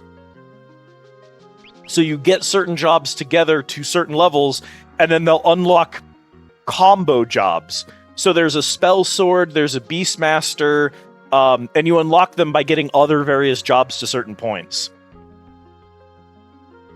So you can level white mage, get the white magic ability, go over to knight, have access to your white magic on your knight, and then when your knight reaches a certain level, you unlock paladin, and then you can use both of those skills innately on paladin. So that's super rad as shit. And I feel like 2, 3, and 4 wanted to do this, but none of them quite pulled it off. 3 had a really gimmicky bad job system that wasn't really super well tied to the actual progression in the game. I feel like 4 kind of stepped back from it a little bit. They were all trying to do cool things, but the problem is none of them quite did all of those things all together in a cohesive system. Oh, Jesus. And I feel like this game is doing that in a way that that's really satisfying to actually play.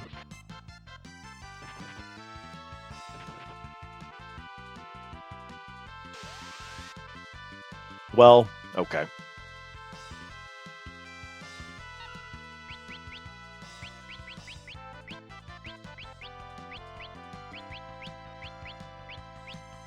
That's the other thing that I'll say that's interesting here, is that, honestly,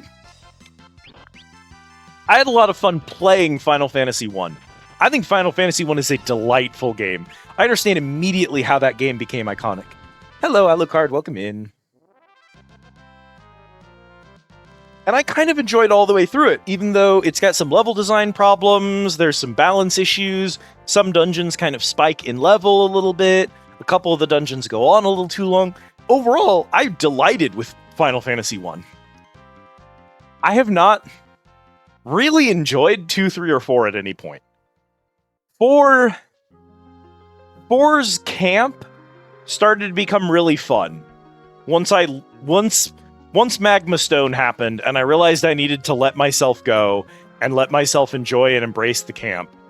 I clicked, something in my brain clicked, and my perception changed, and my expectations shifted, and it all started being fun and enjoyable.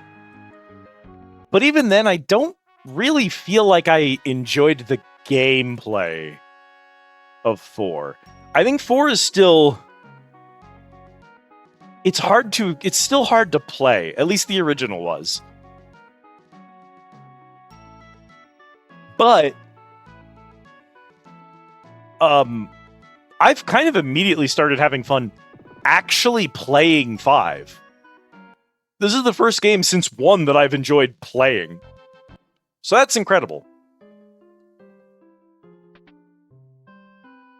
I told you they'd get good eventually, Cat. Once you finish this Brave Journey, you should look at the 3Ds. So, and also, 4-Job Fiesta. I assume that's a playthrough where everyone is the same job. I'm sure there are tons of gimmick playthroughs of this game because of how complex the job system is. So, I don't know if I'll go back to any of these games for, like, achievement hunting. I don't know if I'll go back to any of these games for, like,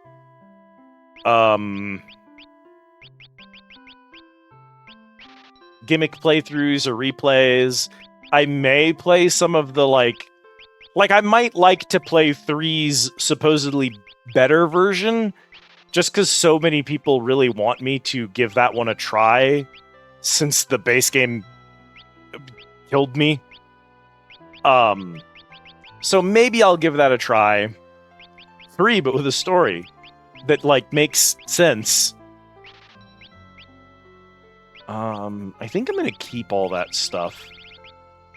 Just because, like, we are occasionally switching classes. I want to have some loadout.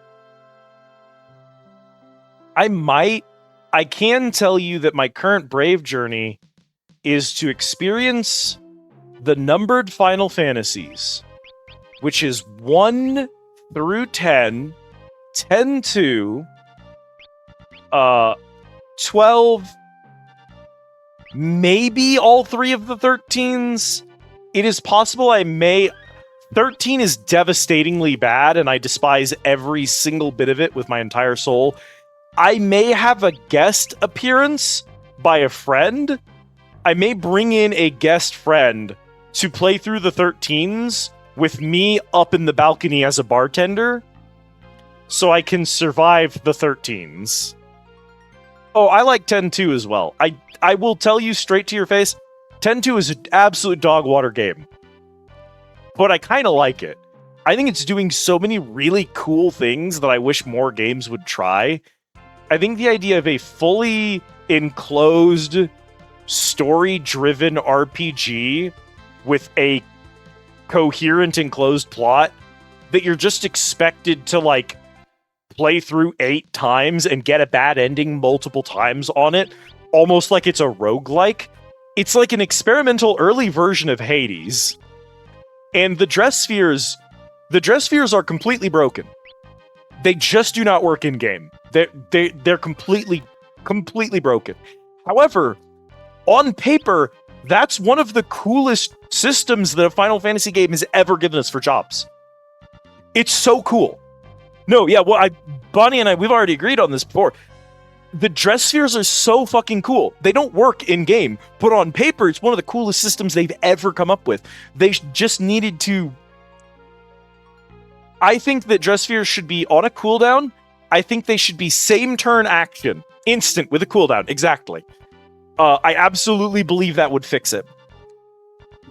Let me know if you want company, because I am curious about it. I may try 11. However, I will say this right now. I don't have an intention of beating 11. I may just play a couple of streams of it to get the experience, because I know it's still up and running. But I don't know that I'll try to reach any kind of milestone. I'll probably just spend a couple of streams, maybe a month, since we just play Final Fantasy on Fridays. Maybe I will do 1 month, so 4 total streams in FF11 just to give it time. And that'll probably be it for it. But I would like to at least see it on stream.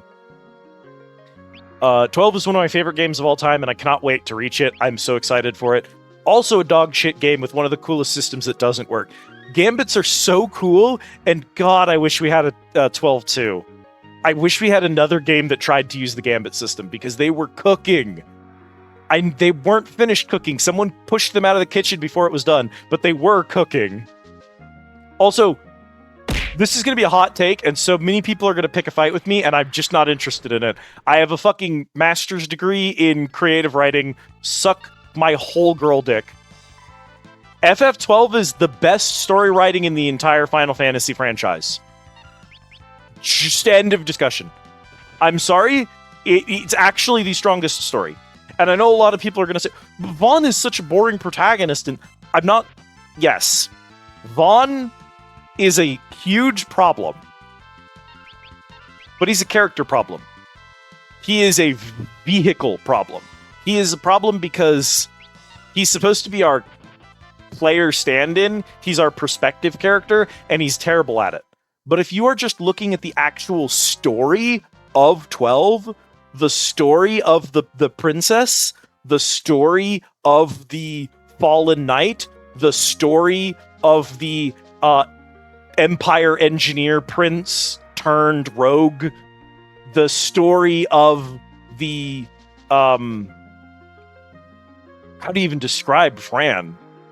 I mean, she's a fucking Native American stand-in in a Japanese RPG. And, like, a good one. An actual good representation of a minority character trying to exist in a world that doesn't allow for people like her. And she does a great job at it. That's extremely fair, Dead Man, and I would never, ever fight someone on that, because the Gambit system is really, really bad, especially in the original. The remake fixes some things, like letting you change classes whenever. Because in the basic one, you can't change classes once you pick one. Something's controlling it. I'm not going to let you break that crystal. Sorry, bro. Get ready. So we're going to cream this thing because we're over-leveled now. I had Door 12, but 6 is still my favorite story. I think there are other stories that are often more fun. And I think there are sometimes stories that are more...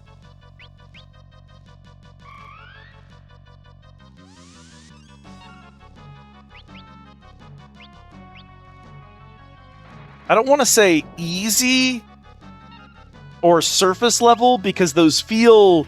That's not what I'm trying to make it sound positive. I think it's good how accessible the stories of other Final Fantasy games are. They're accessible, and that's important. Whereas there's a lot of subtlety to something like 12, and I don't think that's always necessarily a good thing. So I think it's very fair to have other games whose stories you enjoy more. But at a technical level, 12's story is near flawless. It's actually really impressive at a technical level. If they ignored the corpo interference, 12 would be a 10. It'd be an 11 out of 10 if they didn't have corpo interference. Which is infuriating because, like, the whole point of Final Fantasy is to let a creator... I'm sorry, Man, I'm sorry, we really Kat. spent 2 hours I'm sorry, trying Kat. to get the fucking Toad for you to not even equip blue magic, huh? Yeah, I'm sorry. I mean, we needed to get Toad anyway. It just, you know, we didn't need it for this fight because we were over-leveled. We'd need to stream 12 or have someone with me, because otherwise I'd just fizzle out. It's a lot. The gameplay is a lot. But then there's some pointless twink! Listen, don't hate me for it. I really like Penelo. I like Penelo. I think she's fun.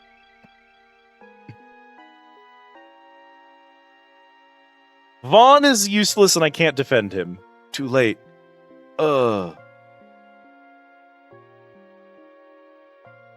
think these 6 crystals are going to turn into job crystals, and they're going to give me 6 more jobs, Kat. Lord Gluff. You know me? Lord Gluff, forgive me. Couldn't save Crystal. Tell me, who am I? Must save Fire Crystal.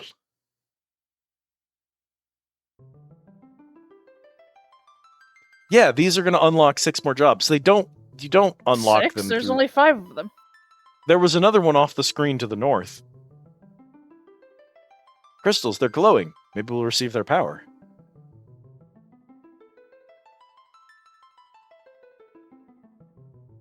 Berserker?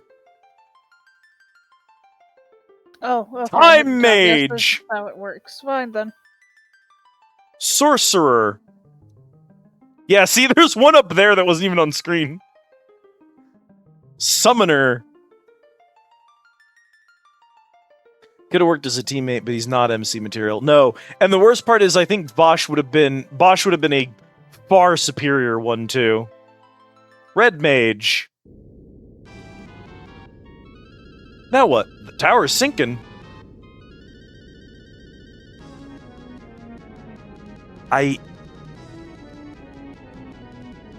Interesting. No 6 crystal, huh? But why would... So, obviously, if they're showing it, that means we have to get it some other way, right? No? I'm the cat. They didn't just model it up there for no reason. I'm sorry, do you want me to check? No. I mean, we're supposed to leave, and that's going to be an optional job crystal that we go get later, is what I'm Oh, saying. well, yeah, I've already established that this is not the last time that we will see the Walls Tower. Yeah.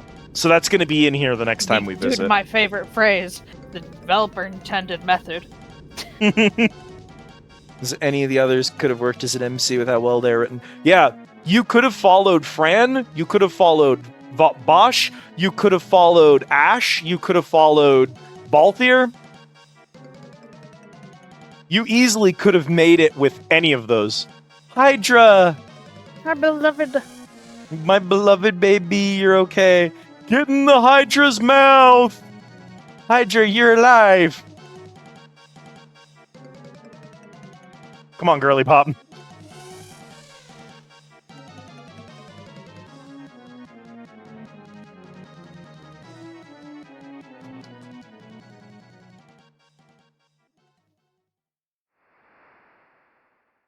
All four of those characters have a fantastic and interesting story that easily could have made them a protagonist in their own game. And the only character that we do actually follow as protag is the one who isn't related to the plot and doesn't have protag material. Hydra. I smooch him. Smooch him his head. Hydra gave his last ounce of strength to help us. Hydra, you can't die. Oh, there he goes. Bye, bitch.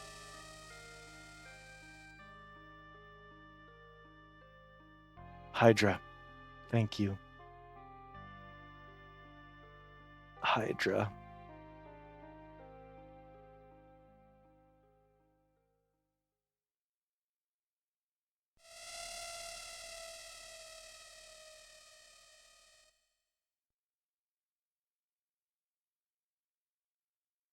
Just make a little baby noise.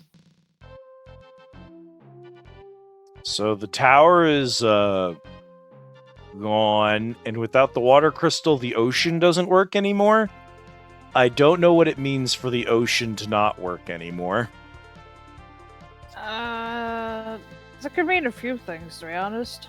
None of them good.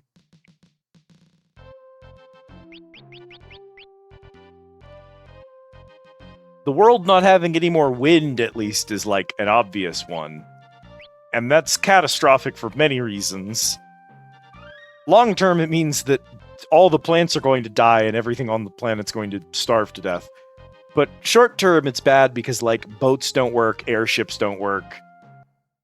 I was gonna say, too, that you should also include tactics and tactics advance. Not advance 2, though. Fuck that. In the playthroughs. However, Yes. I will go fucking feral if you stand around and battle talking, because you're going to double the entire length of the games by doing that. There's no time for that, just battle on. Cat, doubling the length of the game is the whole point. I should have listened to you. It's not. King Lulz, are you alright? Hurry to Karnak. They also use a machine to amplify their crystal's power. A meteorite also fell there. Hurry before it's too late. Increasing the amount of streams that we get is the point of every streamer's. That's the when you get a more stream per stream. No, I mean, there's already gonna be things in there that doubles down on the length of the game by dint of nature. You don't have to add on to it by stalling out battles. Look, here's the thing. You gotta understand this, right? I don't decide when chat is chatty and when they stumble onto a topic that interests me. I babble when chat is talking about something that I'm interested in, and I don't control when that happens.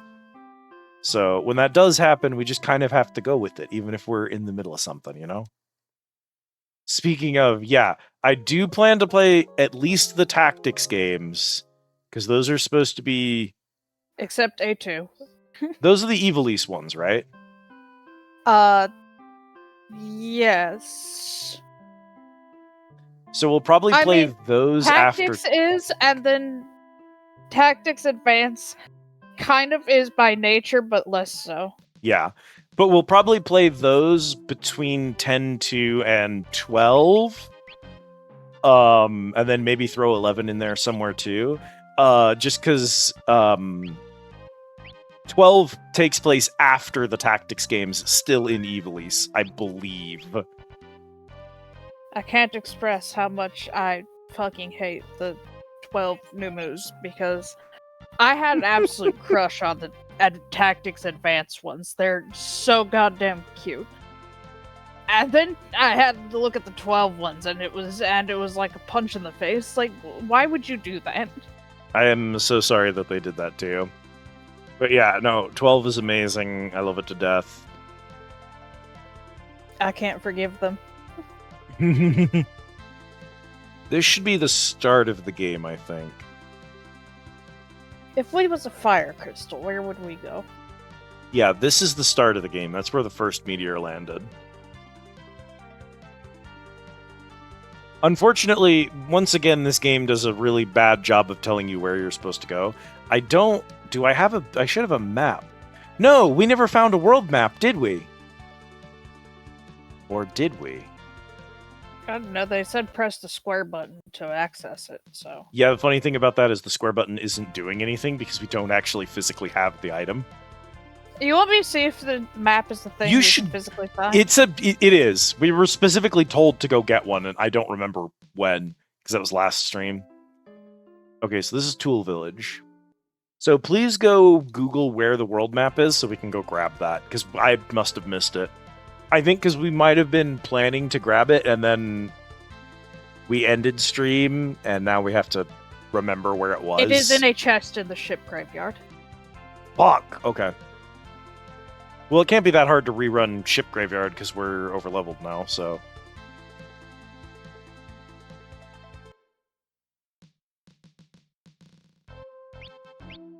But yeah, so probably play the Tactics and 11 in between 10-2 and 12. Figure out 13. I have...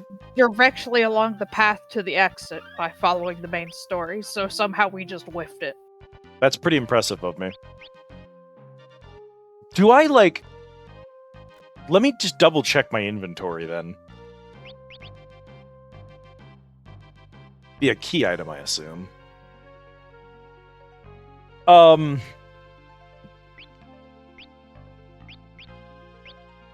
Sorry, they're called rare.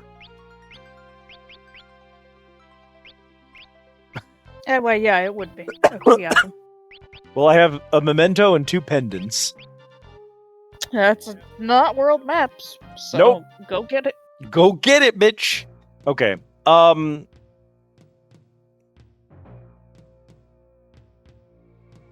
be fair, I was trying to rush to complete this dungeon before you passed out, so that might be why I missed it. And also, this place is a hellscape maze. Christ slugs and skeleton.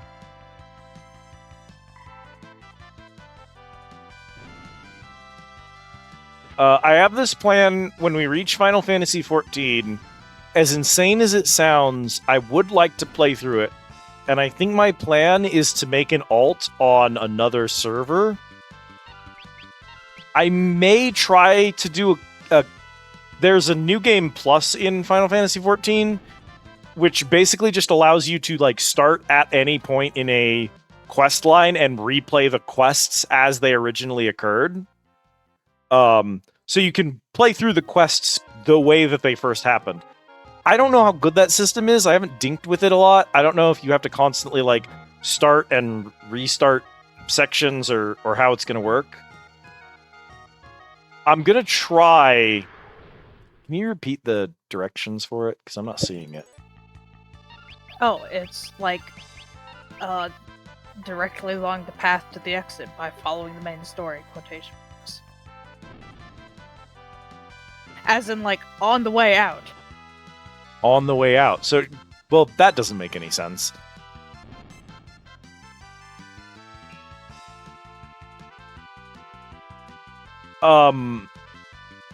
But I think that it would be fun to try to go through 14's story,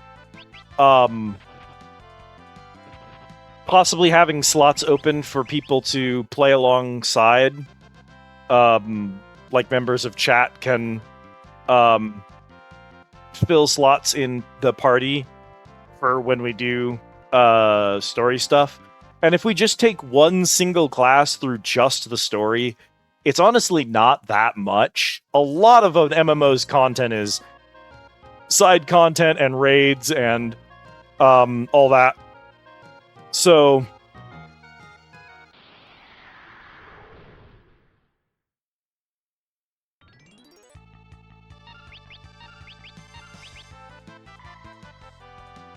it'd also be great if these dipshits would stop giving me the pull with everything in it. Give me like a single skeleton so I can get out of here quicker.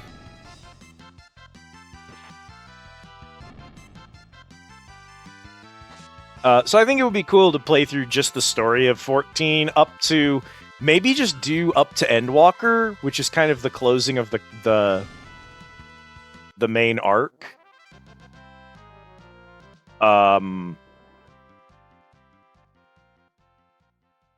It might be fun to just do the Ashian arc. Yeah, this is the way to the exit. So it's like There's nothing here. inside one of the shipwreck. Inside a shipwreck. Okay, that's helpful.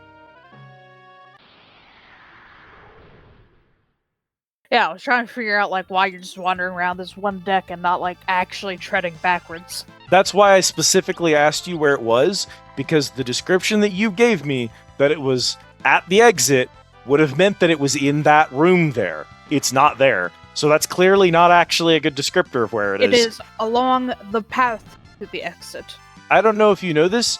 The entirety of a linear dungeon is along the path to the exit. So I do need a little bit more detail than that. Otherwise, we have to run the entire dungeon a second time.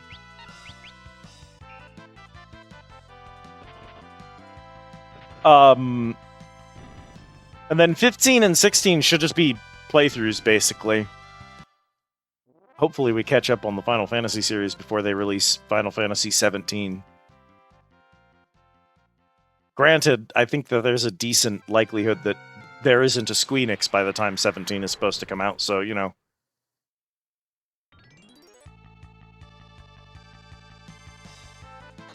Ah, one skeleton jumped me from behind.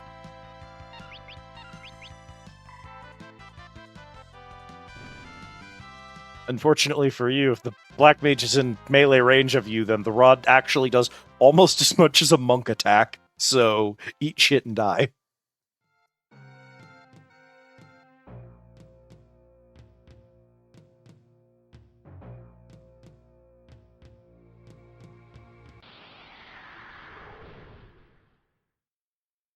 They'll finally drop the long-teased Dragon Quest XII and save it.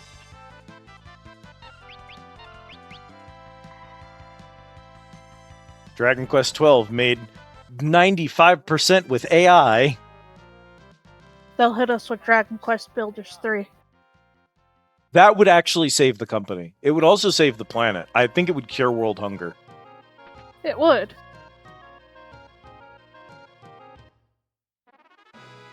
So the world map is, in fact, in a side room that you have to go into that is not on the way to the exit. Fucking. Which is how I missed it. Also, down even further is a room with 3 chests. One of which had a phoenix down. Yeah, so if you look, Kat, I think the reason I missed it is that's the path, those wooden planks over there are how you get to the boat, and then these rocks are clearly where you go forward. I don't even think I saw that door. I think I just totally missed it, because I was just trying to get to the exit. Fair enough, I didn't even realize it was a door, but that's because I can't read half the things happening on screen at any given time. Yeah, that right there is that's a door, and that goes into the basement. And I don't think I saw that the first time. It's so fucking crunchy. It's not legible. It's really not very legible.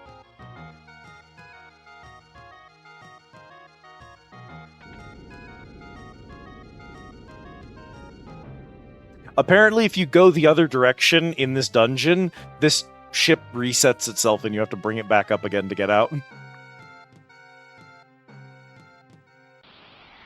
Oh, come off it.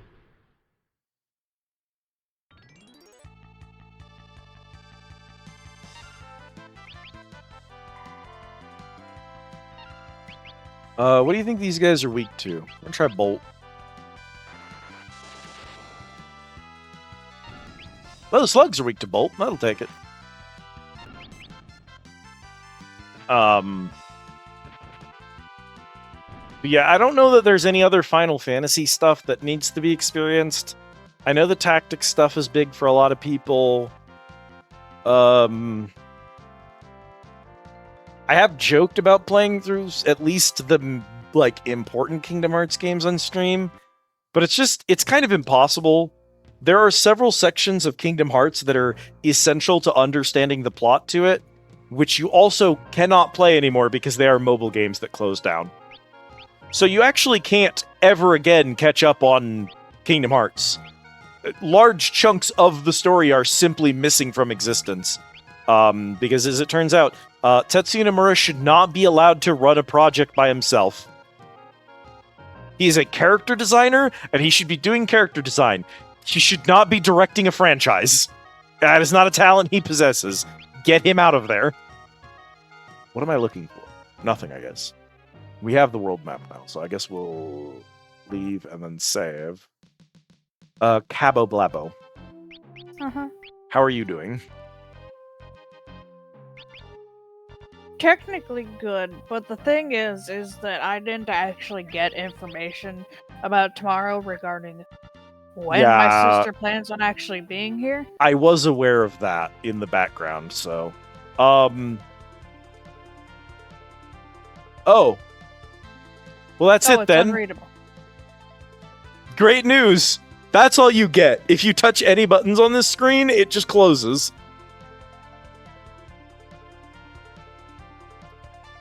I'm assuming that the big cross-shaped one is where you are right now. Yep, that's where we are.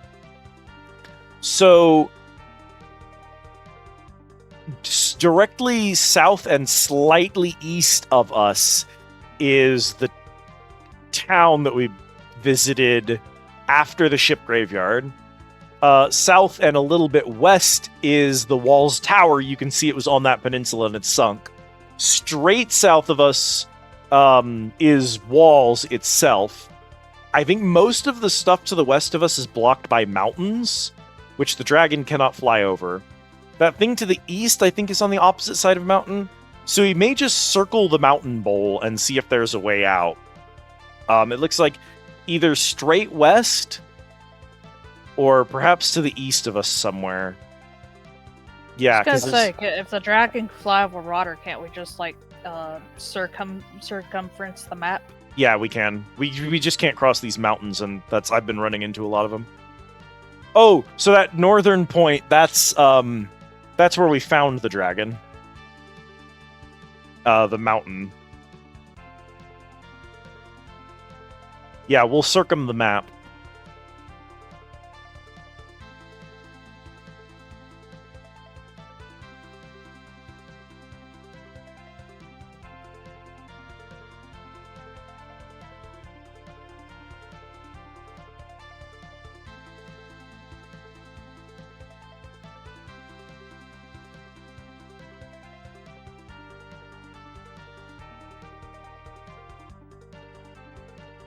What if there was just mountains fucking everywhere? This is what I was trying to tell you. So that's where we started. That's the first cave. Does this let out? I think this lets out. Nope, that's the town that we visited. That's where we got the ship. That's mountained in. Is there anything... No. So this encircled area is all fully enclosed right now. Did we go here with the boat? This is where we met Ferris, I think.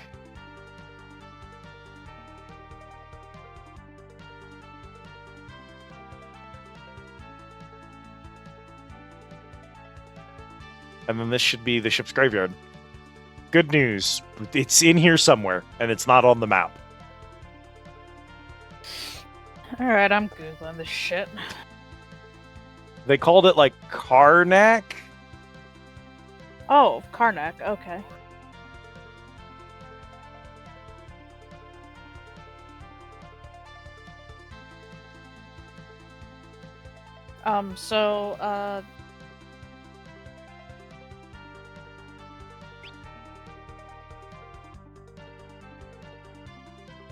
If you open your map, I don't know how I'm gonna explain this. Just do your best, and I will try.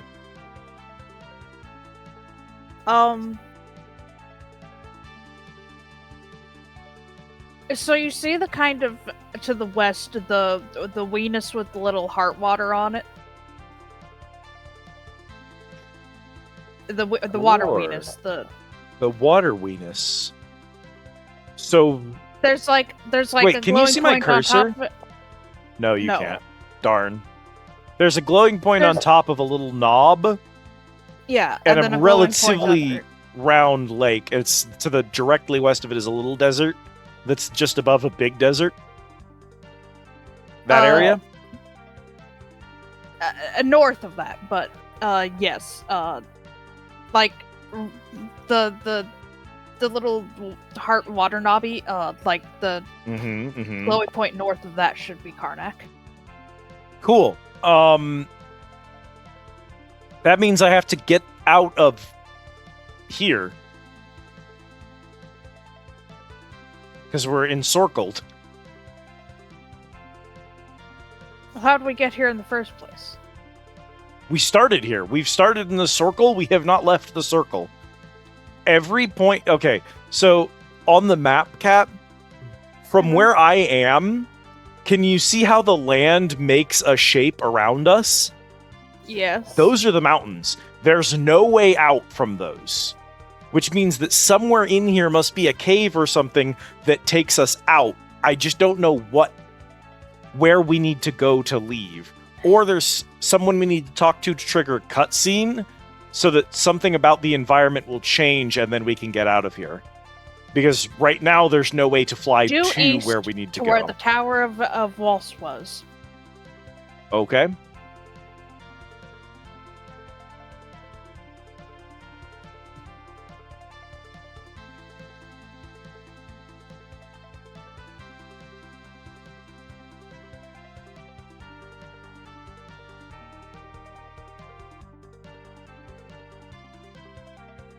This is the Tower of Walls. Meteor, get on in there. Get on in the meteor. Well, that's new.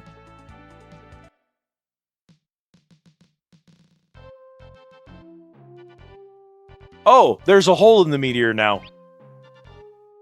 God, I just... Again, Yeah, I don't fucking make the rules. ignore I'm ignore the gun in my hand. I swear it's purely decorative. It's not even loaded. The safety's on, whatever. I just want to talk to the dude at Squeenix who was responsible for deciding where the player needed to go next and responsible for making sure the player found the next story beat. I just think that I think I could have a really interesting, very brief, loud, ungun related conversation with the person responsible for this behavior. truly baffling. It's just really like, how the They- fuck were we supposed to? They know? all do this to you. 1 through 5 have all so far done this. Their ability to direct the player is non-existent. They're like, cool, wander. This environment is currently different than it was the last time you... Okay. Must have warped fucking somewhere. bye, Barts. Let's go after him. The problem with it is, the last time we were at the meteor, there wasn't anything here. No character told us to go to the meteor. We have had no reason to return to the meteor. I think I've been here before. That soldier in the tower remembered me. Who in blazes am I?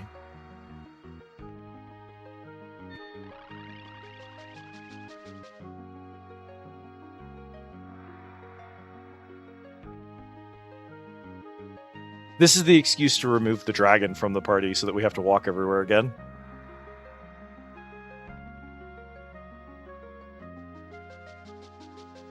It was Squadala, they're warp points. The meteors are warp points. Warp? So, I guess you were supposed to talk to the king who said that another meteor fell near Karnak, and then determine based on that dialogue that the meteors were magical warp meteors that were connected to each other, and go to the previous meteor, knowing that it would now be open to the new meteor.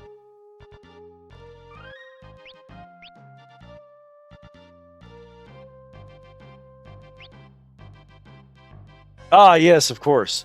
The problem is, I don't mind that as a story beat if someone in the fucking game tells me that's the story beat, but no one fucking said that. And if you had just written a more sensible story, then you wouldn't have needed someone to say that. If you want the player to... Oh my god, it's a pack of wild dogs! Holy fuck. They're not in any formation, it's just a pack of wild dogs. Am I in danger? Okay, no, I can at least kill them. Based on whether or not my melee can kill a dog, we're gonna find out if we're in danger or not. If you want to do weird things with your game and have the player experience weird go here, do this type stuff, like, the meteors are actually secret warp points between each other, you have to hint that to the player in some way that's meaningful so that the player doesn't wander around wondering what the fuck you're trying to get them to do. Meanwhile, if you have the guards say, take the bridge to Karnak, I'm just going to go looking for a bridge, and if I find a bridge, I'll know I'm in the right place. Oh god, it's a full-blown zoo.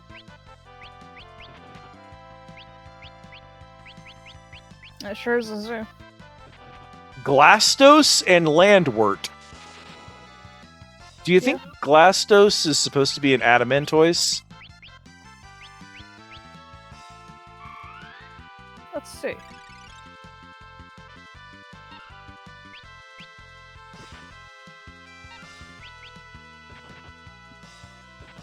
We're off to a great start because it's not actually in the enemy list. Oh, Not good. under G, anyway. Did I read it wrong? No. I think it was that.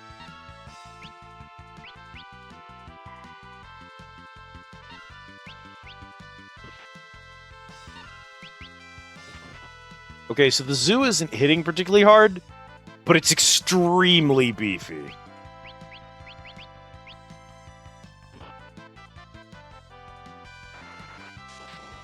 See if I can't eyeball a sprite that looks similar.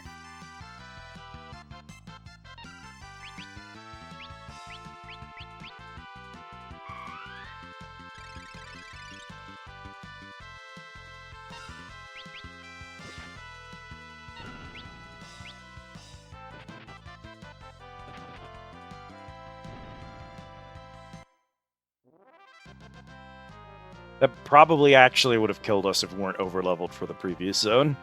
That was actually a lot. It's not hard for us because we're over-leveled. Dropped a turtle shell, if that helps. I know it doesn't help. I'm being funny.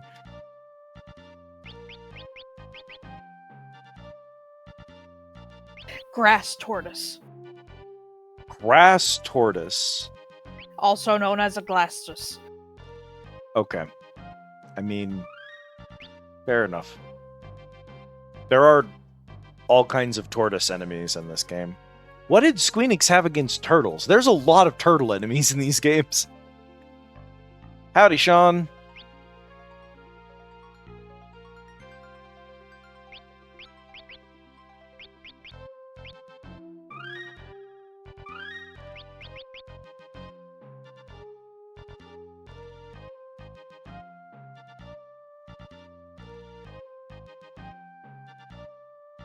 Anyway, it's important to know that my path of travel was from the enemy list, land turtle, and then going down to related enemies, and just assuming that grass tortoise is correct. And then checking and it was also Glastus. Makes sense. Honestly, it's really rough to figure out what to do. I need to give Reyna an ability from a different class that she can use on White Mage when we don't want her casting anything for a turn. Landward is also, of course, correct. Of course it is. At least the zoo is right. True. I recognized that as a zoo before the name even came up, so like...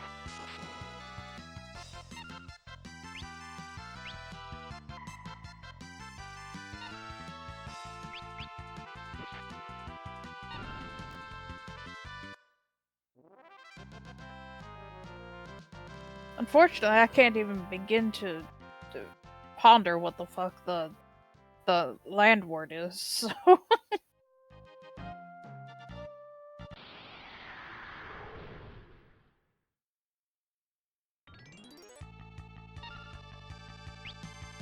It's each fight has been the same zoo, but with one fewer ally each time.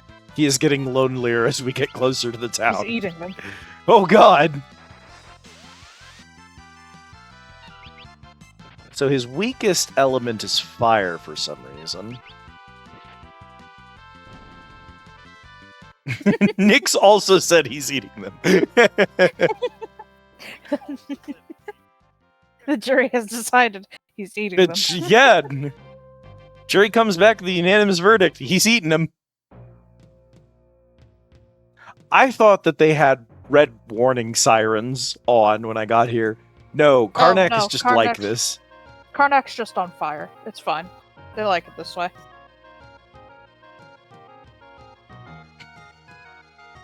You can start. Touch it, you dingus. Hang on. What HP do I have for it? Oh, it's not hurting me. That's such a shame. I was hoping it was doing 1 point of damage every time I touched it. That would have been really good. The crystal lets us make weapons and tools very easily. That's why they're so cheap. Oh, do we have cheap weapons and cheap armor here?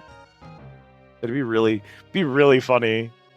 Oh my god! It is! It's just mithril stuff that's cheaper than any of the other gear we've found so far. That's good. That's a good bit, actually. Hey, you, freeze! It'd be a shame if the fire crystal...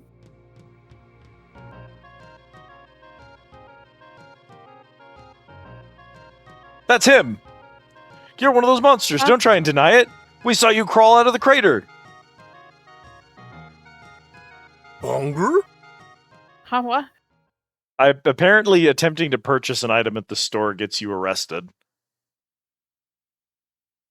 Hunger? There is an cat. Cat, don't look now, but there's an anime protagonist in the cell next door. Yeah, I'm beholding. Hello, Rhyme. Liz getting arrested. It's more likely than you think. It happens a lot, actually.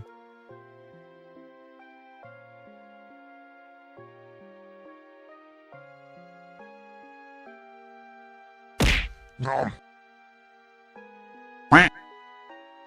Blonde could be our missing party member. No. Hey, man. Aw.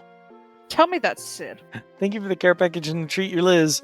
It would be really funny for Sid to have a phenomenal shock of blonde hair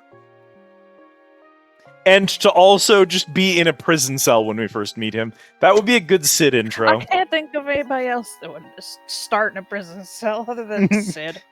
It's very Sid appropriate. It's Sid coded. It's Sid core. No. Tragic. Dropped a Reese's cup. No. As it came out of the wrapper.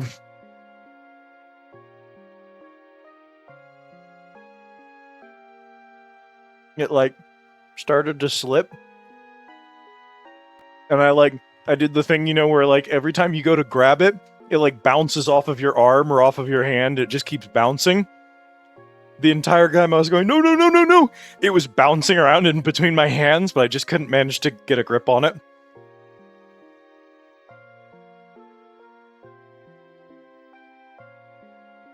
I picked up an Xbox controller again. Please kill me now.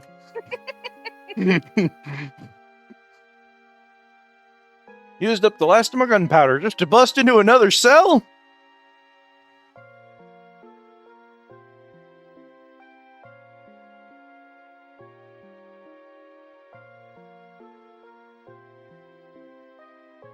Why are we laughing? Think it's funny? Well, I guess I deserve it. I'm Sid. Huh? Thank God it is, in fact. The same Sid who built the crystal amplifier?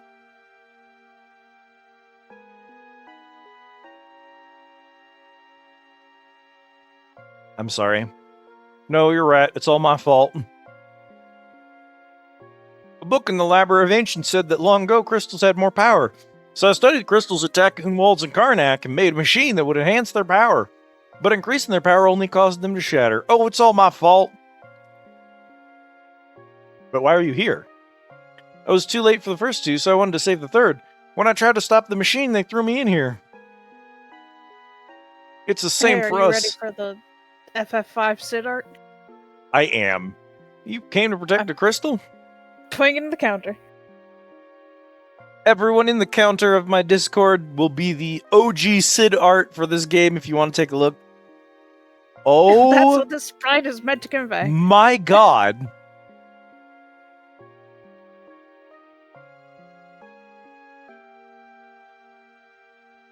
The person who does the concept art for Final Fantasy, this artist here, is a goddamn miracle worker. Just some of the most insane stuff I've ever seen. In case you wanted a different angle on that outfit. Some of the most insane designs I've ever seen. Also, just a truly recognizable style. Instantaneously recognizable.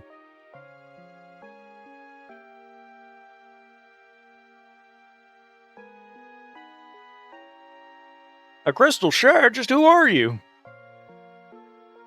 Oh my lord, Professor Sid. Oh my god, it's Chance. Hi, Chance.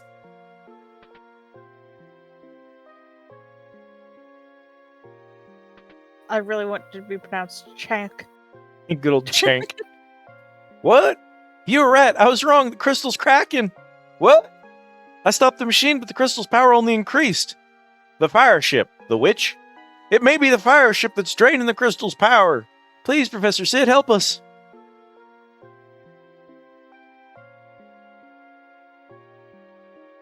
I'll need their help. I can't. They were seen coming out of the meteorite. They're in with Werewolf.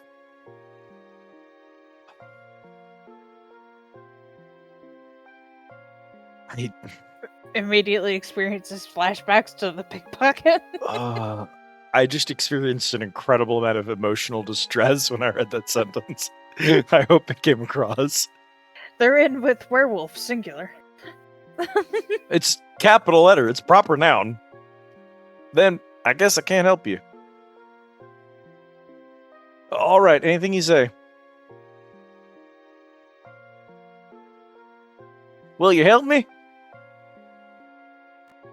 I'll go on ahead to the fire ship. It's very dangerous out there. You get ready. Meet me there. I'll be waiting.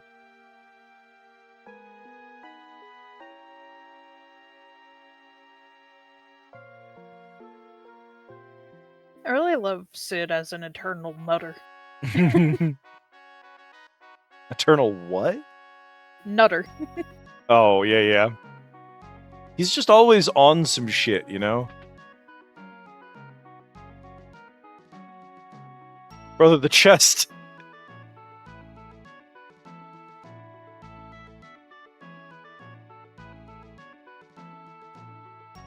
I think eventually the Karnak fires go out.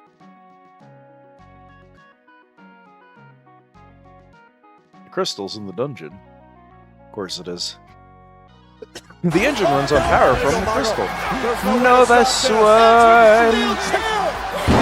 Hello, Nova Swarm. Welcome in, Raiders. For those of you who do not know me, my name is Liz, and this is my undersea tea house, the Squid Easy. Hello, it should be Ellie and probably Lyra doing some art. Rig also here. Were we doing our Pokemons tonight? Welcome in. Pokemans. More Sinnoh Pokemans. I was in last night watching Blueprints, and they mentioned they were doing Pokemons today. Hello, Wise the Owl. Welcome in, Raiders. Today was Pokemon. If any of you, for any reason, need to raid and run, sleep, food, doing literally anything else other than sitting at a computer, watching a Twitch stream or whatever, please feel free to go do that. Don't worry any about lurking or bouncing. We love and respect that here. If you are going to be sticking around, we are progressing Final Fantasy V. This is the original PlayStation 1 release of the game, which was a port of the game, but also the first one to be released in America, or in English at all, I believe. And we are running the original disc on original hardware, so. Here's your hot cup of ranch, Bonnie. Bonicula Live is at one Explorer.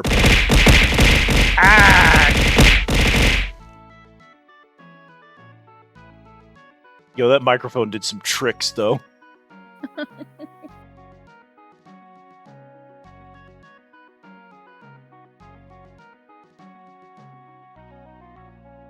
That not earned me a combat point. Getting combat XP for just throwing shit at my head.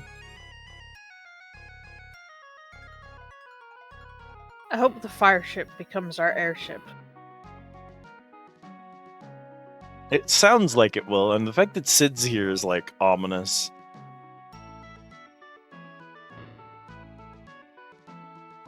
Great googly moogly, it's all on fucking fire. The crystals in Waltz Tycoon have shattered. Thanks, buddy. I love these dudes look like fucking Mega Man. The crystals cracked, werewolves on the attack. Jeez, what's next? They do be looking like Mega Mans. Captain, snap out of it. A black shadow, it's ugh. Do. Yeah, 9 times out of 10 when Sid appears, it means you're about to get an airship. Actually, can I think of an example of Sid showing up? I can think of examples of the airship showing up and not Sid. I don't think I can think of an example of Sid showing up and not airship. Even in really unlikely places. Technically, Sid is how you get the airship in 15, even if it's a very gimmicky form of the airship and it's only post-game.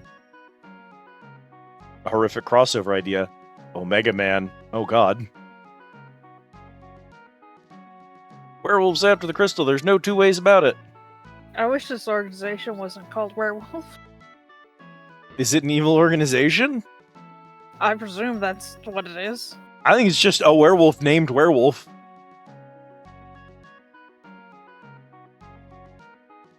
Oh, you must be the king, then. I guess Chams is the king. I think it's literal. I assume it's literal. We've already met one wolf person in this world, so... Yeah, we've actually met a physical werewolf, and apparently freeing him will loot some chests out of the world for us, so yeah, fuck that guy. If you let him out of prison, he empties a bunch of chests in the world, so you get less loot when you run dungeons. Werewolf! Uh-oh. Don't let him in! Yeah, it is a single dude named Werewolf. They beat the shit out of him. We scared him off using some of Professor Sid's gunpowder, but he'll be back, you can count on it. What the fuck? Why are we being racist? I mean, we've so far met 2 wolves, and both of them have tried to steal from me. There are 2 wolves inside of you, both of them are thieves.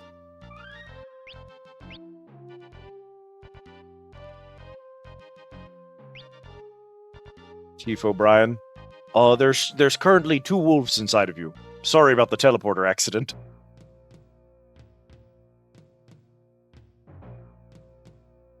People from the Library of Ancients told us to stop using crystal, but they were so pushy the Queen got angry and put a wall to block the way there.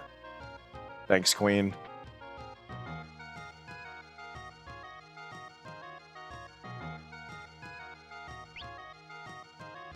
Fire is so good.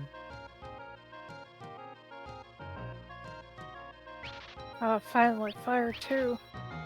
Well, we have to get Fire 2, Ice 2, and Bolt 2. I'm pretty much never gonna randomly cast Poison on a dude, so I'm not too worried about that. Have to have Cure 2. Huge to have Raise. I don't think I need anything else from here. Muddle. Some girls would be very happy with a wolf inside them. I know many of them. Actually, speaking of girls and wolves... Yeah, some of the translations for this game are fun, and when they attempt to fit a word into a small space because of the character limits, they sometimes make some really fun abbreviations. Antidote is, in fact, Antdot. Oh, I really want haste. You have haste. Oh, well.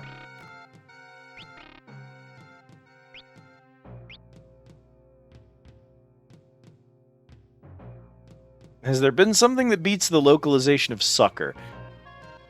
Cat doesn't believe so. I mean, I thought Wyvern was pretty good, but... I would argue that this, which was the localization choice for this, was pretty good.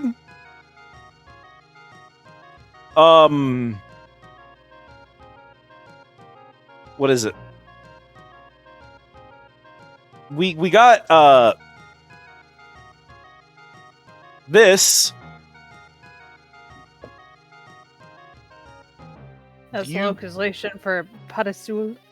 Yeah, pod, which was... French. That, I think? Yeah. Padasul became paddle through. And I guess that's a, it's one of the manta ray type enemies, and they just... Because they didn't realize that they were translating a French word, they were like, well, what does this katakana sound like? Well, it sounds like paddle through. So that's funny.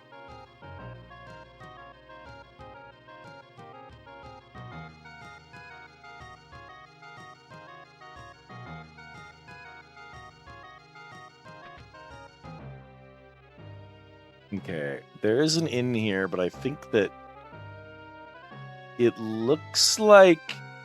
Oh, no. Our reserve, we're not at max, so... How much are you charging at the inn, buddy? Nothing.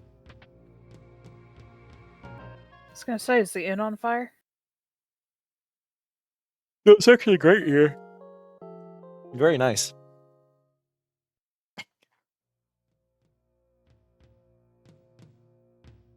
I was gonna say, like, you break the wind crystal and there's no more wind. You break the water crystal, something bad theoretically happens to the water, but it hasn't been explained yet.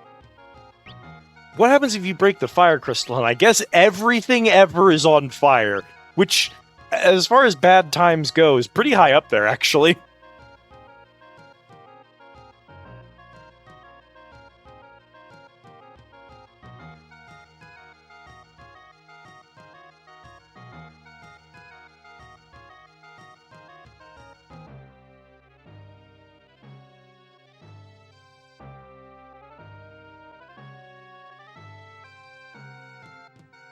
There's this funny thing that they're doing in the Final Fantasy games, especially these older ones, where the bad guy has to make something bad happen to all of the crystals. Oh, let's see if I'm getting better, Cat.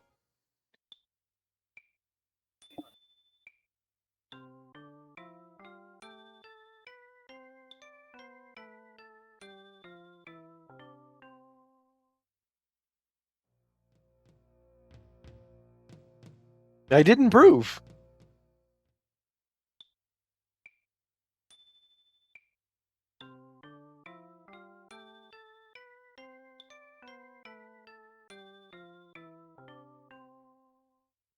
He can technically make it through a scale now. I do want you to know Yeah. that is a genuine skill that you can improve throughout the game. Oh yeah, 100%. I immediately knew that was what they were doing. It's a hee-hoo funny bit, and everywhere you go you can find a piano if you play it. Raise your skill. So,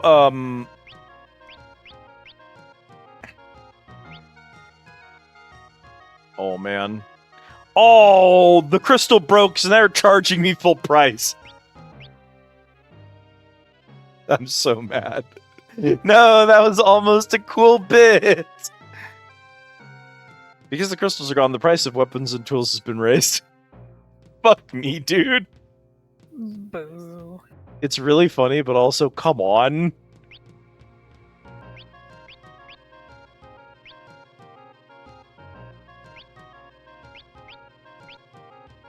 Okay. Well, I can barely afford anything now, so I guess we're just gonna have to go.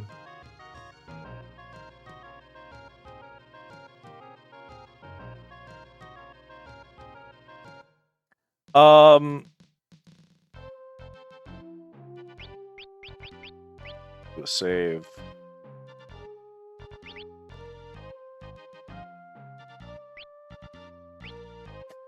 All the old Final Fantasy games are doing this thing where something bad has to happen to every crystal in order for the bad thing to happen. This one is doing it kind of interesting because we're the bad thing happening to the crystal, and there isn't like a central villain yet necessarily. Or they haven't revealed themselves at the least. I've been waiting for you. Just as suspected, the ship's engine's draining the crystal's power. The engine? Yes. If it's not stopped now, the crystal will explode. Will you do it? Are we the bad We have guys? to go physically fight the engine? You can enter here, but we are monsters. Good luck. Why are there monsters in the engine room of your airship, Sid? Also, this is like a boat. I guess it's not an it airship. could be spitting out bombs, flambeaus, whatever you call them. Oh, yeah, I suppose that would make sense. So what these games are doing though is because there's something bad. You'll give me a second. Well, we're just gonna pause here for a minute. I'm gonna run to the bathroom while I ramble because I need to pee. I'm gonna put us on the BRB screen chat, but I'm not gonna run any ads or anything for now. I'm just gonna run to the bathroom real fast while I'm rambling. So basically, what they're doing that's interesting is that they're setting it up so that the bad guys need to destroy all these crystals. In 4, I think he needed to like take all of them. In this game, they need to break all of them. It's really common for like something bad needs to happen to the crystals in order for the villain to get what they want, or in order for the bad thing to happen. And what's interesting about that as a plot device is this means that if we ever win, if we ever get a single crystal in 4, or if we ever save a single crystal in 5, the plot ends. That's it. We win. The situation automatically resolves. There's cleanup. We have to like in this game, even if we save the fire crystal, the water and wind crystal are still broken. So we need to go figure out what to do about that. That would be the next step of the quest. But for the plot to remain its most dramatic, we have to lose at every turn. In 4, I think it's fine because they do this interesting thing where they sometimes let you win and you get a couple of the crystals and you're like, oh, well, because we have those, the bad guy can't win. And then one of your party members is the bad guy, and he just hands the crystals over. So you never actually had them to begin with. And so that's kind of a cute inversion. BRB, I go get snack. Okay, Cap. But there's something interesting happening here that I'm really curious how they're going to resolve. And I mean curious in like a good way. I'm actually looking forward to seeing it. Which is, if all 4 of the crystals break, and then bad stuff happens, and then we have to do some kind of adventure to save the world, honestly, that's kind of a little boring, weirdly enough. It's boring for us to save a crystal early on, or it's boring for us to fail every single time, even though us failing is what's creating the drama. There's a weird tension between the thing that creates the story is also a thing that if you do it every single time, it gets boring. The solution in 5 was to have you rescue some of the crystals, but have them get stolen away. The solution here can't be the same thing, right? You can't do that bit again. We've already, like, not only have we already done it until, like, oh, we saved a crystal, but then it turns out one of us was evil and did the... But, like, we're also not collecting the crystals. We're preventing them from breaking. If we save it and it breaks anyway, we didn't really change anything. There's a weird tension at work here. In order for the story to be surprising, in order for it to catch us off guard and be dynamic and interesting, weirdly, we need to save a crystal and then immediately have a new complication introduced where saving the crystal only derailed the most immediate threat but didn't solve the ultimate problem. Or, like, us saving one of the crystals actually creates a different issue or something like that.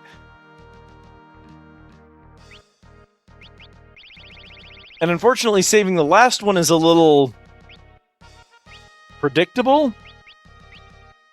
So I don't know, there's definitely something interesting at work here. I am curious what they're gonna do.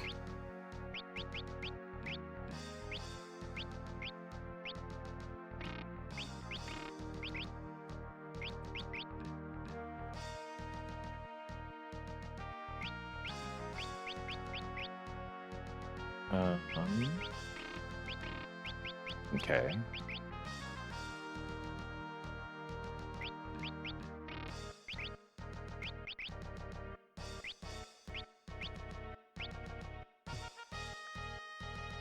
Because I think there's an interesting tension at work in the story that I want to see how it's going to resolve. Because if you let it be predictable the whole time and you let us just lose and the crystals get destroyed, and then we just... the defeater! He defeats you! And you just kind of like... all the crystals get destroyed, but everything's okay. There's something very... model trap. Fascinating. They spawned after I killed the last enemy.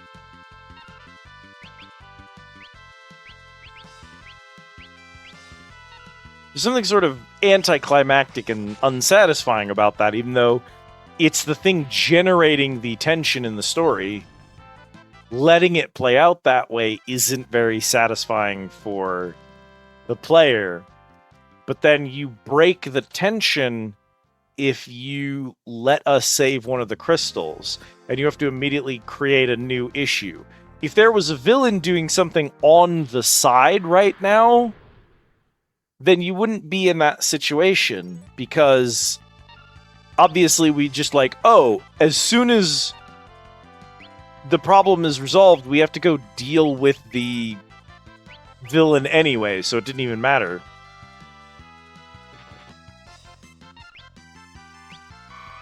But since we don't have a villain right now, we're in this really cool stasis where the most dramatic thing is the most predictable thing.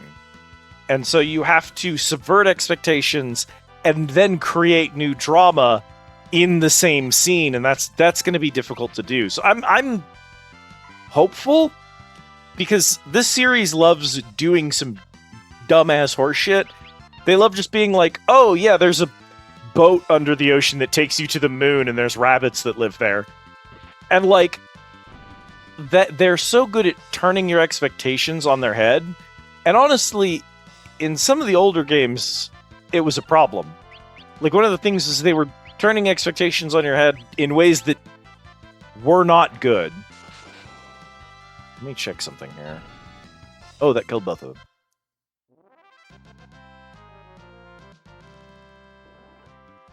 them. Where it was like, ha, bet you didn't expect me to do that. It was so random and unrelated to what else was going on that you couldn't have foreseen it coming. And it's like, yeah, congratulations. I didn't expect you to go off the rails and do something dumb and unrelated to what was going on. Congratulations. So it's not great when it leaves you with that feeling.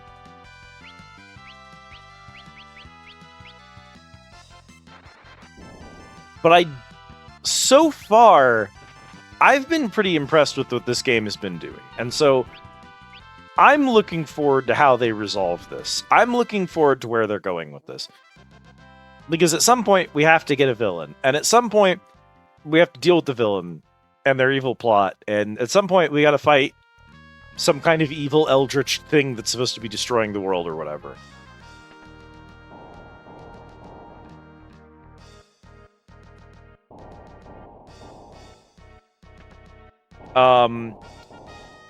What gets us there, I think, is going to be really interesting.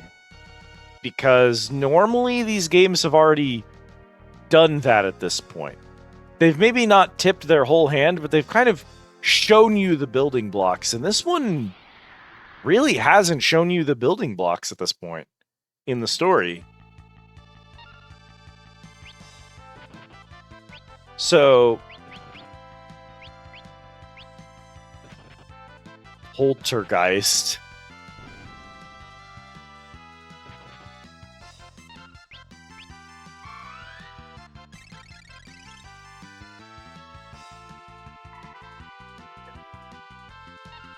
Interesting.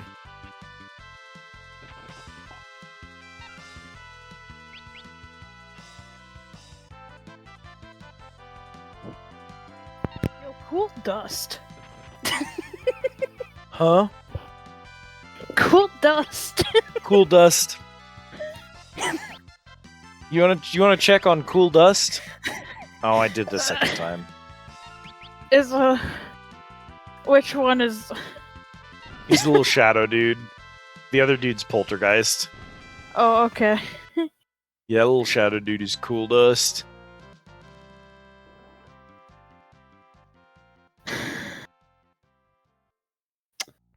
If I had to take a guess what they meant to say. Part of me thinks they meant to just say Coal Dust. Which I don't even think is necessarily a terrible name for that enemy. Especially since we're, like, in the engine of a fire ship. Oh, that parallaxing background. That was revolutionary when this shit came out. So neither of its alternative names helps me. Oh, God. Related enemies are Neon and Metamorph. And then Cool Dust, also known as Crew Dust. Crew Dust. Crew Dust, as in, like, the crew of a ship. Weird. Anyway, this dude's name is Defeater. Oh. He's defeated.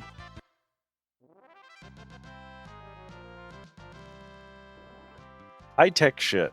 Honestly, it's so funny to see things in the old Final Fantasies and go, right, like, some of these games were contemporaries with Doom, which was like, or like close to contemporaries with Doom, which like, considered it remarkable that you could have areas at different elevations. Like, when you're moving around in Doom, the fact that you can go up and down stairs, that was revolutionary. You can't, in the original Doom, you can't have a level on top of a level. So you can't have, like, an upper floor and then have a lower floor go under it. So if you're at different heights in the level, any one XY coordinate can only be tied to any given Z coordinate. Which is a baffling restriction to think about, like, from a modern perspective. But just the fact that it had stairs at all was an improvement over the previous Wolfenstein game. Because Wolfenstein couldn't do stairs. So it's really weird to think about that, and then to look at this game being like, oh, being on an upper floor and seeing the floor you were just on below you, and also that floor is parallaxing underneath to give an indication of depth. That's insane, actually. I want you to know. Yeah. Defeater is correct. What? Okay. He has an alternate name, Moldwind. One word, wind with a Y. Moldwind. Okay. Also, Well. you can learn arrow from them. Well, Ferris is still Blue Mage, but they haven't decided to cast anything yet. Ah! Model Trap!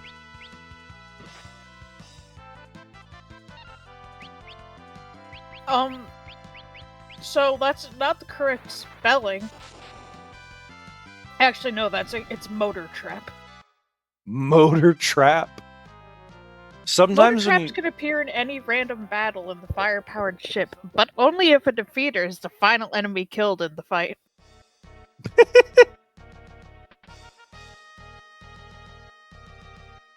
Yeah, they just sort of show up when you kill the last enemy. Using thunder on it or dealing any kind of lightning element damage to it will cause it to use the blue magic skill self-destruct.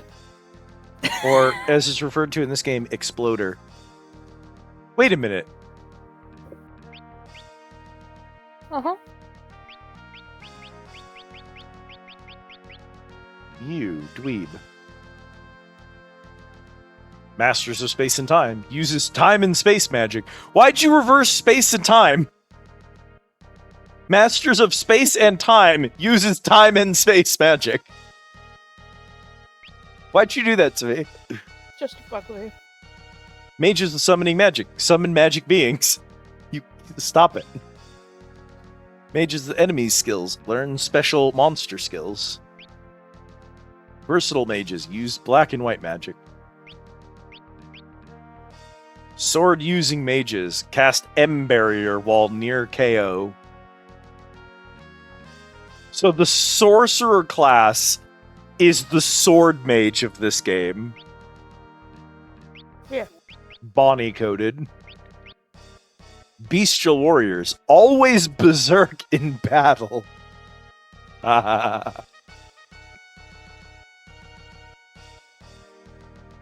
Swordcerer.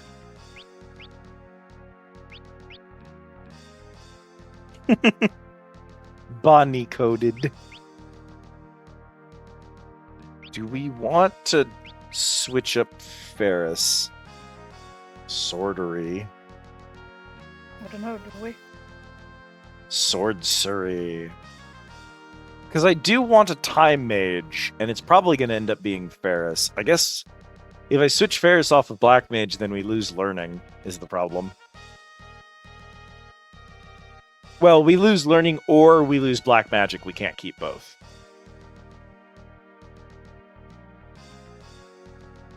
I could keep learning on and then switch to time magic.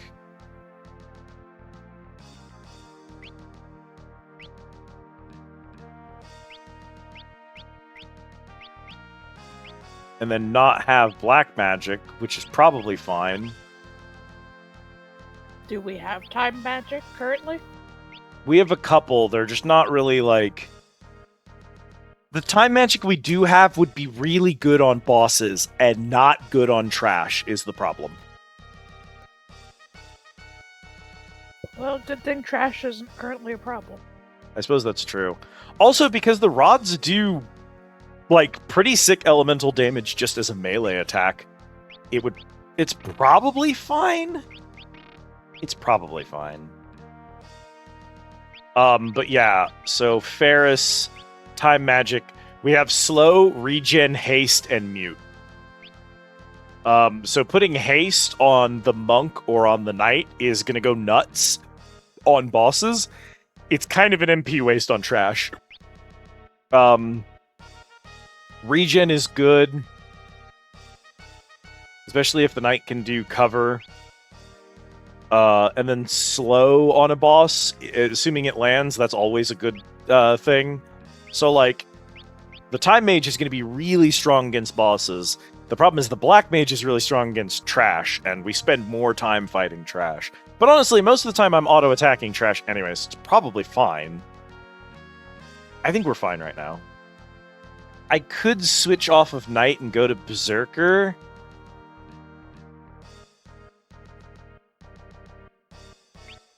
And at least try Berserker and see what kinds of skills I get. But I kind of don't want to do that in the middle of a dungeon. I maybe want to get to a place where we can do a bit of grinding. And grind some job levels in other jobs instead. Time! Honestly, though, fuck it. Let's give it a try.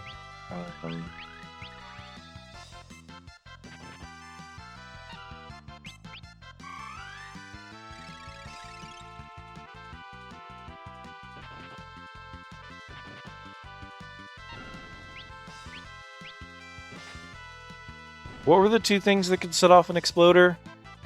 It was just lightning magic? Yeah. So then, without a black mage, I'm not going to be able to actually do that, am I? Shoot. If you had a lightning rod, you could. I don't. I have an ice and a fire.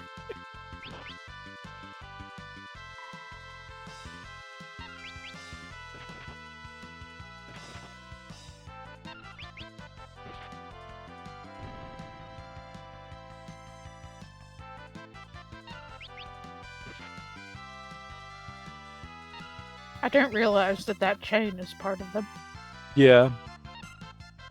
They're actually a very cool enemy, all things considered.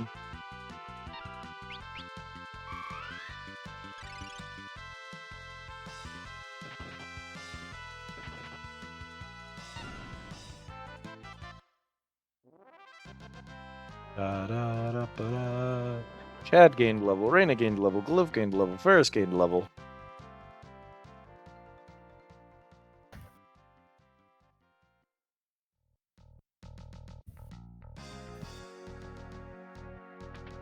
By the way, I took my meds while I was up, so I'm on a hard timer now. Oh no. Well, let's plan to beat this dungeon and then wrap, which should be about 6 hours probably.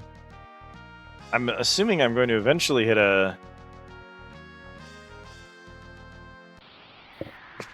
I don't know what I expected. Foolish.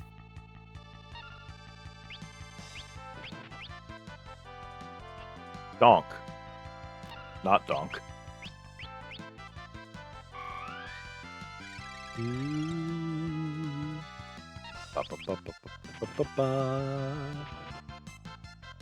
Yeah, it's a problem that I could put black magic on my time mage, and then my time mage would have a lot of utility. But if I did that, then my time mage wouldn't have learning, which is the only way to get blue magic. So I think the solution is probably to make Chad a blue mage. And get him learning unlocked and put learning on him. Because I rarely use his second skill right now.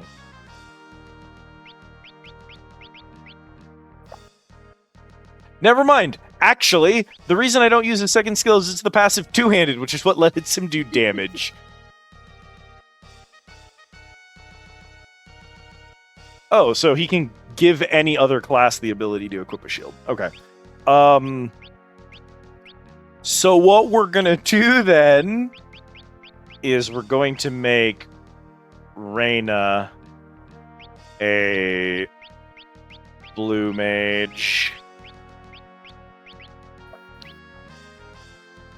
And then we're going to... Oops.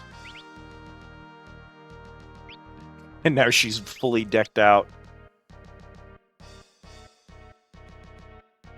I'll go by Shoggoth. And then we're going to equip her with... No, not equip. We're going to give her white so that she still has her white magic.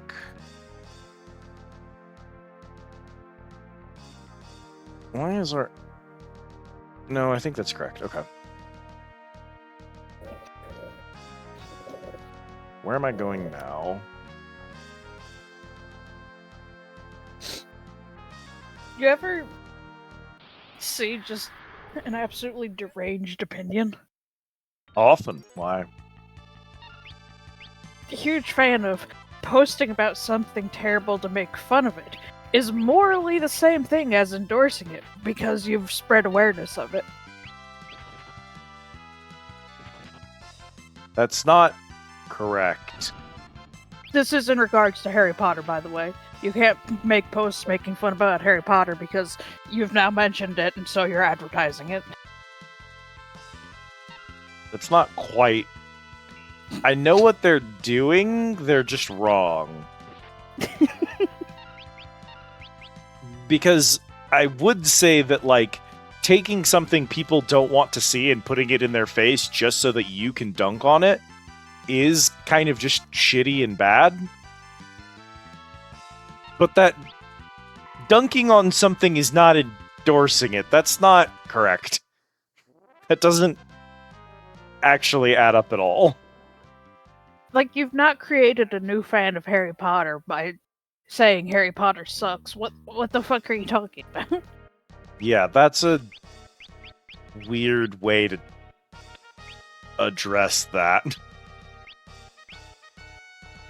In fact, you wouldn't believe the amount of games that I may have considered once playing, and that I see that they've got a Harry Potter crossover, and I'm like, well...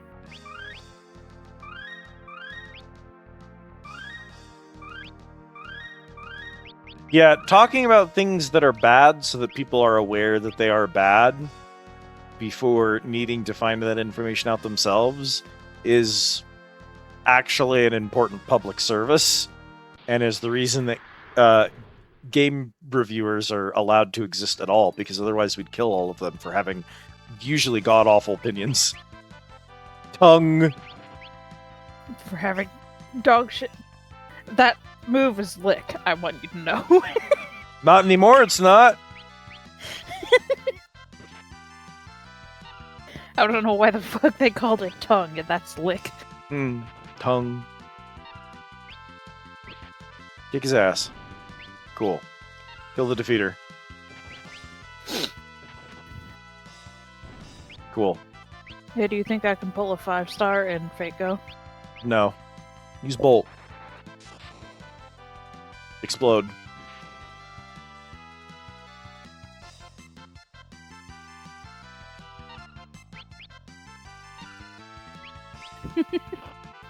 It's kind of funny how effective that was. Yeah? Yeah, just hitting him with the thunderbolt and they just... Ah! Pooh. They're also weak to thunder, so if you use, like, Thunder 2, it'll just kill them instantly, which is a problem I was having. Unfortunately, I got 2 of them to explode, and neither of them hit my Blue Mage.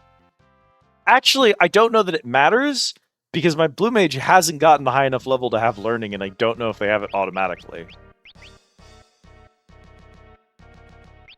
I think it's an innate skill, so they have it by dint. Like, being on Blue Mage automatically means you have Learning.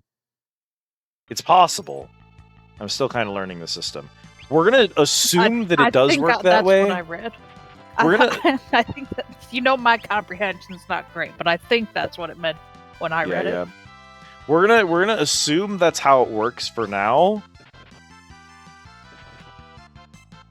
I think leveling up to the point where you have it as a command skill is the only way that you can get it to be on other classes. Yeah, because that's the thing that makes the most sense, I think. Please target the white mage. P.S. This is how the job systems in Tactics and Tactics Advanced work.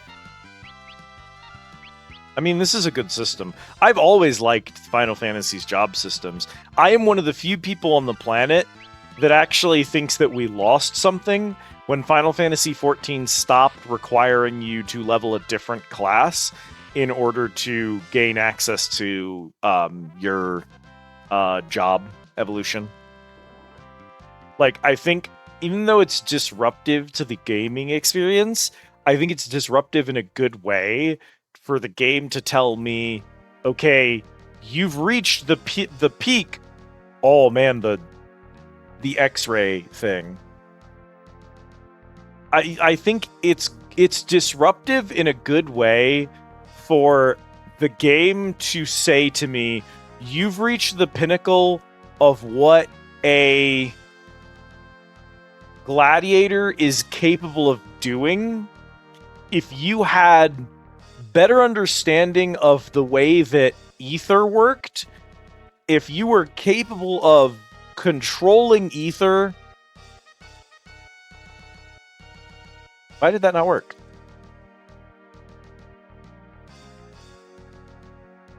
Huh.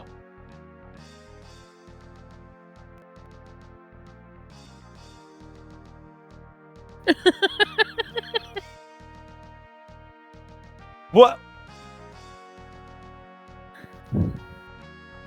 He's dead. He's dead, Jim. Why did my bot stop working? Everything is on brain satisfaction. Dies. Oh, he's not reading Twitch chat. Testing doesn't He's work. dead. He's straight up not reading Twitch chat then. Uh-oh. Chat, batten down the hatches. We're gonna restart StreamerBot. Because if he isn't responding to testing, then he isn't currently reading chat.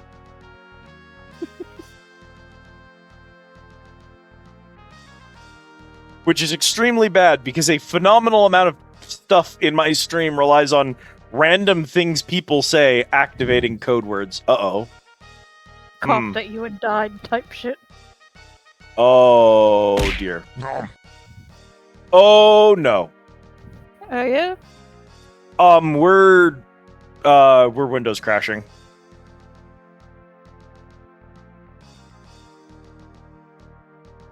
I can't access Task Manager. Uh-oh. So that's a RAM crash.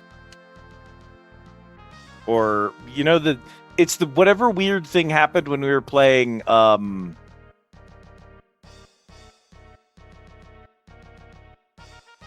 Darktide, where it shut me out of everything, weirdly enough.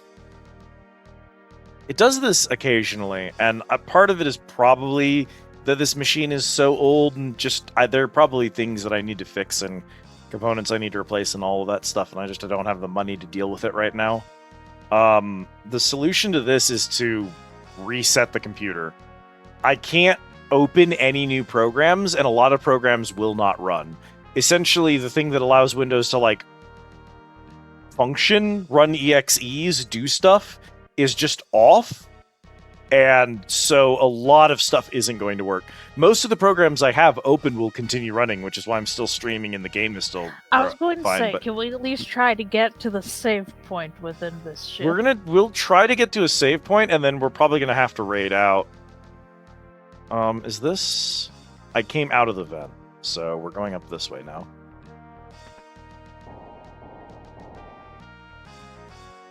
Alright, unfortunately, chat, that means StreamerBot isn't working, so none of my redeems or commands or anything are going to function now.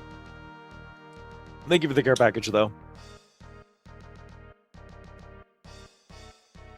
Well, that's really unfortunate. Cat, we've discovered a maze. Fucking doors. Oh no! Oh, it's even worse than we could have ever possibly imagined.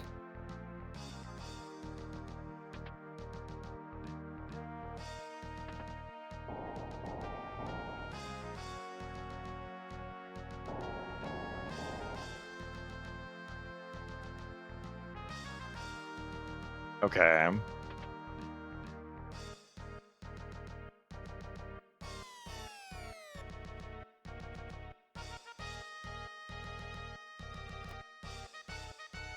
Well, where the hell does this go?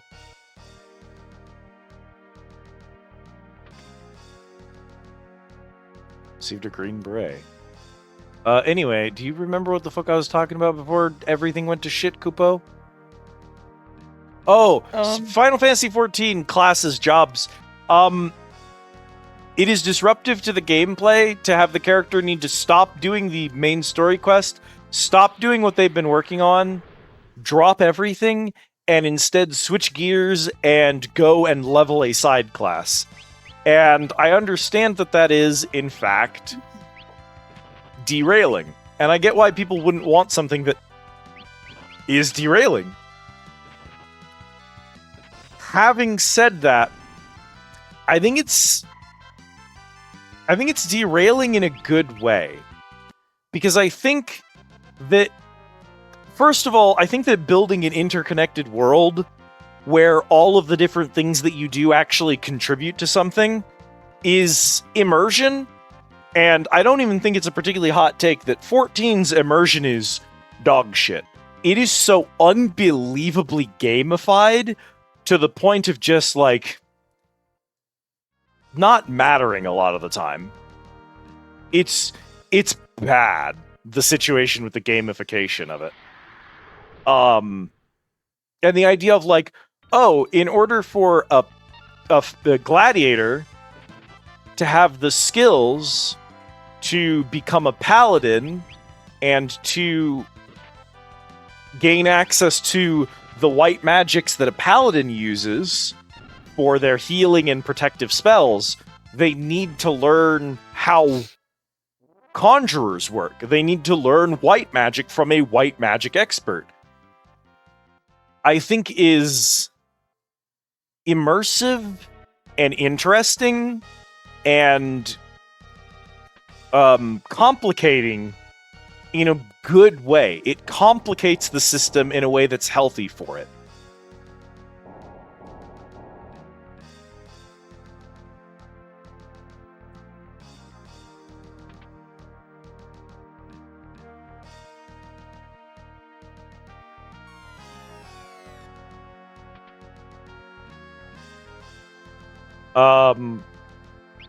And I think we lost something when, like, I think a lot of it's weird because if I said something like, I think we lost something when they did away with cross-casting, at a mechanical level, kind of no, not really. Like, there was a problem of, in order to play literally any melee class, every single player has to stop what they're doing and go power level, specifically Dragoon, to get their specific ability that gives their specific damage buff, because every class had to have that damage buff in order to be, like, playable at all.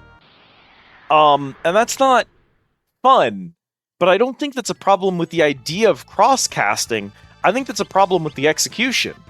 I think that's a balance issue, where only certain buttons are usable, and then you're like, well, we have this problem where only certain buttons are usable, and your solution to that is, like, remove all of the buttons that aren't usable, or force the player to play through all of the unusable buttons in order to access the usable one, and make all of your casting linear paths.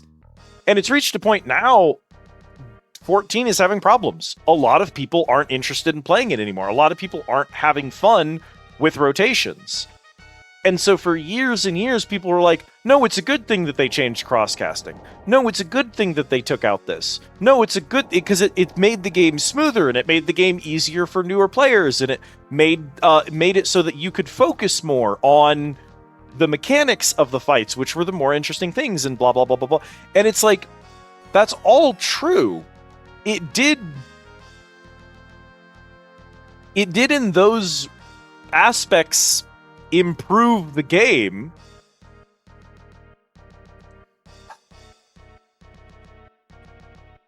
I'm gonna do it. It did in those aspects improve the game. So structurally, there's a lot we were gaining.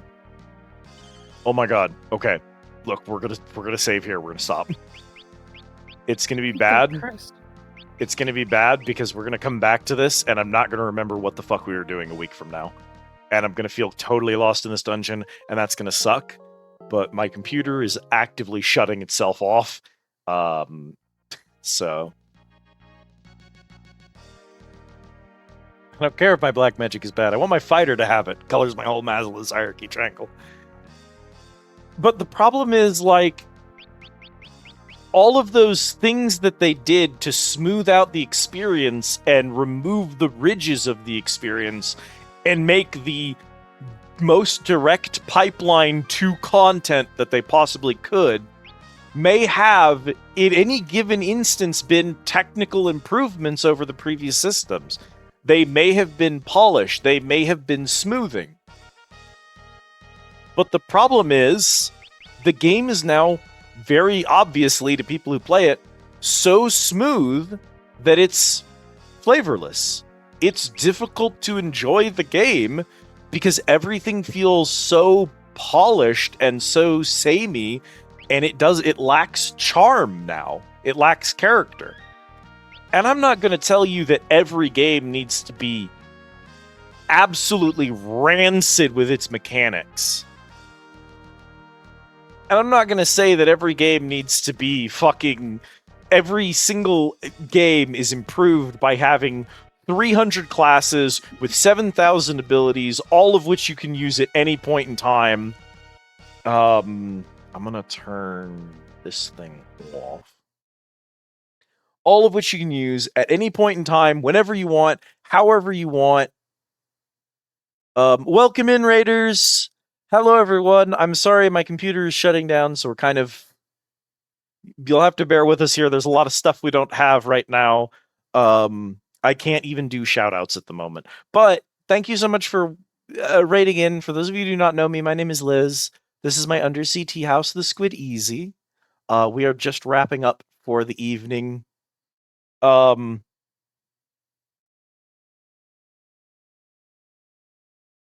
it. That's all I have to say. Shit's shutting down. It's shutting down. Unfortunately, my computer is having a conniption fit, so I have to raid out soon. We were just playing some Final Fantasy V. We're in the fire ship on our way to turn off its engine. First time playthrough. Having a really good time so far. Welcome in Bravo Empire. Hello, Alpha Bravo. Hello, Delta Porter Rondo. Welcome in, friends. Happy Final Fridays for the last time of 2026. Is that correct? I don't think that's right. I know you can't see, but I'm looking over your dumb little possum head. I am so tired. That's fair. It's depending on your time zone, it might be quite late, but I suppose that's always true, technically. Interesting. It's supposed to be Final Fantasy Fridays of 2025, presumably. Indeed, I also play Final Fantasy on Fridays, and this is the last one for this year, so very cool. It's 2 a.m. here. It is only midnight, but that's plenty late enough for me. Going through Stranger of Paradise. I hope you're having a good time with it. I've heard literally only good things, which is honestly pretty impressive. Stranger of Paradise, not numbered. It should be on our list, just as a FYI. I own it, so like it's already been decided. But we are playing through the whole of Final Fantasy numerically, as well as a couple of the side games namely tactics and oh gosh, Jesus. It's all gone to shit, Kupo. You gotta wrap up faster. You turn off raids. Go turn off raids, Cat. You're a mod, you could do it. You have no idea how to do that, I know. Keely, welcome in, Raiders. For those of you who do not know me, my name is Liz. This is my Under CT house, the Squid Easy. Hello, friends. I hope you're having a good time. Unfortunately, I'm gonna have to do some stuff. The Strawberry System, welcome in. Thank you for the follow. Hello, it's your president. Hello, Keely. Hello, Heraith still. Hello, Mara. Welcome in, everyone. Unfortunately, my computer is currently crashing, so nothing is working. I do not have anything functional. Well, I wanted to have a nice little conversation while we wrapped up, and I didn't figure it would matter if I didn't have all of my everything functional. But seeing as how that's so unfortunate, I would have loved for everyone to raid in and for us to have nice conversations about the Final Fantasy franchise. Yeah, well, too bad. I can't fix this without restarting my computer. It's not a huge deal. I just need to restart. The problem is I can't restart in the middle of a stream. So our plan is to raid out. We've been going for 6 hours anyway. It's pretty late. Welcome in, friends. Hello, Mega Mako. But yeah, so we've been playing through all the Final Fantasies in order. We just hit 5 last week. 4 was emotionally devastating, and we had to take like 3 or 4 months off. But we're back on that shit and having a really good time with 5, actually. I'm back at it again with 5. Yeah, Cat's got a little Fatal Fury cap. Yeah. The Fatal Fury cap talks. It's on top of a small possum. So, having a good time with it. Talking about 14 specifically, which is my love for 14 is why I'm going back and checking out all of the previous games, because I played very few of them in the past. And now I want to see where all of the stuff in 14 actually came from. And so it's been really cool to go back and kind of go through the legacy of Final Fantasy.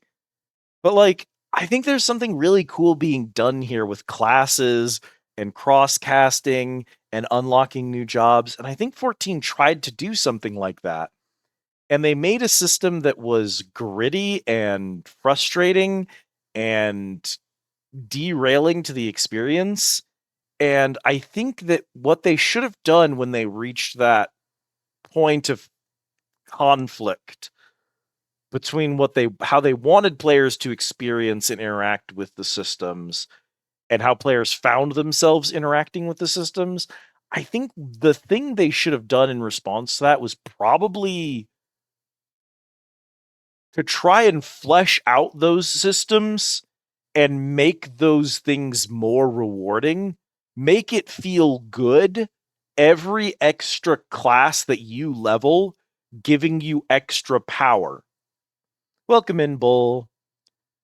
I think while there's a lot I don't love about Dragon's Dogma Online, one thing it's doing really well is that whenever you level a class, you get augments, which you can carry over to other classes. Whenever you gain skill points on the Blood Orb tree, those are buffs that apply to all of your classes. Classes have these like mastery tests that when completed, they give stats across every character. So leveling up a class, unlocking all their abilities, unlocking all their skill trees, completing all their masteries, give you stats that are appropriate, that add to every single other class. And I think in a less strategy type MMO, because 14 is very far onto the strategy side. I know people who do raids are going to be like, it's not a strategy game. It's just real time. It's not. It's a strategy game. It is much more a strategy game. You can literally teach a monkey to do a rotation. It's a series of buttons that are pressed in a specific order. Rotations aren't a difficulty scale. They are a distraction from gameplay, and the gameplay is mostly don't stand in shit. in a more action oriented game, in a less strategy oriented game, extra stat points don't feel as impactful. Because if two players are playing 14 and they're both using the exact same rotation at the exact same time, because there is a correct rotation to do, and they're both doing the exact same movements at the exact same time, because every raid has a correct puzzle to it, and all of their parties are doing the exact same party buffs at the exact same time, and they have the exact same food buffs, the outcome and who does better is going to come down to individual numbers. So a player who has leveled 5 other classes will do more damage than a person who's only leveled 1. And in that situation, that's kind of bad. In something like DD Online, which is more active and more action-oriented, you have a situation where a player who's leveled every single class and has all of those stats can be outperformed by a player who's only leveled a couple of them, but is just better at timing and dodge rolling and punishing monsters and hitting weak spots. A player who responds to that stuff better. Whereas, like, what's the actual skill cap on rotations, right? They're absurdly complicated, but theoretically, a Tazbot could do them. And not like a particularly convoluted one. It's a series of button presses. There are certain variables that you need to take into account, but at the end of the day, it's an equation. It's a math problem. If that's engaging for you, cool. I think there should be games that are engaging for people who like different things, which is why I play a lot of strategies and RTSs and stuff like that here, because sometimes I'm in the mood for something more cerebral and math-based. I've been playing automation type games like Satisfactory a lot lately, because those are really satisfying sometimes. But I think 14 has a problem where it had a lot of really cool systems that were butting up against their intended execution. And I think that in order to try to reach that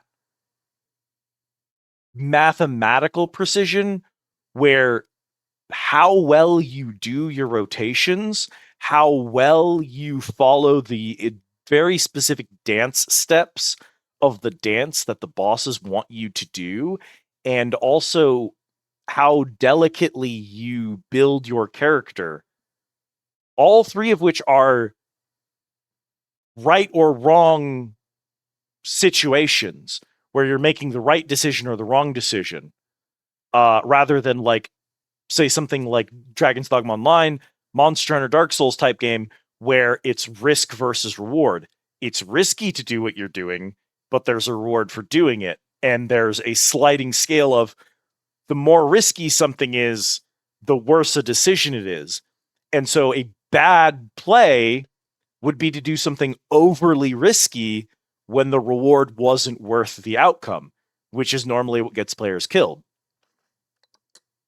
If you stand in an AoE in 14, you're bad and wrong, and you died because you're bad and wrong. If you die in Monster Hunter, maybe you just got greedy. Maybe if you had been a little bit quicker, it would have paid off. Maybe the risk was worth it. There's wiggle room there.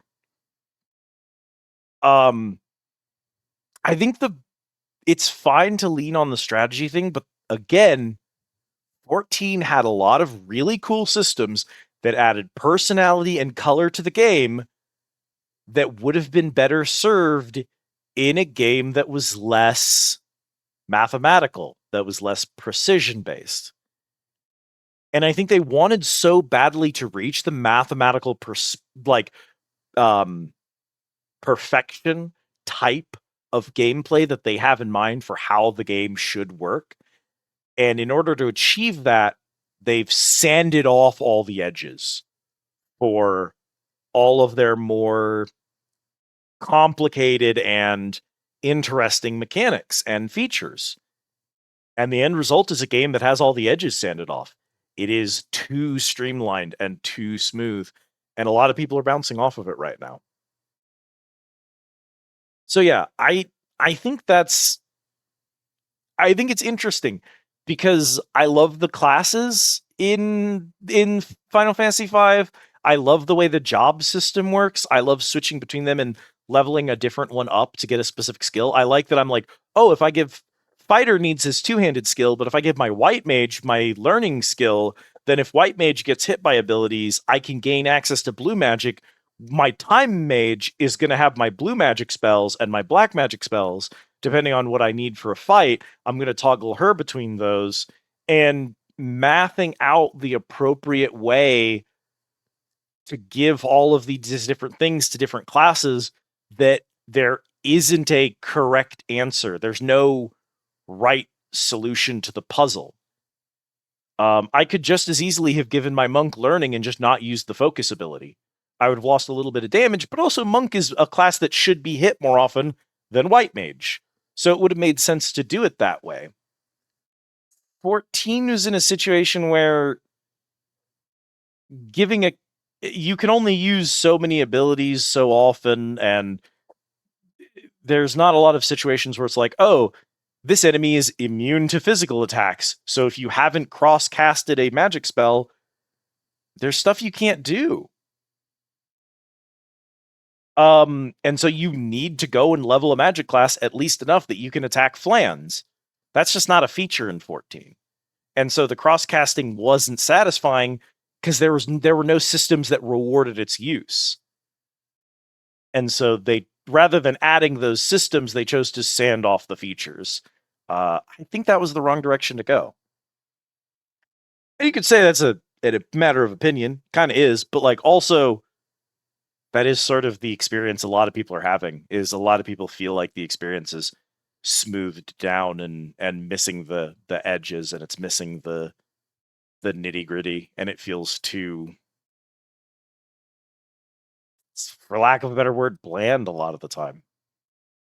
It's being hard carried by its story right now, for sure. Me of looking at the spreadsheets involved in Prot Warrior tanking around Lich King and WoW. There was calculus level shit in there.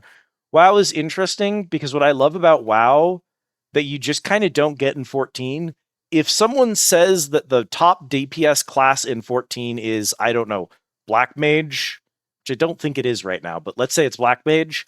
If someone says Black Mage is the top DPSing class in WoW right now, if you play Black Mage correctly, you will do more damage than everybody else. The math is determinate.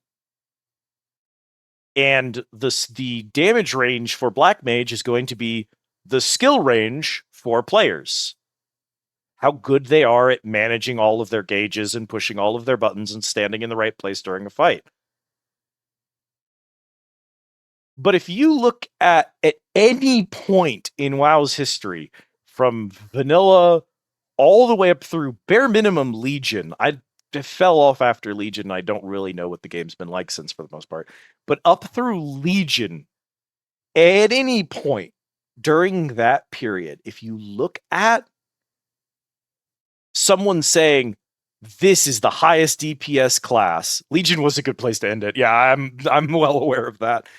This is the highest DPS class, it's the Destruction Warlock or whatever, and it has to be built this way, and these are the tools that make it the highest damage class.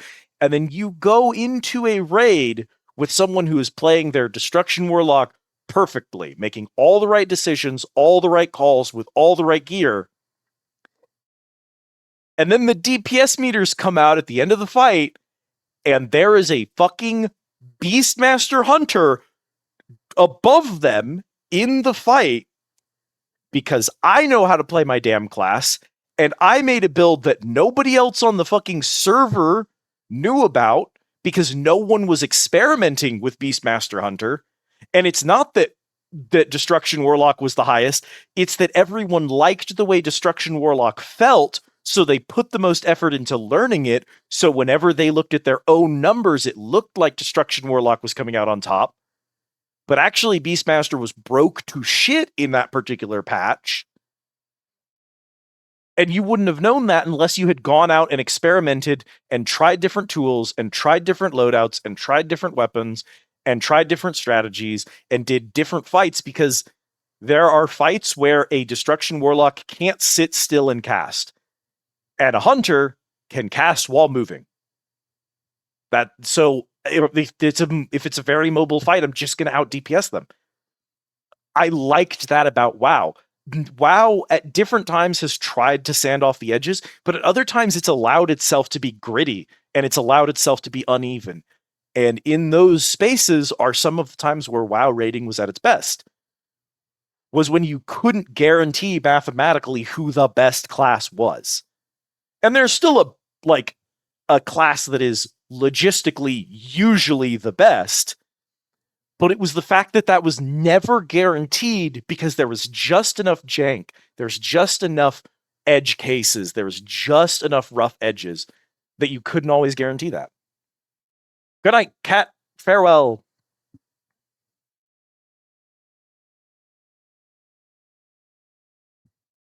So, to me,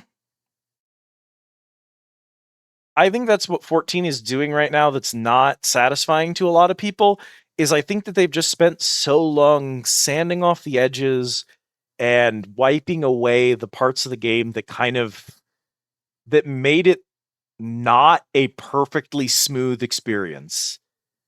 And I think losing those is a mistake. I do.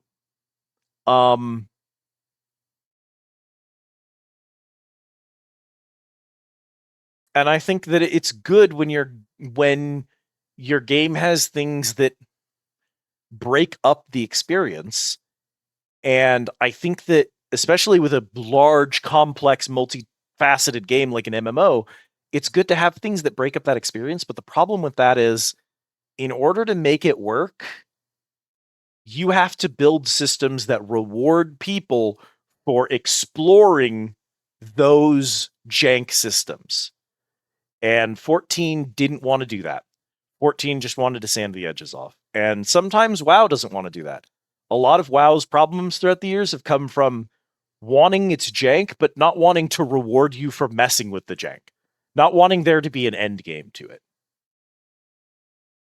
And I think Final Fantasy V, it's got that. It has these weird systems where, oh, Christ, I can't have learning from my blue mage on my time mage because my time mage doesn't have offensive magic and so can't do anything unless I give her black magic. But if she has black magic and someone casts a spell on my party, we don't have learning equipped, so I don't have a way to get that blue magic. So it encourages me to go get blue mage leveled on my white mage to get the learning skill to put on her because she doesn't have anything in her second slot, and it gives her something to be doing. And I could put it on the monk, but then monk loses focus. And trying to make that system work is jank. It's frustrating. It's derailing. It's disarming. It's something that takes you a bit out of the smoothness of the experience. It makes the experience a less smooth ride, but the payoff is I get a party that is uniquely mine and uniquely tailored to the decisions I made, and that can clear content as I progress through the game effectively because I explored and experimented with the tools and I found the strategies that worked for me, and I kept on with those strategies. And so when I get to the end of FF5, I'm going to be satisfied with the experience because I went through the effort of building my own party rather than just following through with a guide. I engaged with those janky systems, with those rough edges, and it resulted in a more satisfying experience. It is so truly strange to me that 14 doesn't have talent trees. I am not a huge hater when it comes to talent tree mechanics. I think you can give me a talent tree where when I hit max level, I have all of the talents. I'm okay with that. I talked earlier about the Blood Orb tree in Dragon's Dogma Online. You can max out everything in the Blood Orb tree. You can max out every augment on every class. You can just have all of the skills in Dragon's Dogma Online. I don't think that's a bad system to allow the player to have that sort of thing. I also don't think WoW or Darktide has a bad system where you can't have the whole tree. You have to choose what skills actually matter. Or something like The Witcher 3, where when you can have a bunch of skills, but you can only equip and activate so many at a time. So you can unlock a bunch of them, but you have to choose which ones you actually want equipped at any given moment. I don't think Path of Exile is a bad system where there's this massive, disgusting, marshy, swampy maze that has 8 trillion options that you have to choose between, and it's impossible to know which one you're going to pick up next. And so you just go and you just grab random things, and a build is just the build becomes emergent gameplay. It's something that happens to you even as you're the one making decisions. I think all of those are valid ways to do talent trees. And it's baffling to me that 14 doesn't do any of them. None. It's so strange how linear and flat all of the leveling experiences in 14 are. I sincerely do not enjoy leveling any class in 14. And on top of that, I think a big problem that 14 has when it comes to leveling is that you gain skills as you level, but some of these skills just dramatically change the gameplay. There are a few classes in 14 that the way you play it at level 50 is just literally not the same way you play it at level 100. I don't think that's good. Looked at the FF10 sphere grid and went fucking casual shit. I like the sphere grid. Sphere grid's another good example of a good talent tree. You can max it out. There's an achievement for maxing it out. It's insane to max it out. Most casual players will never, ever come close to maxing out a sphere grid. That's probably for the best. But that means that as you play through the game, you focus parts of the sphere grid that are going to make your character do what you want them to do. And you build the character to do those things. And you only max it out when you're really, really late game and it's just raw power at that point. But it makes the playthrough unique. 12 also has a sphere grid that's kind of similar to 10's. It's a little bit simpler and smaller, but each job has their own grid, and each character gets 2 jobs, and you get all of your job abilities from your grid. Me, I have 100% on 12. I have all of it. Can you complete the job grid? I don't know. I think you can. I'm pretty sure you can. I'm pretty sure. I only played the remake-ish one, which is 12 it's called the Zodiac Age. And that had a lot of quality of life tweaks. Completing the job grid may have been a tweak. I don't for sure remember. I do know that one of the problems that 12 has is once you've chosen a job, you have to choose your jobs before you can see their grids. And once you've chosen a job, you can't change. So once everyone has their 2 classes, that's all they're ever going to get. There's a respec option in Zodiac Age, and it is game-changing. Because some of the jobs are just objectively bad, and some of the really late-game super bosses kind of just explicitly demand that you have a specific job on a specific character, or you have 2 specific jobs bundled together in order to get a specific set of skills. And if you just didn't pick those at the beginning of the game, not knowing, there are super bosses that are near impossible to complete, which is very frustrating. But because of the respecs in Zodiac Age, that's a little bit better. I want to think that I completed the grids. I feel like those grids were also completable. They're also much smaller than 10's. But yeah, strange to me 14 doesn't have any kind of system like that. I do think that's weird. To me, that's weird.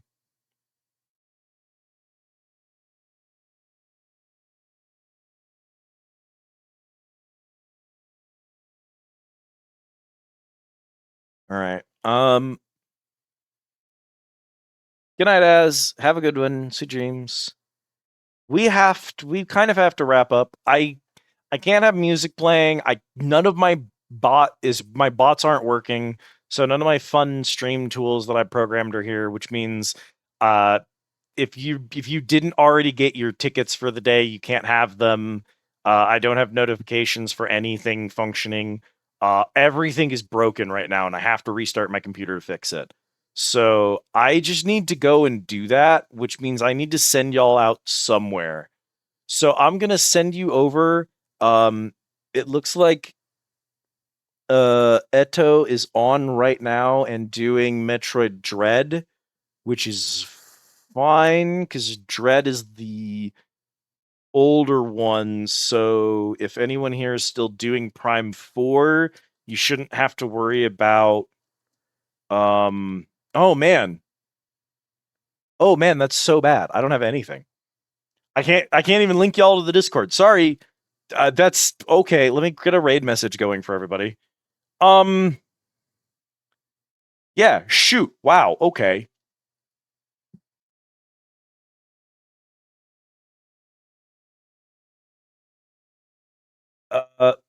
Going analog tonight. Yeah, all the bots are down, which is fine. I will make it work. Thank you all so much for watching and being here, in spite of the jank. Here's a raid message. If you are not subscribed to the channel, I will get one for subscribers in just a second. Oh, what do we use for our...